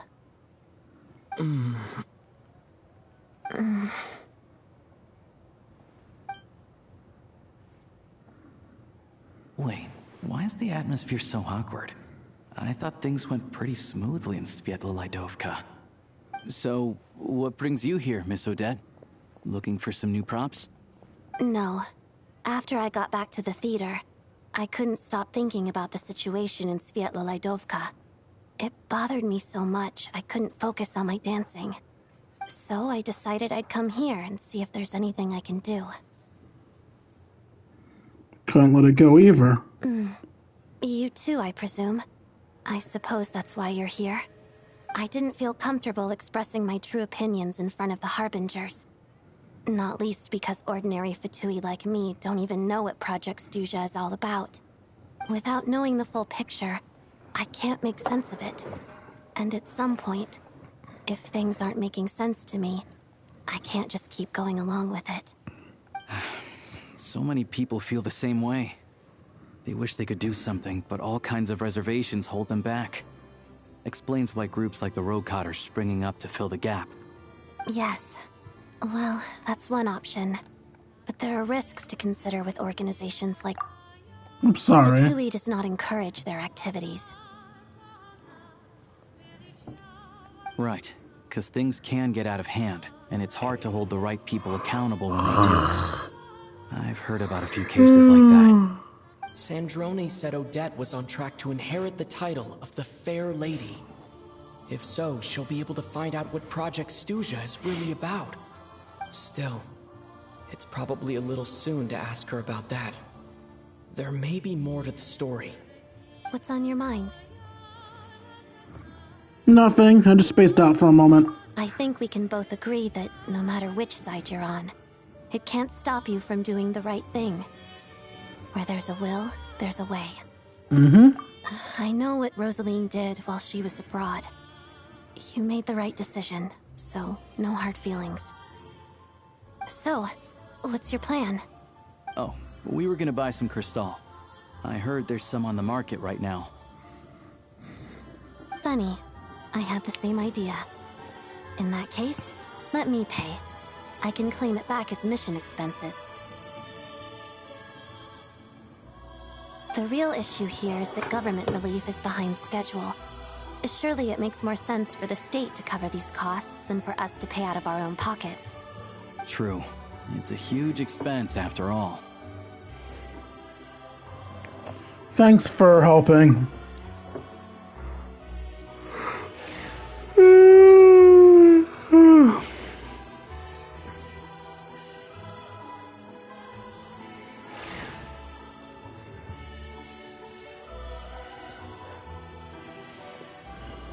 Let me see.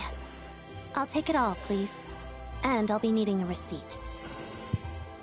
Right.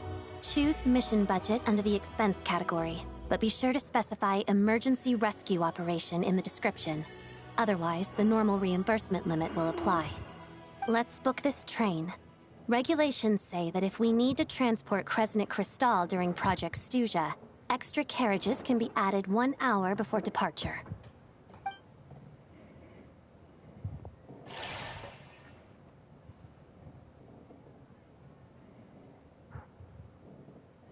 That should do it. The train will be escorted to its destination by Fatui guards. This is my first time seeing you handle Fatui affairs, Miss Odette. It seems you're as skilled an officer as you are a dancer. You flatter me. It's only because I've been doing both my whole life.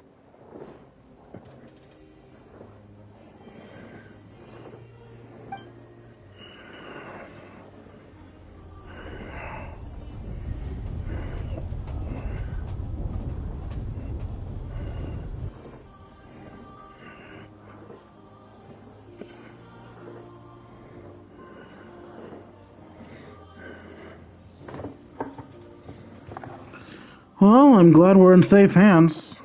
Anyway, I bet you've been non-stop today, am I right? Any idea how Paimon's doing? I've had my hands full, but I'm gonna go back to check on her now. What's wrong? Who's Paimon? His travel buddy. Hasn't been feeling well. She caught a cold right after they got to Snezniya. Sounds like she's important to you. I can't believe you've been dealing with this on top of everything you've been doing to help the people of Snezniya. Couldn't just turn a blind eye to their suffering. Paimon wouldn't want that either. I've got nothing going on right now, so I'll join you. I want to see how she's doing. May I come too? I have some candy that someone gave me back in Svietlolaidovka. Plus, I know a little bit about relieving cold symptoms. Sure, she'll appreciate the company. And she'll definitely appreciate the candy. Right, the fat fuck. Let's go. Little Ika versus Paimon eating contests. I still don't know what the deal is between these two, but at least the tension seems to have vanished. A good sign, hopefully. Dude, you heard her say that she didn't hold it against us after what Rosalind did. She should be able to figure it out from bats. Fish nearby. Bite away fish. So what, that way I'm guessing?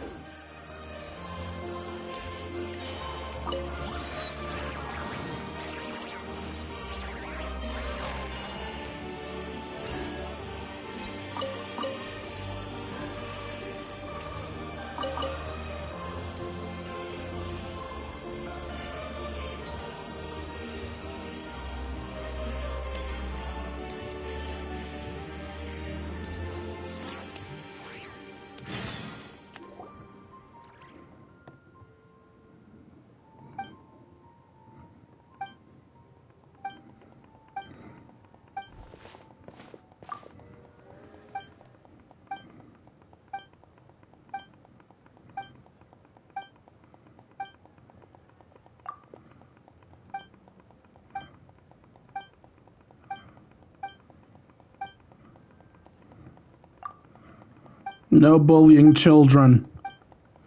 Oh, Paimon, you're here. What happened to your sickness? Oh, you're about to throw hands? Mean streets of Disciple.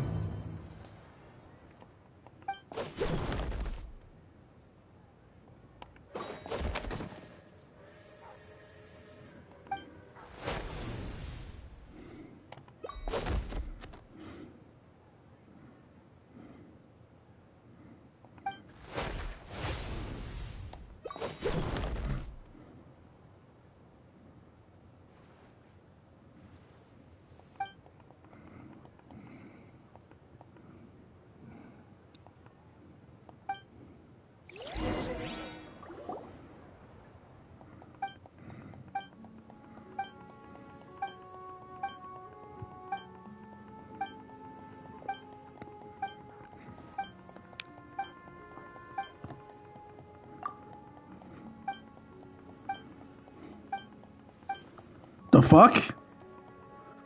Are your feet blades? What the fuck? Oh no, your tail's a blade. And you're holding swords. No, those are your feet. What?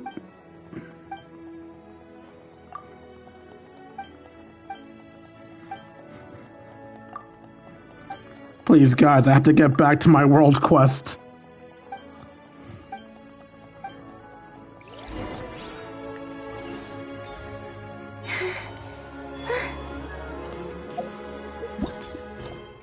Nope, not that.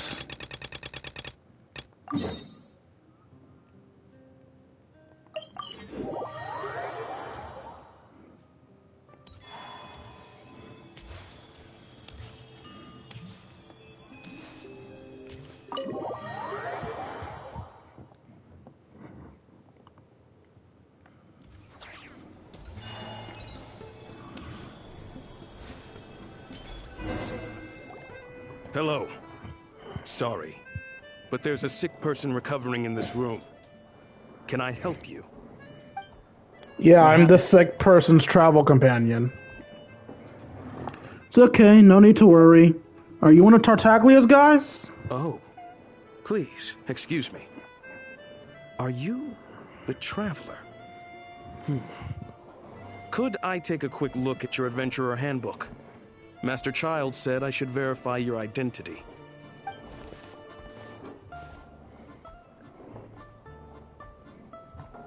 Here. Ah, it's really you. Sorry for the inconvenience. We're under strict orders from Master Child to keep this room well guarded. At the same time, we can't interfere with Podvoye Restaurant's business.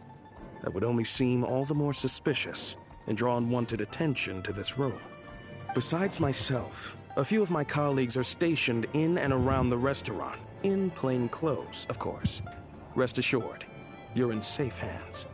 I didn't expect such a high standard of protection. Well, Master Child handpicked us for this special assignment. We're not about to let anything go wrong. Anyway, I won't keep you any longer. Please, head inside. I love how for all intents and purposes the Fatui should hate us, and yet we're getting this special-ass treatment. They really did go out of the way to avoid having anybody that could be playable be evil. Alicia, you're back! Oh, hey! Who's our new friend? Hi.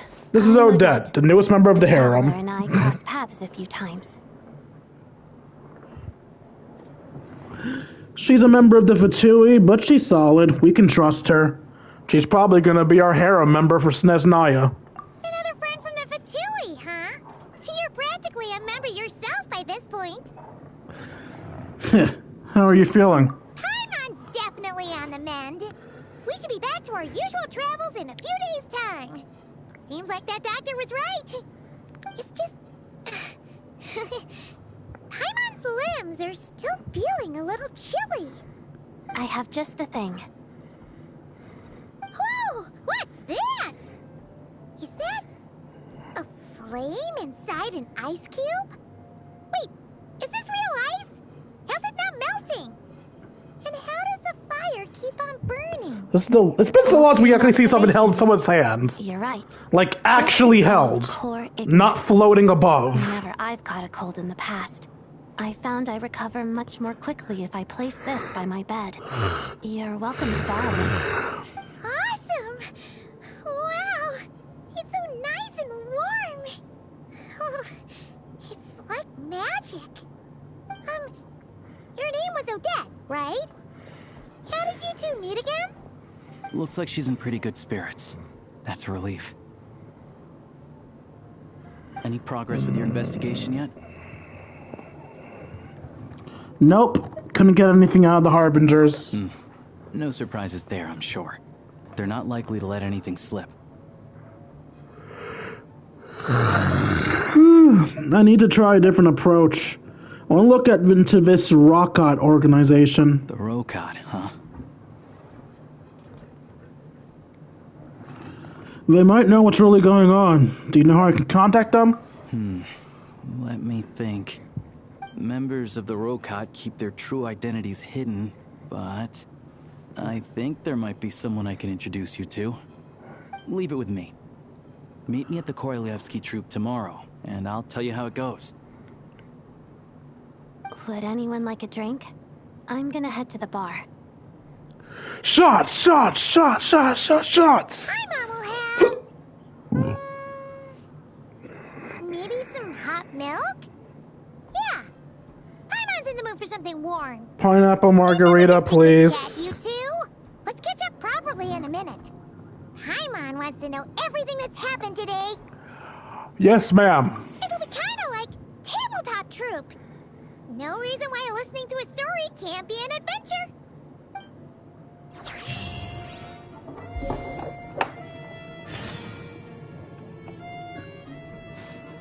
How do I do the Snezniya journal again?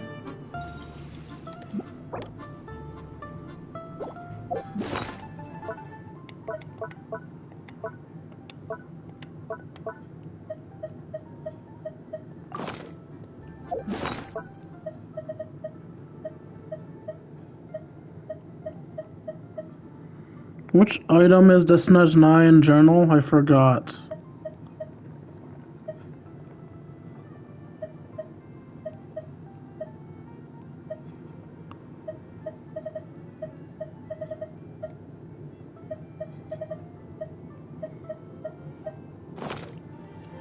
Is the Snezniya journal not an item?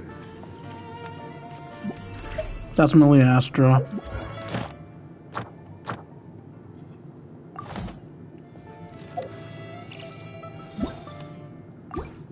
Yeah, I'll have to remember how the Snezniya journal works at a later date. For now, what time am I advancing to? 8.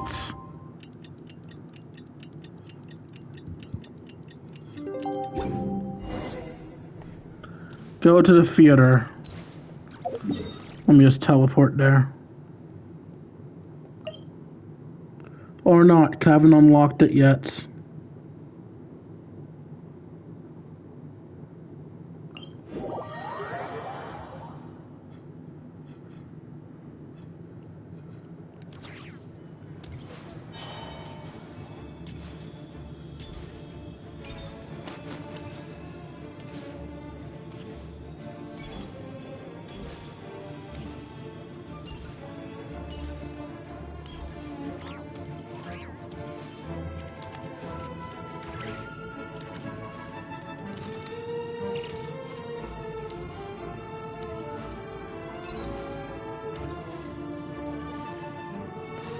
Beware my animal.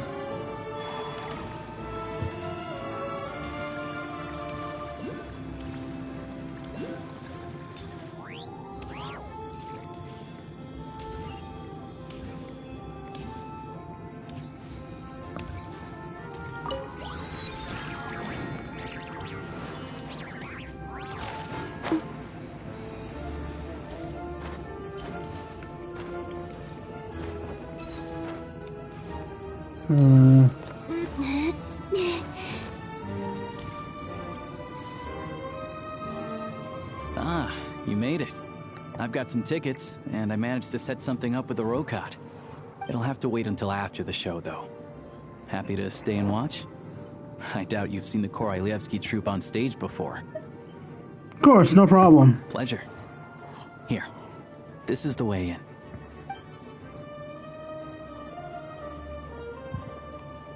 Please present yourself for a routine inspection in accordance with theater regulations. Thank you.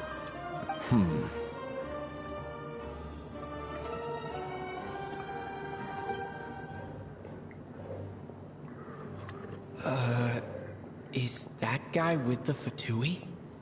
Looks like he's waiting for something. Okay, all done. Thank you for your cooperation. Please proceed through to the theater.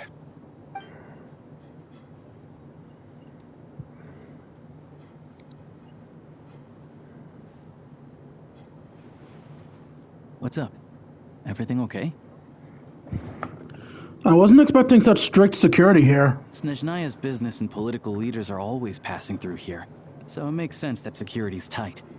Still, it's a little unusual to see the Fatui's Armory Palace guard here. You saw him, right? The guy right at the back. Strong, silent type. His name's Valeri. He's part of the Special Assignments Battalion, but I only ever see him here for one thing. To look for a guy named Mitya. Mitya? Who's that? Supposedly a researcher, though he never seems to put much time in at the office. The theater is one of his favorite places to hang out when he's playing hooky from work. But that's not for us to worry about. Let's go. The show's about to start.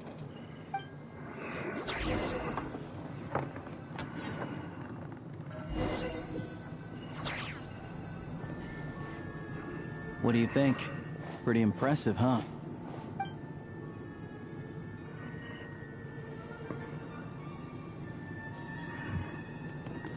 It reminds me of the Opera Epiclese. Oh, the one in Fontaine?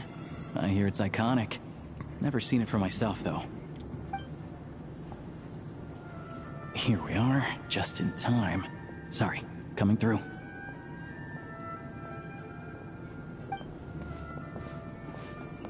Excuse us. If you're gonna show up late, keep your mouth shut. What's his problem? Whatever.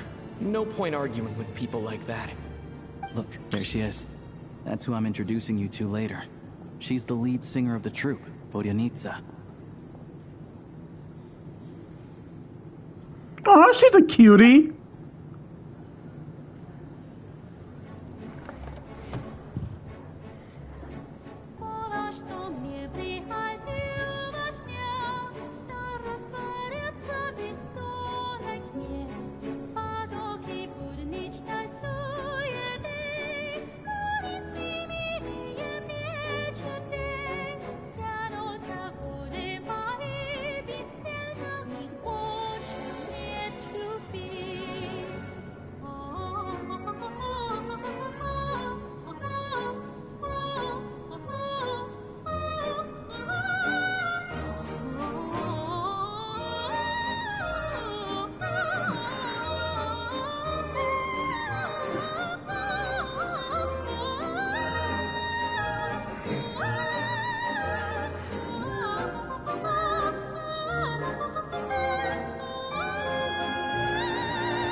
This leads directly to the green room. They're expecting us. Vodyanitsa will be waiting for us there.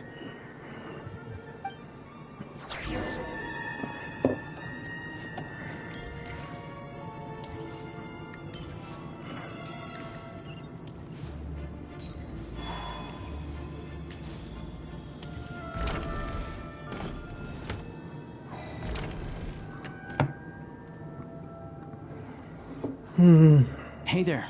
Excuse me. Can you believe it? I am so mad right now. Why? Come in. Oh, it's you two. I wasn't expecting to see you here. Huh? You know each other? Oh, wait. Is this who you were telling me about? The one you met yesterday and couldn't stop thinking about? I never said that. Yes, you did. Why are you denying it? It was right before I went on that rant about the moody factory owner. Oh, I remember it so clearly. Might I ask what brings you two here? Oh, I just brought him here to see the show. I was joking about the He was harem, full of praise for but I Vodionic's might be performance. correct. So I thought I'd try my luck, see if we could get the chance to chat for a bit. Maybe get an autograph? You work here. You of all people ought to know that's against the rules. It's not what the green room is there for. Oh, what's the big deal? Come on, don't be shy. I can give you an autograph. You can take a picture too if you want. Do as you please. Thanks, cutie. I finished all my shows for the day. I'll leave you to chat.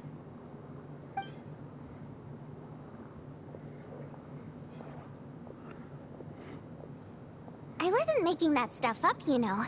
Odette's just too proud to admit it. She thinks very highly of you. And so do I. You did the right thing in Svietloladovka. We're good. Odette's out of earshot. I'll lock the door.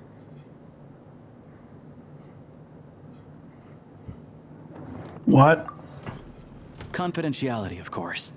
The Rokot is very strict on that. Whoa, Alosha! Not out loud. Not with an outsider here. Relax. I've taken care of it. Look at this. The president's reply sent this morning. Wait, so he's been approved to join? As in me? You told me last night that you wanted to get intel from the Rokot. Unfortunately, Rokot intel is only available to members. But ever since you set foot in Snezniya, we've been working together. I've seen the way you work, your character, and your motives. Everything about you is perfectly in alignment with what we're trying to achieve in the Rokot. So I figured I might as well cut to the chase. I wrote a letter to the president explaining your situation, including just the right amount of detail. His approval came very quickly. Of course, it's still your decision whether you want to join or not. We'll respect your choice. So that means you and Vodinista, you're both members? Well, assuming Odette was telling the truth and she didn't misjudge you, I guess we don't need to worry about you blowing our cover. Still, you gave me a real fright. I didn't know that's why you came looking for me. So, that stuff you said about admiring my performance, was that just because Odette was here? No. Did you actually mean it? No, I meant every word. I liked your singing. Now you're talking. That's what I like to hear. Anyway, let me give you a quick rundown of how things work. Like I said, the Rokot is a covert organization, and we hide our identities. Members typically don't meet in person or even know each other's identities. This helps us maintain a high level of independence and secrecy. Because of this, members are basically free to decide their methods without constraints, so long as the outcome of any activity doesn't violate the organization's principles. After all, we don't have any ostensible contact with each other. This way, if anything goes wrong, no one else will be implicated. Beyond the freedom to choose how you operate, it's also your choice whether to act at all. We have plenty of members who have yet to take any action. In short, joining the Rokot in and of itself won't place any restrictions on your activity in Snezniya. There's a code of conduct you can read if it interests you. But basically, as long as you don't plan on using your anonymity to go around doing evil, you'll be fine. I tried reading it 5 or 6 times. Never made it all the way through. Even the most lackluster script makes for more interesting reading. Sounds good. I'm in. Great. Then I'll go grab an official application form. I'm in. Be right back.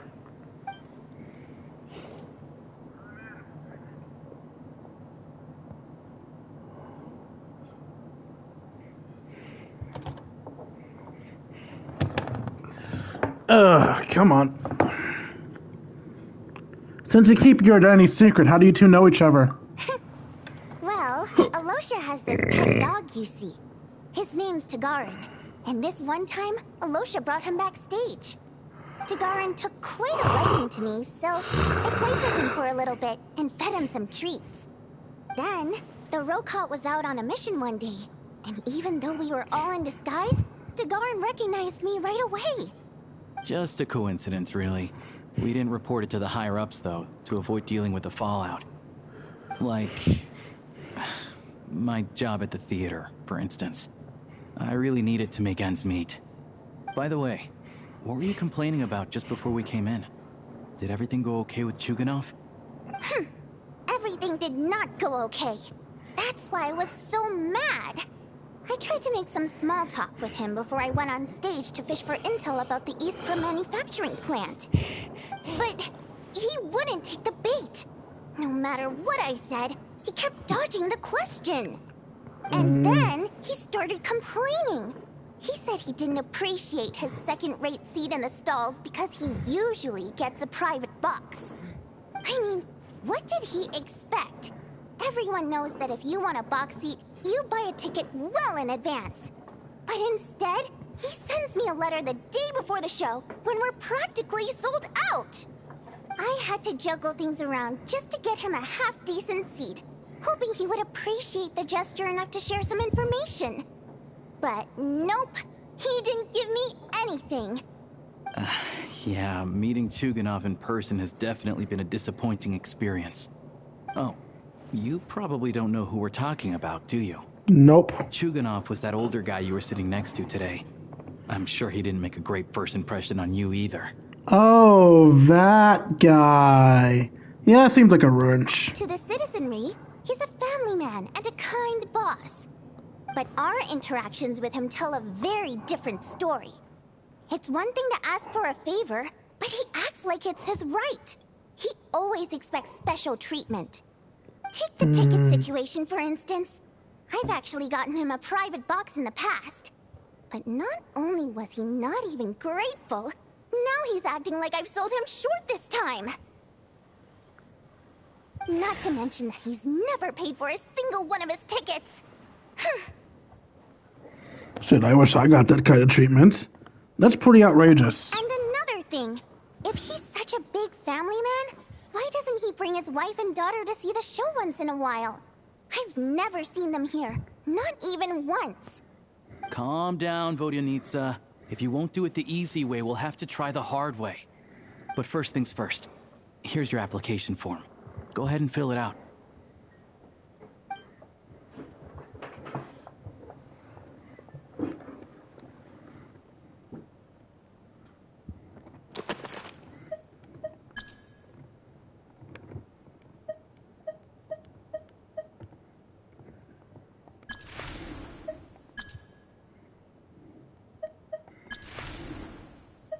Actually, let's go with Monpie.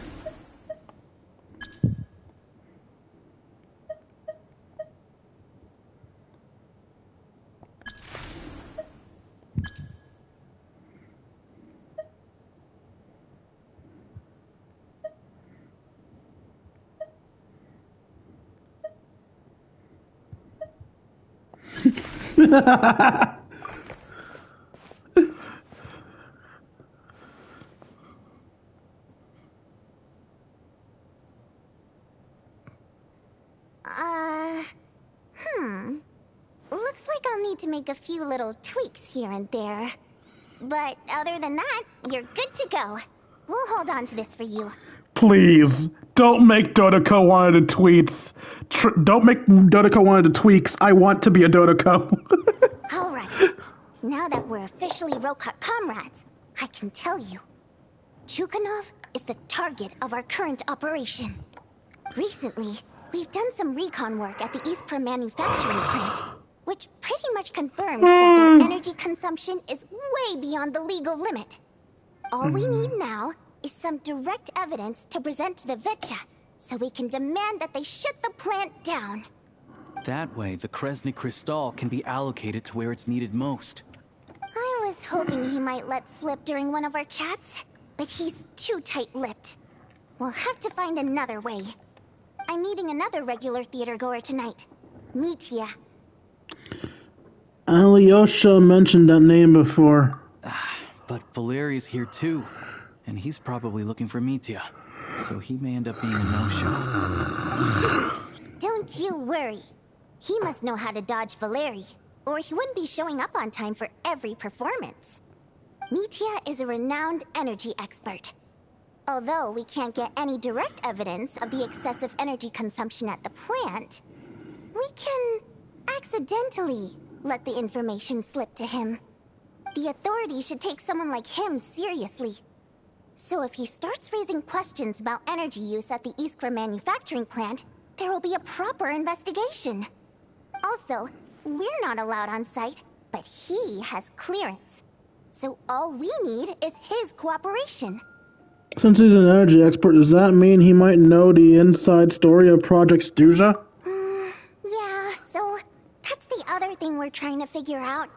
Though I think we're far less likely to make any progress on that front. Still, I hear that Mitya is a bit of a chatterbox. So, who knows? Maybe if we catch him in the right mood, he'll let something slip. What do you think? Sound like something worth your time? Definitely, I'd love to join you. Okay, in that case, you guys find a seat somewhere nearby. Pretend you're a couple of buddies there to eat, and keep your ears peeled for useful information. He's a huge fan, so I doubt he'll have his guard up around me. But you two need to be convincing. If he suspects anything at all, he might stop talking. Sure. Don't worry. We'll make a believable pair of buddies. I'm sure we can manage a bit of friendly chit-chat. Perfect! You've sold me already. Now, help me tidy this room up a bit before we head out. Okay. What needs tidying? Everything!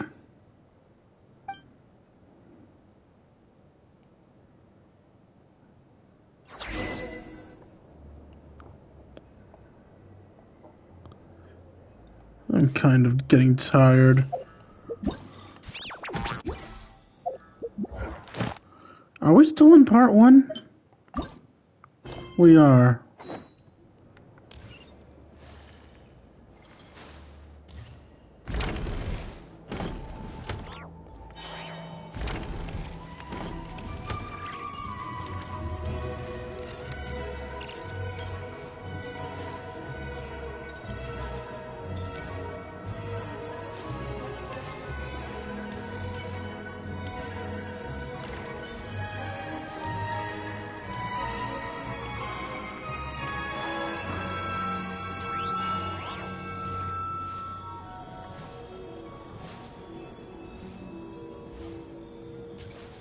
Another game?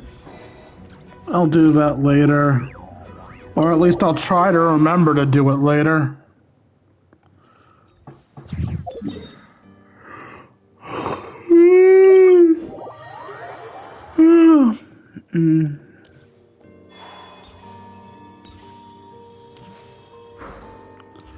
We've been doing this for 4 hours now, right?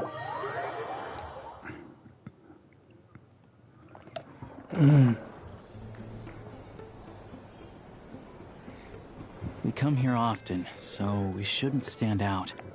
Let's sit here. Now, it's up to Vodyanica. Let's see how the conversation goes.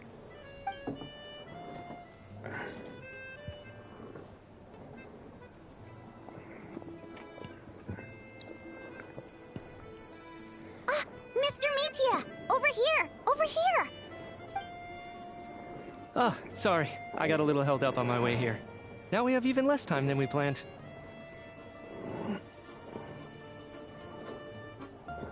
Go ahead and order some snacks and drinks. Whatever you like. Let me see. According to my schedule, we still have 25 minutes left. You're really pressed for time today, huh? I was imagining this would be a leisurely chat. If you'd prefer, we can always reschedule for another afternoon when you have more time. No need. Getting to meet the lead singer is a very precious opportunity for me. I'm not about to pass it up. I've already had to decline your invitation several times because our schedules rarely align. If I don't grab this chance while it's here, who knows when the next one will come around? Well, it's very kind of you to make time just for me. What's going on with his scarf? It's like it's alive. I'm not too sure, to be honest. But Snezniya is full of weird and wonderful things like that, so people tend not to bat an eye. I'm sure the same will go for the Eye of Grey and Paimon. That'll... you out for tea and a chat today was to get some feedback from a true fan of the theater. Well, I genuinely have nothing bad to say. No matter how many times I hear you sing, it never gets old. Excuse me? It always seems fresh and new somehow. Is he an animal Maybe user? it's because the more times I No, listen, that's the the more detailed badge. I That's notice. not his Or vision. maybe you simply improve with every performance, delivering it better each time. Thank you! I'm delighted to hear that. Could you give me any specific examples? Oh, yeah. That, the piece you sang today, for example. Beneath the Frozen River? Does he have notes on the scarf? I'm just praising a good performance. I always used to find that such a bleak and lonely song. But the more you listen, the more you realize that it's not as cold and nihilistic as it appears. When you really dig down into it, there's a certain level where you're surprised by the emergence of hope. Wow, I'm impressed. I didn't expect you to pick up on that. Actually, I only tried out that angle after talking with a composer. Still, Beneath the Frozen River wasn't on today's program. Oh, really? But it's a classic. You sing it every time. Almost every time. So that's why the scarf tried to stop him. Well then, let me say a few words about that other all-time classic, Flying in the Wind from the Mountain Sparrow. I didn't sing that one today either. My voice wasn't quite up to it, so I switched it out at the last minute. Oh, but, Sorry, Mr. Mitya, but you were at the theater today, yes? Of course I was. Remember? I said hello to all the troupe members before the show started. You, Odette, and the others. So, what did Odette sing today? Elegy of the Snow-Winged Goose, of course. Correct. I see. I see. You find my singing boring, don't you? That's why you don't remember a single song. Looks like I'll need to cut a few from the program next time. No, that's not it. I swear. All right. I'll be straight with you. I'm sorry. My mind was wandering as you took the stage today. I enjoy watching your shows because the exquisite performances stimulate the mind. It always sparks some inspiration for my research. So, whenever I get stuck at work, I come to the theater for a change of pace. Odette's dance during the Elegy of the Snow-Winged Goose today was simply incredible. It got me wondering what she's been going through recently. That look of sheer defiance in the face of utter tragedy? It was so inspiring. I started scribbling in my notebook right away. Not that I made a ton of progress in the grand scheme of things, but I still think it was productive. By the time I snapped out of it, the entire show had finished. So what you're saying is, you didn't listen to my singing at all? Unfortunately not. I'm sorry. I don't know which is more disrespectful. The fact that I don't always come for the show itself, or the fact that I missed your performance. Seems like things are getting a little awkward. You look nervous. What's up? Mitya just stepped into a conversational minefield. If there's one thing Vodyanitsa doesn't like, it's people who show disrespect for her performance. This meeting was so hard to set up. Don't tell me it's already falling apart. It's fine. I suppose this is affirming in its own way. At least, it shows that our performance really touches people's hearts, right? Don't let it bother you. It certainly doesn't bother me. She's showing a lot of restraint. Must be tough. Well, I'll be sure to let Odette know how much you adored her performance. Please don't say that. I always love your performances too. It's just that inspiration struck at the wrong time today. I'm usually all ears. I know, I can tell. That's why I value your opinion. I'm sure some people can't stand it when others praise their coworkers right to their face, but not me. No, sir. Fair enough. I still feel kind of bad, though. Thumbs up. But you know what I really can't stand? People who only show up to the theater to pretend that they're cultured. Makes me sick to my stomach. Oh, yeah, 100%. There are too many of those people around. By the time they're walking out the door, they've forgotten all about the show. What's wrong? You look furious. I don't know if you've heard about the boss of the Iskra manufacturing plant. He isn't even a theater investor, but he always demands the same privileges as actual investors. Box tickets only, premium drinks, even the right to request specific songs. Well played, Vodyanitsa. Seems like she's harnessing her rage to steer the conversation back on track. Now that you mention it, I've interacted with that guy before. I gotta say, everyone holds him up as an example of a benevolent businessman, but I don't know. I don't see it. Yeah, he couldn't care less about what's happening on stage. He's just there to flaunt his social status. I hate that I have to prepare programs for guys like that. I'm surprised I haven't seen a bot yet today. Anyway, I asked around a bit and heard some pretty shocking stories. Sounds like he's just another greedy capitalist. Oh, really? Yep, the things people are saying are pretty damning. Low wages, insanely long working hours, equipment running around the clock. And as if that's not bad enough, he also strictly forbids his employees from giving any kind of interview. Project Stuja has now been extended so many times, we're at the point where crystal rations for the common folk are barely enough to survive on. Yet he even wants to get his greedy hands on them, just to boost his own profits. If the rumors are true, he's in serious violation of the law. Interesting. So you've heard about it too? What? So it's really true? Who knows? I've only heard the same rumors you have. But there's no smoke without fire. The Rooster's been coming down on us hard lately, demanding that we track and trace every single batch of Crystal. My coworkers in the Department of Energy have been tearing their hair out over it. The Rooster? I didn't realize he cared that much. Yeah.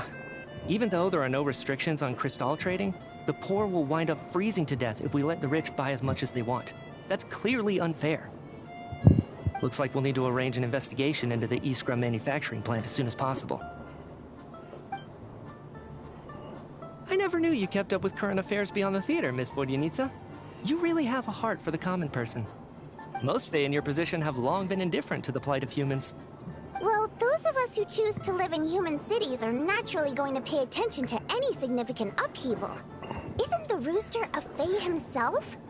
I'm just surprised to learn that even someone with as much experience as him is getting so stressed out over Project Stuja. What is the end goal of this project anyway? This is it. We're finally going there. I'm sure Mitya can sense on some level that she's fishing for information. But since their conversation is so relaxed, he might just let something slip. It's stressing me out too. If I'd only made better progress with my research, things wouldn't have dragged on this long. Oh, so your work is related to Project Stuja? That's right. The Armory Palace needs a brand new energy source. Not the power of the Light Realm, and not elemental energy. Right now, the only thing that meets the requirements is the power contained within stellar linchpins. But harnessing that power is costly. Each step of the process requires enormous amounts of Kresnik crystal. Wow, you're so easy. Extraction to quantification to attempts at conversion. Progress has been painfully slow, and the team is getting burned out as time goes by. Sometimes, I see people staring into space as if in a trance. Could it be that this new energy source has side effects? No, it doesn't affect us, because the energy is used for... Okay, I got it. Stop choking me. Sorry, I can't talk about that. I think we're all just exhausted. We've been working ourselves to the bone for so long, with so little progress to show for it. It's no wonder people are struggling to stay motivated. Seems like I owe you an apology. I shouldn't have gotten so mad at you for not paying attention during the show. Don't worry about it. I count myself lucky, to be honest. I don't envy the people who work closely with the Tsaritsa herself. I'd much rather be in my current position. At least I don't have to shoulder any major responsibilities. So they're trying to develop a completely new kind of energy. It's a shame we didn't get to hear more. Yeah, censored by a scarf. Who would have thought? Oh, dear. It looks like my time is up. I'm afraid I have to leave. Ah, he's a Geo So sorry. user. We ended up barely talking about the theater. That's okay. It was a pleasure chatting with you, really. Let's make up for it next time. Yeah, hopefully once the work pressure eases up a little, I'll be able to focus more on the performance, and then we'll have more to discuss. We touched on some confidential issues today. I'd be grateful if you could keep it between us. That could have gone worse. Nice job. Why was Mitya in such a hurry to leave, though? Sorry, routine inspection. Is that Valor, whatever his name is? Okay, let's go. So he wasn't rushing to get back to work. He must have calculated that Valeri would find him here in exactly 25 minutes. That's frighteningly accurate. One of the main duties of the Special Assignments Battalion is to ensure that important figures stick to their schedules. Sounds like Mitya's archenemy then. All right, time for us to get going too. Excuse me, check please. We'll settle our check too, then. Oh, she paid for both of them? There. That's nice. Mr. Mitya paid the check before leaving. Oh, damn. For both of us, I'm He also guessing? asked me to pass on a message. He said it was an honor to share his tea break with Miss Vodyanitsa and her two friends. He was on to us. So he knew we were here all along? This raises a lot of questions. Did he deliberately mention the new energy source so that we'd overhear it? Maybe his work isn't confidential after all. Maybe the key here is the purpose of this new energy. I guess that's the next thing to look into.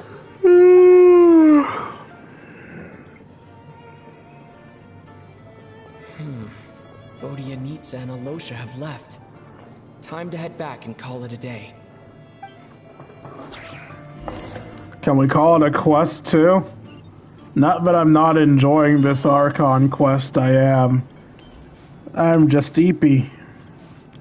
I woke up early today, so I thought I'd be fine, but I might have been wrong. Pretty early today. How are you feeling? Paimon was just gonna mention that. After she woke up today, Paimon felt like her temperature was completely back to normal. But her strength still hasn't returned.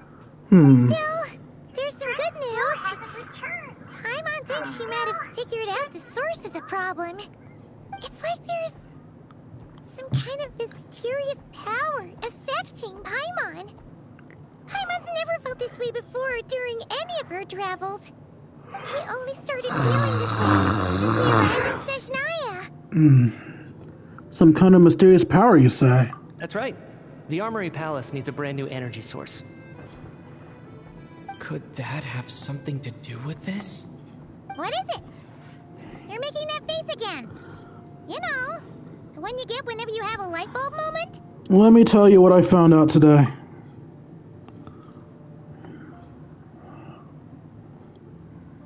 So, they're trying to develop a new energy source here? And you think that might be why Paimon's feeling unwell? Yes. Well, Mitya denied that the energy they're researching has any side effects. Although, he did say that people working on the project have been having issues with their concentration and short-term memory. And even so, those are completely different symptoms from Paimon's. The power you mentioned, can you sense where it's coming from? It's pretty faint, so it's kind of hard to tell. But, if anything, it seems like it's coming from roughly the same direction as the Armory Palace. All the more reason to find the purpose of the research. Sure, Paimon's with you there. But how, though?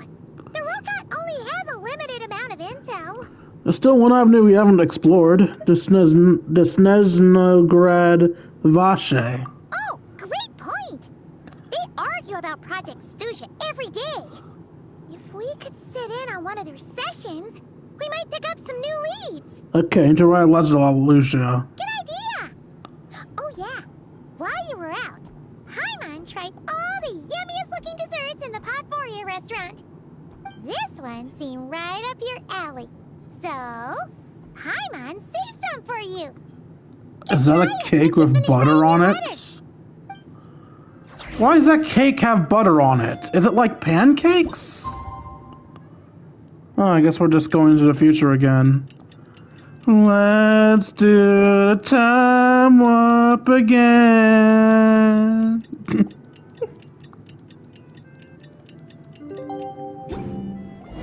Alosha replied. He says that we won't be able to speak at the Vetcha, but he can arrange for us to attend as visitors. Time to get ready. Then head to the Snezniya Vetcha. Let me see bye to Paimon first. You're back! Paimon's been working on the crossword puzzle in the newspaper. It's actually pretty fun. Oh, shoot!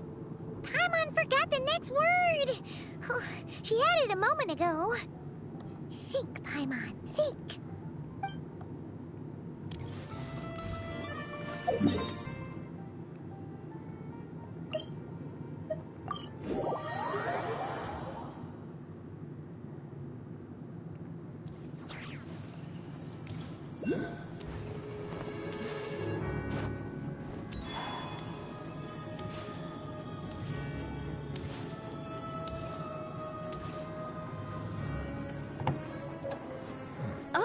Miss Vodyanitsa, prima donna of the Korolievsky troupe. What a surprise meeting you here. Will you be sitting in on a session of the Vetcha? Sorry, I'm not taking interviews today. Oh good, you're here. The session's about to begin. Let's get inside. Please wait, Miss Vodyanitsa. Could you introduce me to your new friend?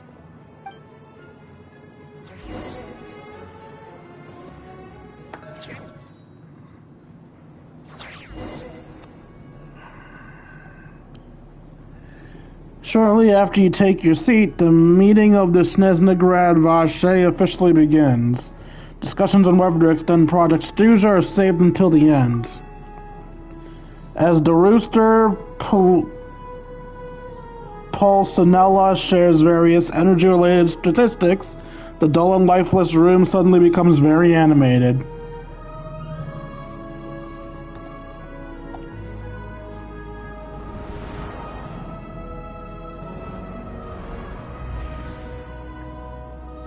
In summary, the energy management commitments made for the outgoing period have been delivered upon. Furthermore, both the production and consumption of Kresnik Crystal show clear signs of stabilizing. The relevant agencies have assessed the present circumstances and determined that the status quo can be sustained until the next period. For detailed statistics, I would refer you to the industry reports that have been distributed to all persons present. It should also be noted that while the recent blizzards have led to a significant increase in people's energy expenses, this is strictly a short-term phenomenon associated with a remotely located monster. Her Majesty the Tsaritsa is giving her full attention to this matter. We should have every confidence that it will be dealt with swiftly and conclusively. A financial report on disaster relief is also present in this report, courtesy of Pantalone. Why does it keep getting noisier in here? They cover the same old ground every single time. The rooster never seems to mind, but everyone else is getting tired of it. There's a general lack of trust. People aren't seeing any tangible benefits that affect them directly. Of course, none of that will be reflected in any of the reports on the table. Yeah, if it weren't for these hard copy documents, I could have at least made something up. I've been meaning to ask, why are you still here? And why are you acting so chummy? Don't mind me. I'm just out here trying to hit my interview quotas. Bring out the kvass. Ever read it? Best-selling newspaper in town. If I remember correctly, you guys don't even have a sales permit. You have to sell from stalls on the street. Okay then, best-selling street stall newspaper in town. Still counts.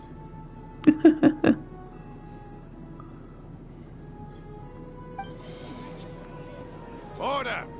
We will now open the floor to the representatives. If there are no further substantive issues to discuss, we will then proceed to a vote on this motion.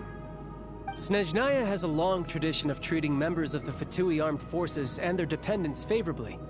But recent surveys shows that Fatui families in remote areas have access to 15% less crystal than the average civilian family in Snezhnograd. It's been said many times before, but it bears repeating now. There needs to be a clear and consistent rationale behind how crystal is allocated, or we will soon face immense public backlash. Perhaps you wouldn't need to keep repeating yourself if you would hear me out for once. I say again, true consistency exists only in principle. In the real world, fairness is relative. You appear to treat resource allocation as a simple function of production and population. So what about when the equipment used in production breaks down? Have you factored that into your equation? And do you even know how long it's been since Snezniya last conducted a census? If I knew the answers to questions like that, I'm sure I'd be a very wealthy man. And I doubt I'd be going by child. I'd like to bring the focus back to the specific issue I raised. Or do you wish to deny that favorable treatment for Fatui dependents is our long-standing policy? It's easy to be a critic when there's no accountability.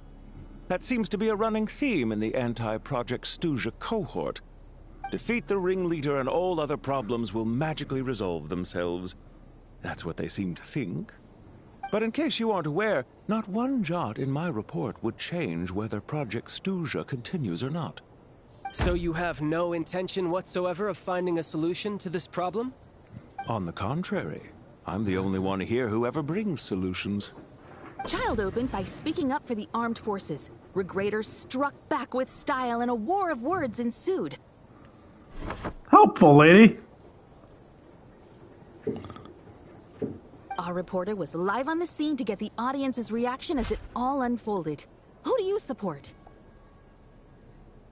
I think Child raised some issues that might need addressing. The people have spoken. Child received raucous applause from the crowd as he pushed Regrator onto his back foot with a relentless barrage of questions. It had to be seen to be believed. Now you see why they don't have a sales permit. Oh, leave her alone. She's doing her best.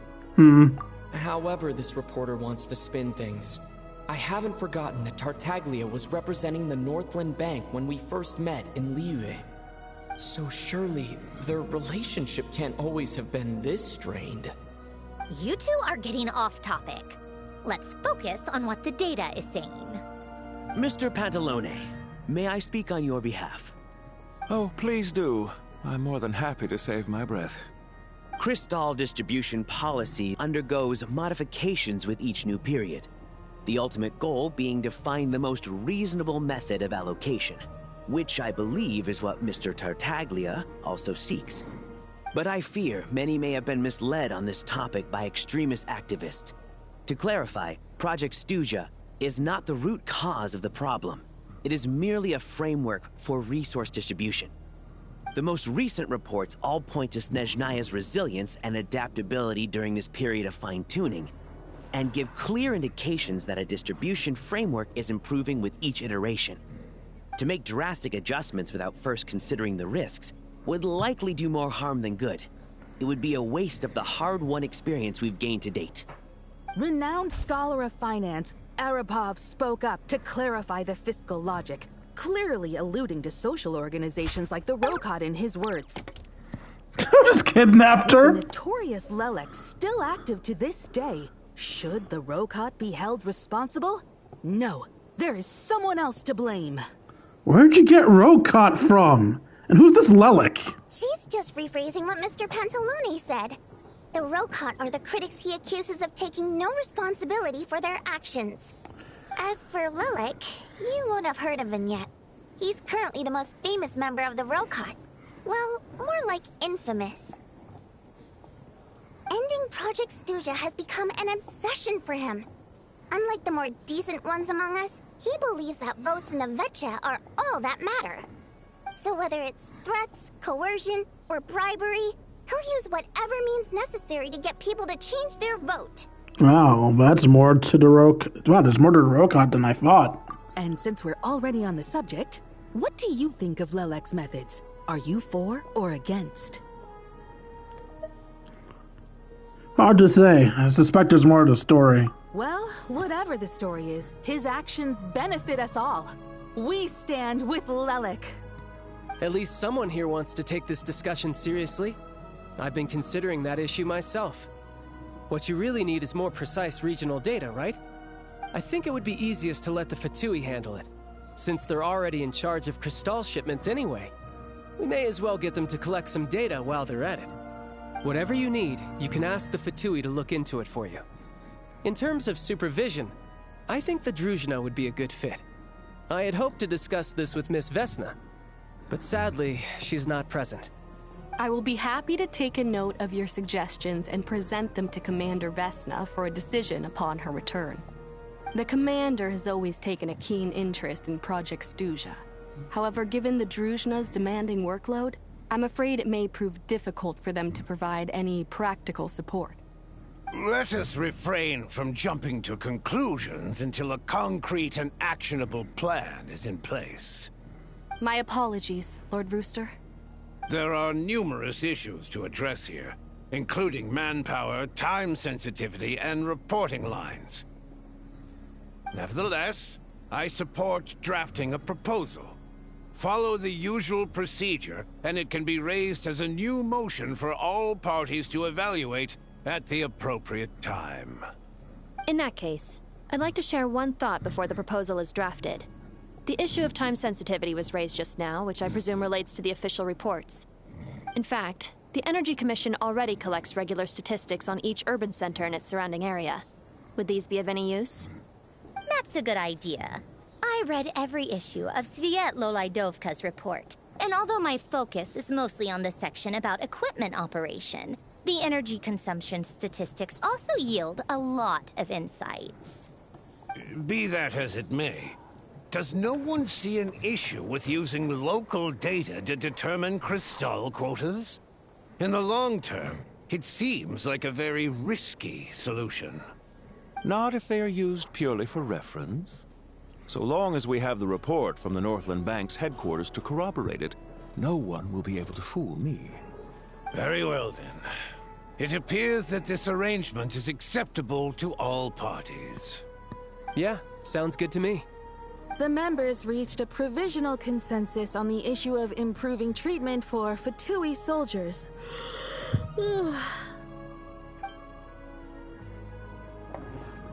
You notice the reporter jotted down a few words before suddenly crossing everything out and starting a fresh paragraph. Today, the prima donna of the Korai-Lievsky troupe attended a session of the Snezhnograd Vetcha in the company of a dashing young man. The question on all our minds is, what is the true nature of their relationship? Did you just get bored? Write anything like that again, and I'm revoking your permission to interview the troupe. Got it? The remaining discussion covers everything from energy to healthcare, technology, and industry. All parties take the opportunity to express their stance on Project Stuja. You ignore Marinova as she carries on running her sensationalist report.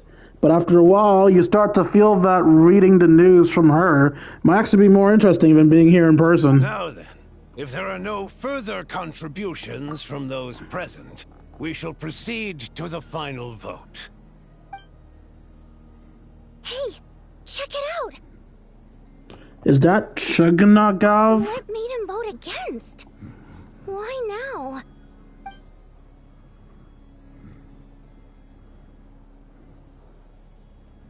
The votes have been tallied. Those in favor of continuing Project Stuja, total 61%, securing a clear majority. That was too close.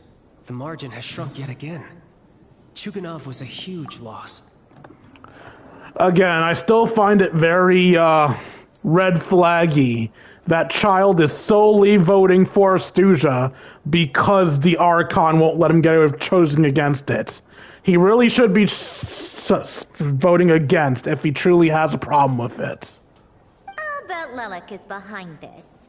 I wonder how Pulcinella will respond this time. Chuganov. I see. Lelek strikes again. Yes. Go, Lelek. Once Project Stuja is defeated, our unwavering support at Bring Out the Kvass will finally pay off when we make our comeback. I can taste our victory already! In accordance with the result of this vote, Project Stuja will remain in effect until the next Vetcha period. Finally, may I remind us all, we debate only for the greater glory and solidarity of our nation. May the aurora shine ever on, and the tundra always stand firm. The session is concluded.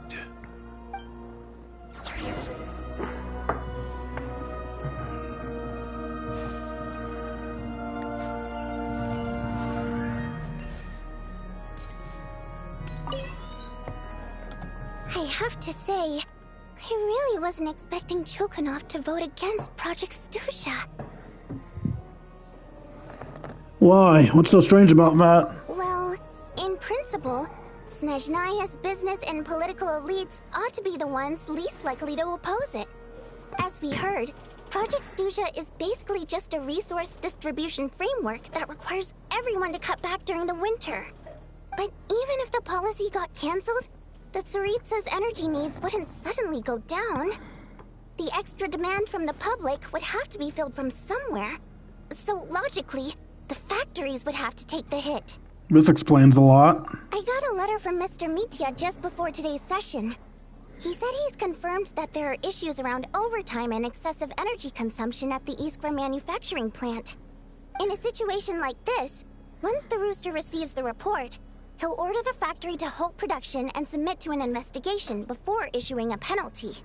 But that's a week-long process, and thus didn't make it onto the Vetcha agenda this time. I don't think he suspects anything so far.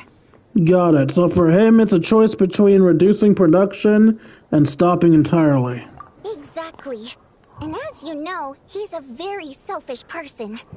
I was originally gonna try and flip him after he received notice of the official sanctions. My plan was to convince him that the whole thing was completely unfair. Rather than just sit back and take the hit while his factory stopped production, he'd be better off voting to end Project Stuja. At least that way, no one else would be able to make any money either, because all the factories would suddenly have more limited energy to work with. But now, he's already voted against it, which means someone must have used more forceful means to change his vote. Just like with everyone else who flipped. You mean Lelek? Yeah. No one knows why Lelek is so obsessed with ending Project Stuja. But by the looks of it, he's inching closer and closer to success. Lelek must have strong motivations, given how he'll stop at nothing to achieve his goal. Maybe he knows the full truth of Project Stuja. Maybe my next step should be to focus on him. All right. What are your plans for the rest of the day? Shall we head out? Hey, comrade. I noticed you were here during the debate. I didn't take you for a political enthusiast. Greetings, Harbingers. I just happened to have some free time today, and my new friend here thought it might be fun to check out the Vetcha. Ah, Odette must have introduced you. Looks like you two are getting along pretty well. I'll leave you to catch up. I should head back to the troop. Sure. Break a leg and all that.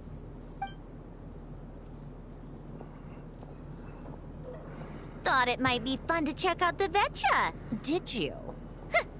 Things are never that simple with you, Traveler. There's no way you're here for kicks and giggles. Tell me I'm wrong. I learned an interesting tidbit today. Some guy called Lelek. Oh, yeah. To some, he's a captivating enigma. To others, he's the bane of their existence. No one ever thought that some anonymous nobody from the Rokai could cause such a stir. I want to find out his true identity. Is it okay if I start digging around? Huh? You want to look into Lelik? Then I'm sure his days of anonymity are numbered. What do you think, Sandrone? Fine by me, I guess. If the Traveler actually manages to expose Lelik, it'll be doing Pulcinella a favor. In return, it seems fair to let him in on what we've learned so far. My thoughts exactly. Sharing is caring, after all. Head back to Glupov and grab the files on Lelik. It's easier to just pull the records than go through the rigmarole of getting the Traveler a visitor's permit. As you command, child, sir. In that case, since we're going to be waiting anyway, I'll have someone brew a pot of black tea. No, at least add milk, please. Okay, good. It does have milk in it. Many incidents Lelik has been involved in is that the victims are all too scared to share any real information about him. Clearly, he must have threatened them in some way. His modus operandi is to silently infiltrate the scene and leave a threatening letter behind. But neither the letters nor the crime scenes ever yield any clues to his identity. So all these files have to offer are short statements by the people affected. They don't give us a lot to go on. If nothing else, it shows we're dealing with a trained professional who's versed in counter-surveillance. Yes, and to that point, he often strikes in highly secure locations. The victims are high-ranking and influential people who take their personal security very seriously.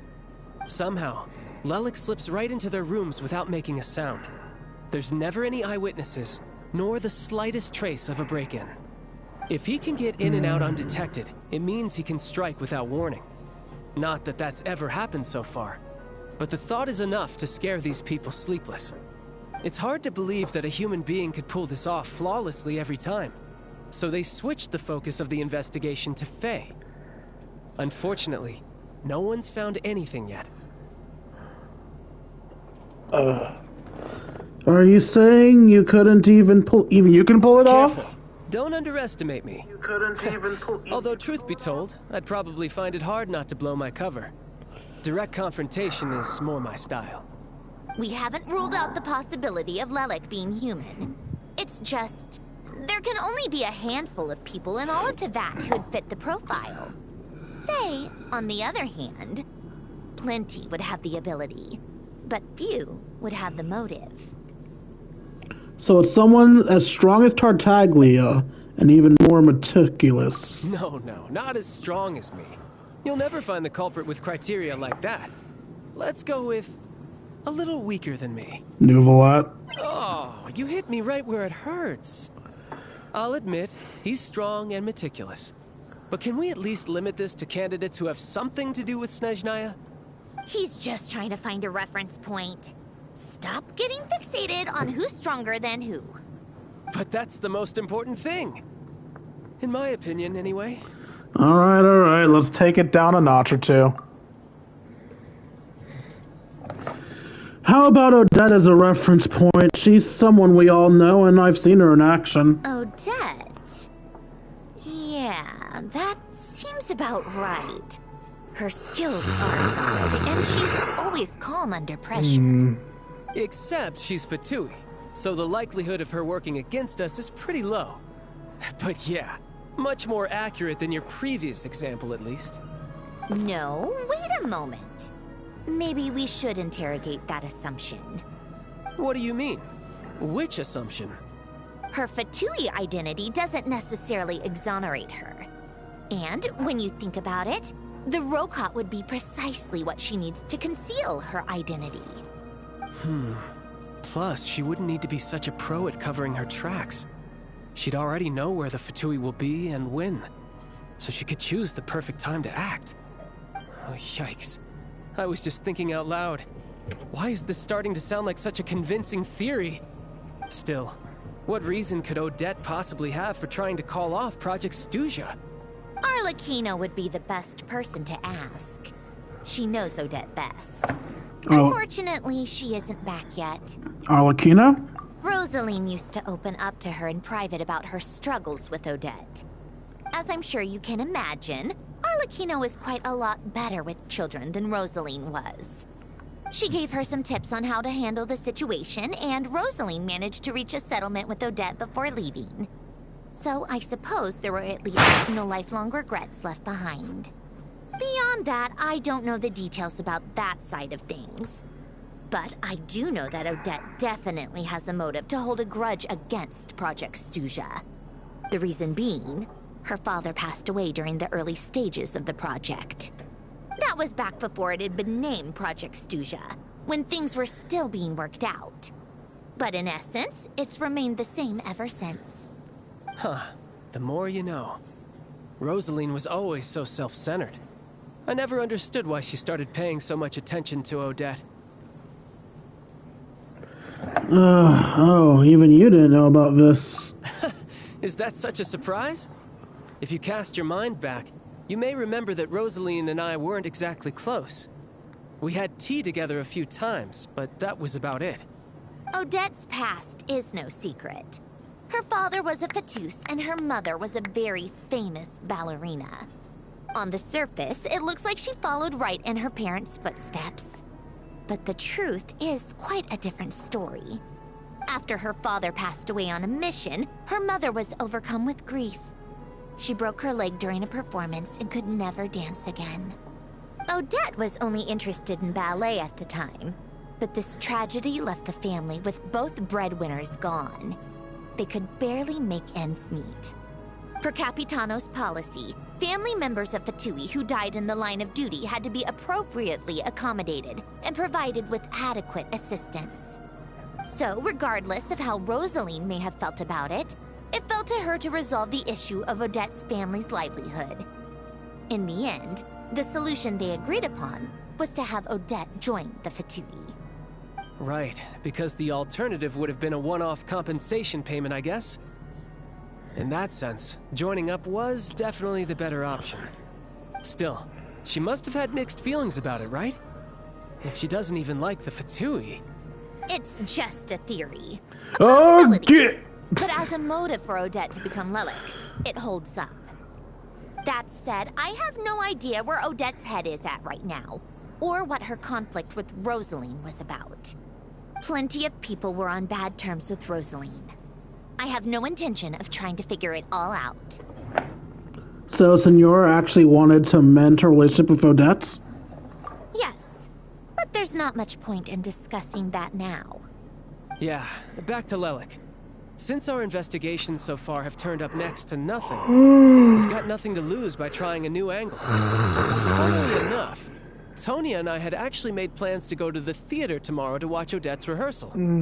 Unfortunately, thanks to this Lelik situation, I'll be stuck working overtime again. Which means you can go in my place. No point wasting the ticket. Plus, you'll get to meet Tonya. What's the rehearsal for? Spirit Seeker. Quite the classic ballet. It was passed down through Odette's mother's family for generations, though it hasn't been performed in years. But Odette's been practicing it diligently, and it's finally ready for a return to the stage. Excitement is through the roof. Tickets for the official performance sold out long ago. Tonya's excited for it too. She's desperate to see it no matter what. Personally, it's not really my kind of thing, but since she's my little sister, I had to figure something out. I've actually seen it several times before. The story's pretty straightforward. The lead character follows a trail of clues left behind by a spirit, gradually recovering her memories along the way. It's a tale of love and regret. So not exactly reinventing the wheel, at least by today's standards. But when that classic melody kicks in and the lead character begins to dance, it always gets me. It really is beautiful. Not an easy dance to do justice to, though. I know it's always been Odette's dream to perform this piece, but I'm not sure she's really ready. In that case, I think that even if she is Lelik, we should wait until her performance is over before we respond. I'll let you take it from here, comrade.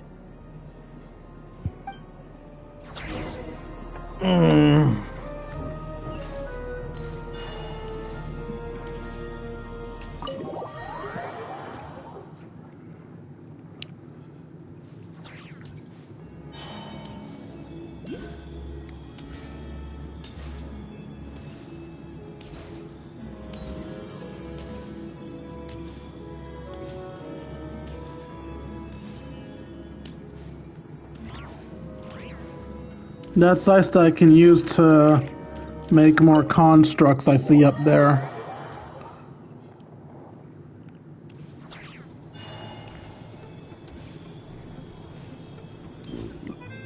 Sounds like you made a ton of progress today.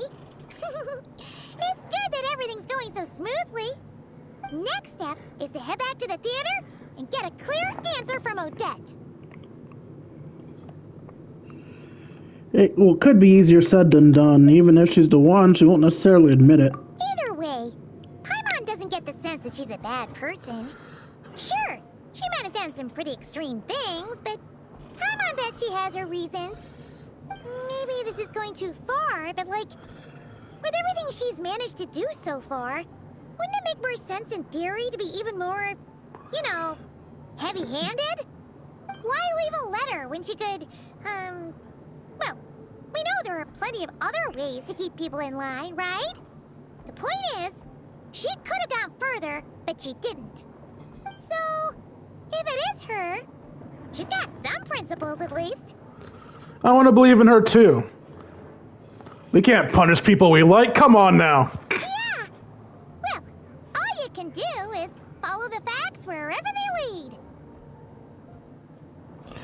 How are you feeling today? No change, really. But that thing Paimon told you about yesterday? Paimon feels like she can sense it more clearly now. Hearing you talk about your day makes Paimon itch for an adventure. If only she could be there with you so we could experience it all together. Yeah, I wish you could be there too. I'm not used to adventuring alone. But don't worry, we'll get to the bottom of this. Guess it's just one of those things. Never mind. Paimon will behave herself and keep resting.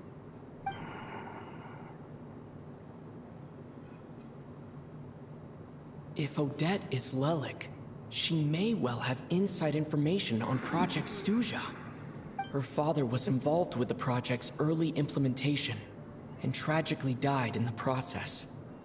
Now, she's dedicated herself to bringing it to an end. It's hard to imagine she could have gotten this far without knowing anything at all about the Tsaritsa's true intentions. When she spoke to us as a member of the Fatui, how much did she let on? And how much was she hiding? Only time will tell. Maybe tomorrow, everything will be answered. Hey look! It's snowing! Could be a tough day ahead. Make sure you wrap up warm tomorrow.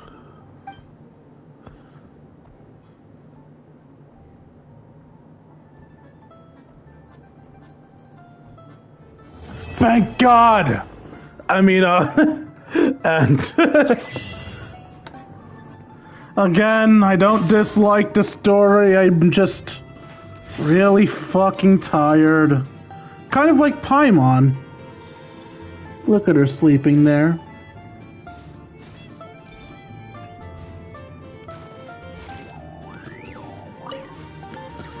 Alright, we always end these streams off with a 10 pull, so let's do a single 10 pull on Odette. Just one, because I don't actually care that much if I get Odette or not.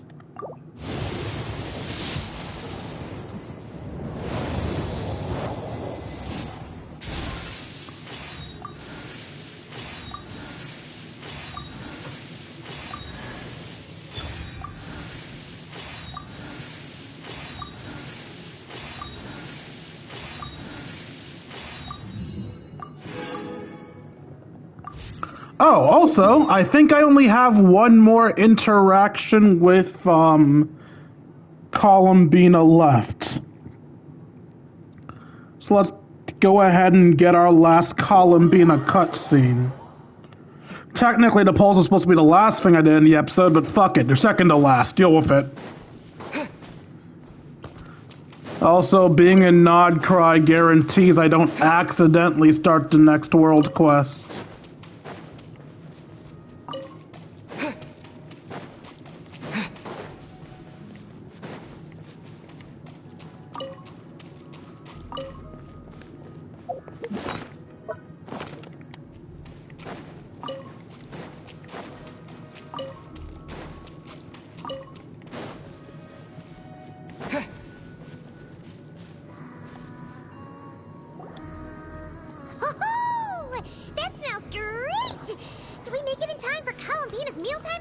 gonna be fruits. Are those kuhenki Also, lining up? do you need to cook For fruits? shoot the Columbina's serving? Just a moment.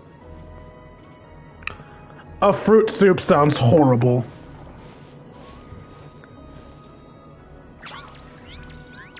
A vegetable soup also sounds horrible. Wow! This is really good. Refreshing, tasty fruit soup. Paimon's never had anything Yeah, like I fucking knew it. Serving? Make that two. Give me meat, damn it!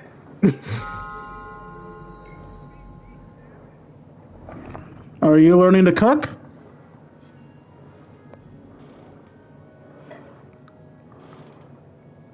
Yes.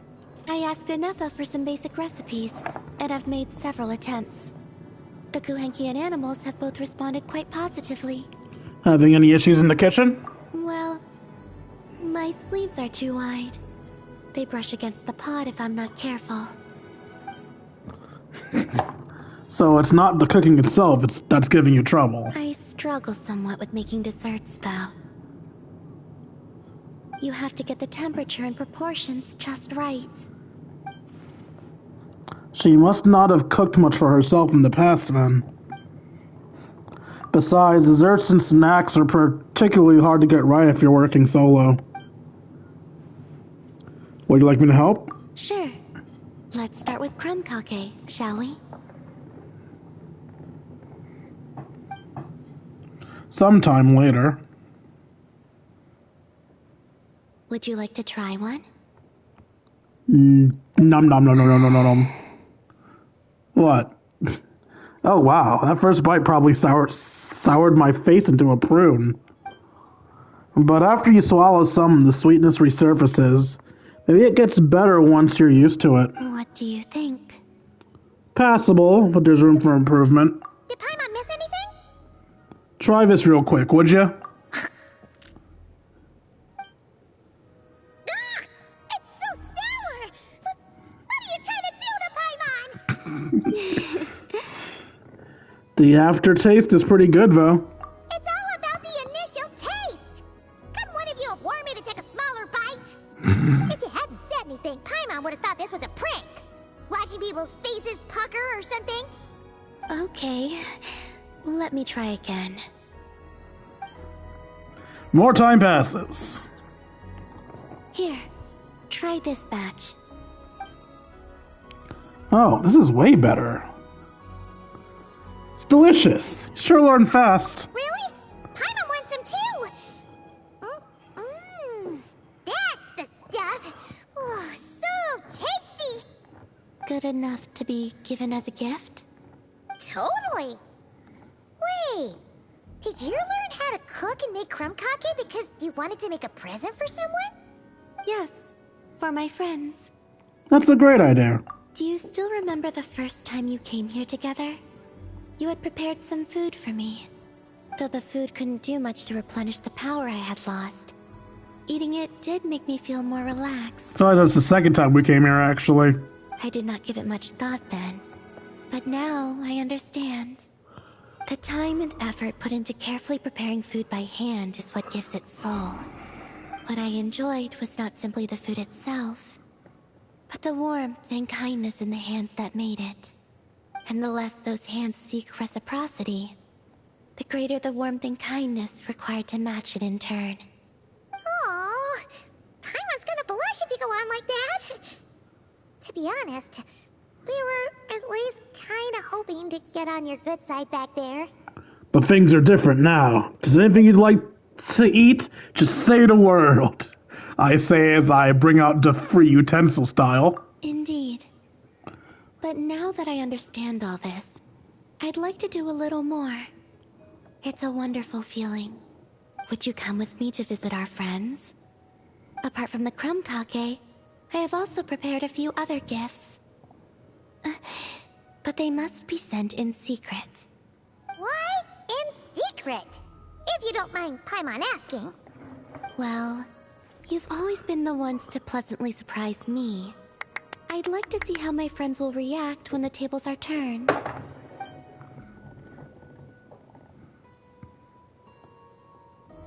Phew!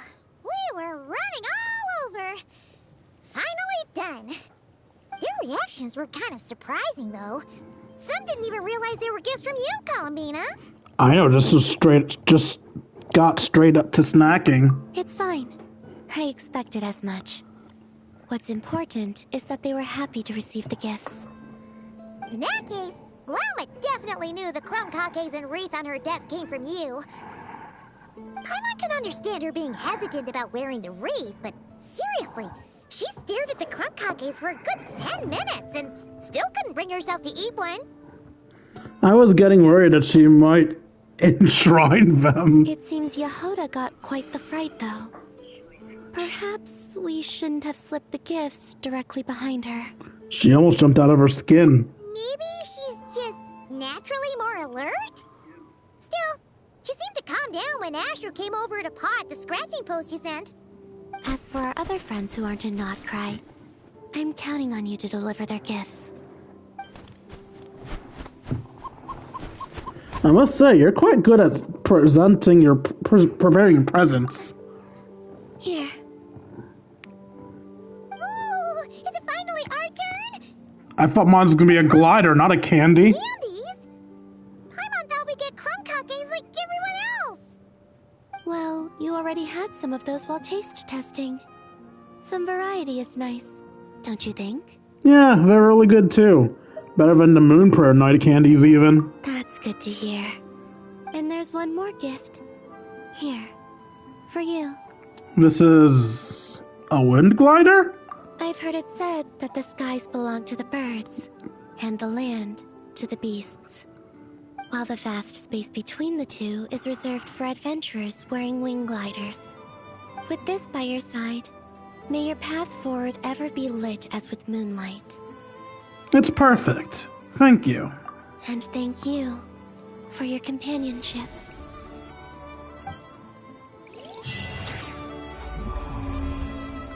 New Moon's Embrace obtained.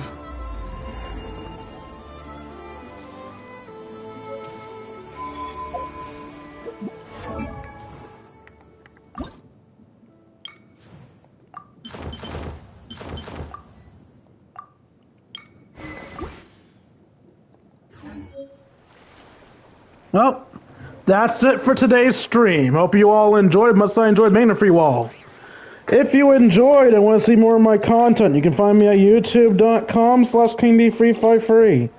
Again, that's youtube.com/KingD353. When I'm not re-uploading streams, I'm uploading episodes of Yu-Gi-Oh! Legacy of the Duelist and Pokemon Academy Life Forever.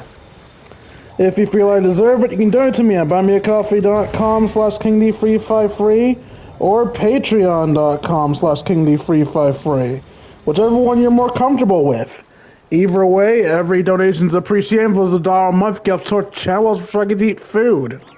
If you want more control over your donations, you can instead donate to me at throne.com/KingD353.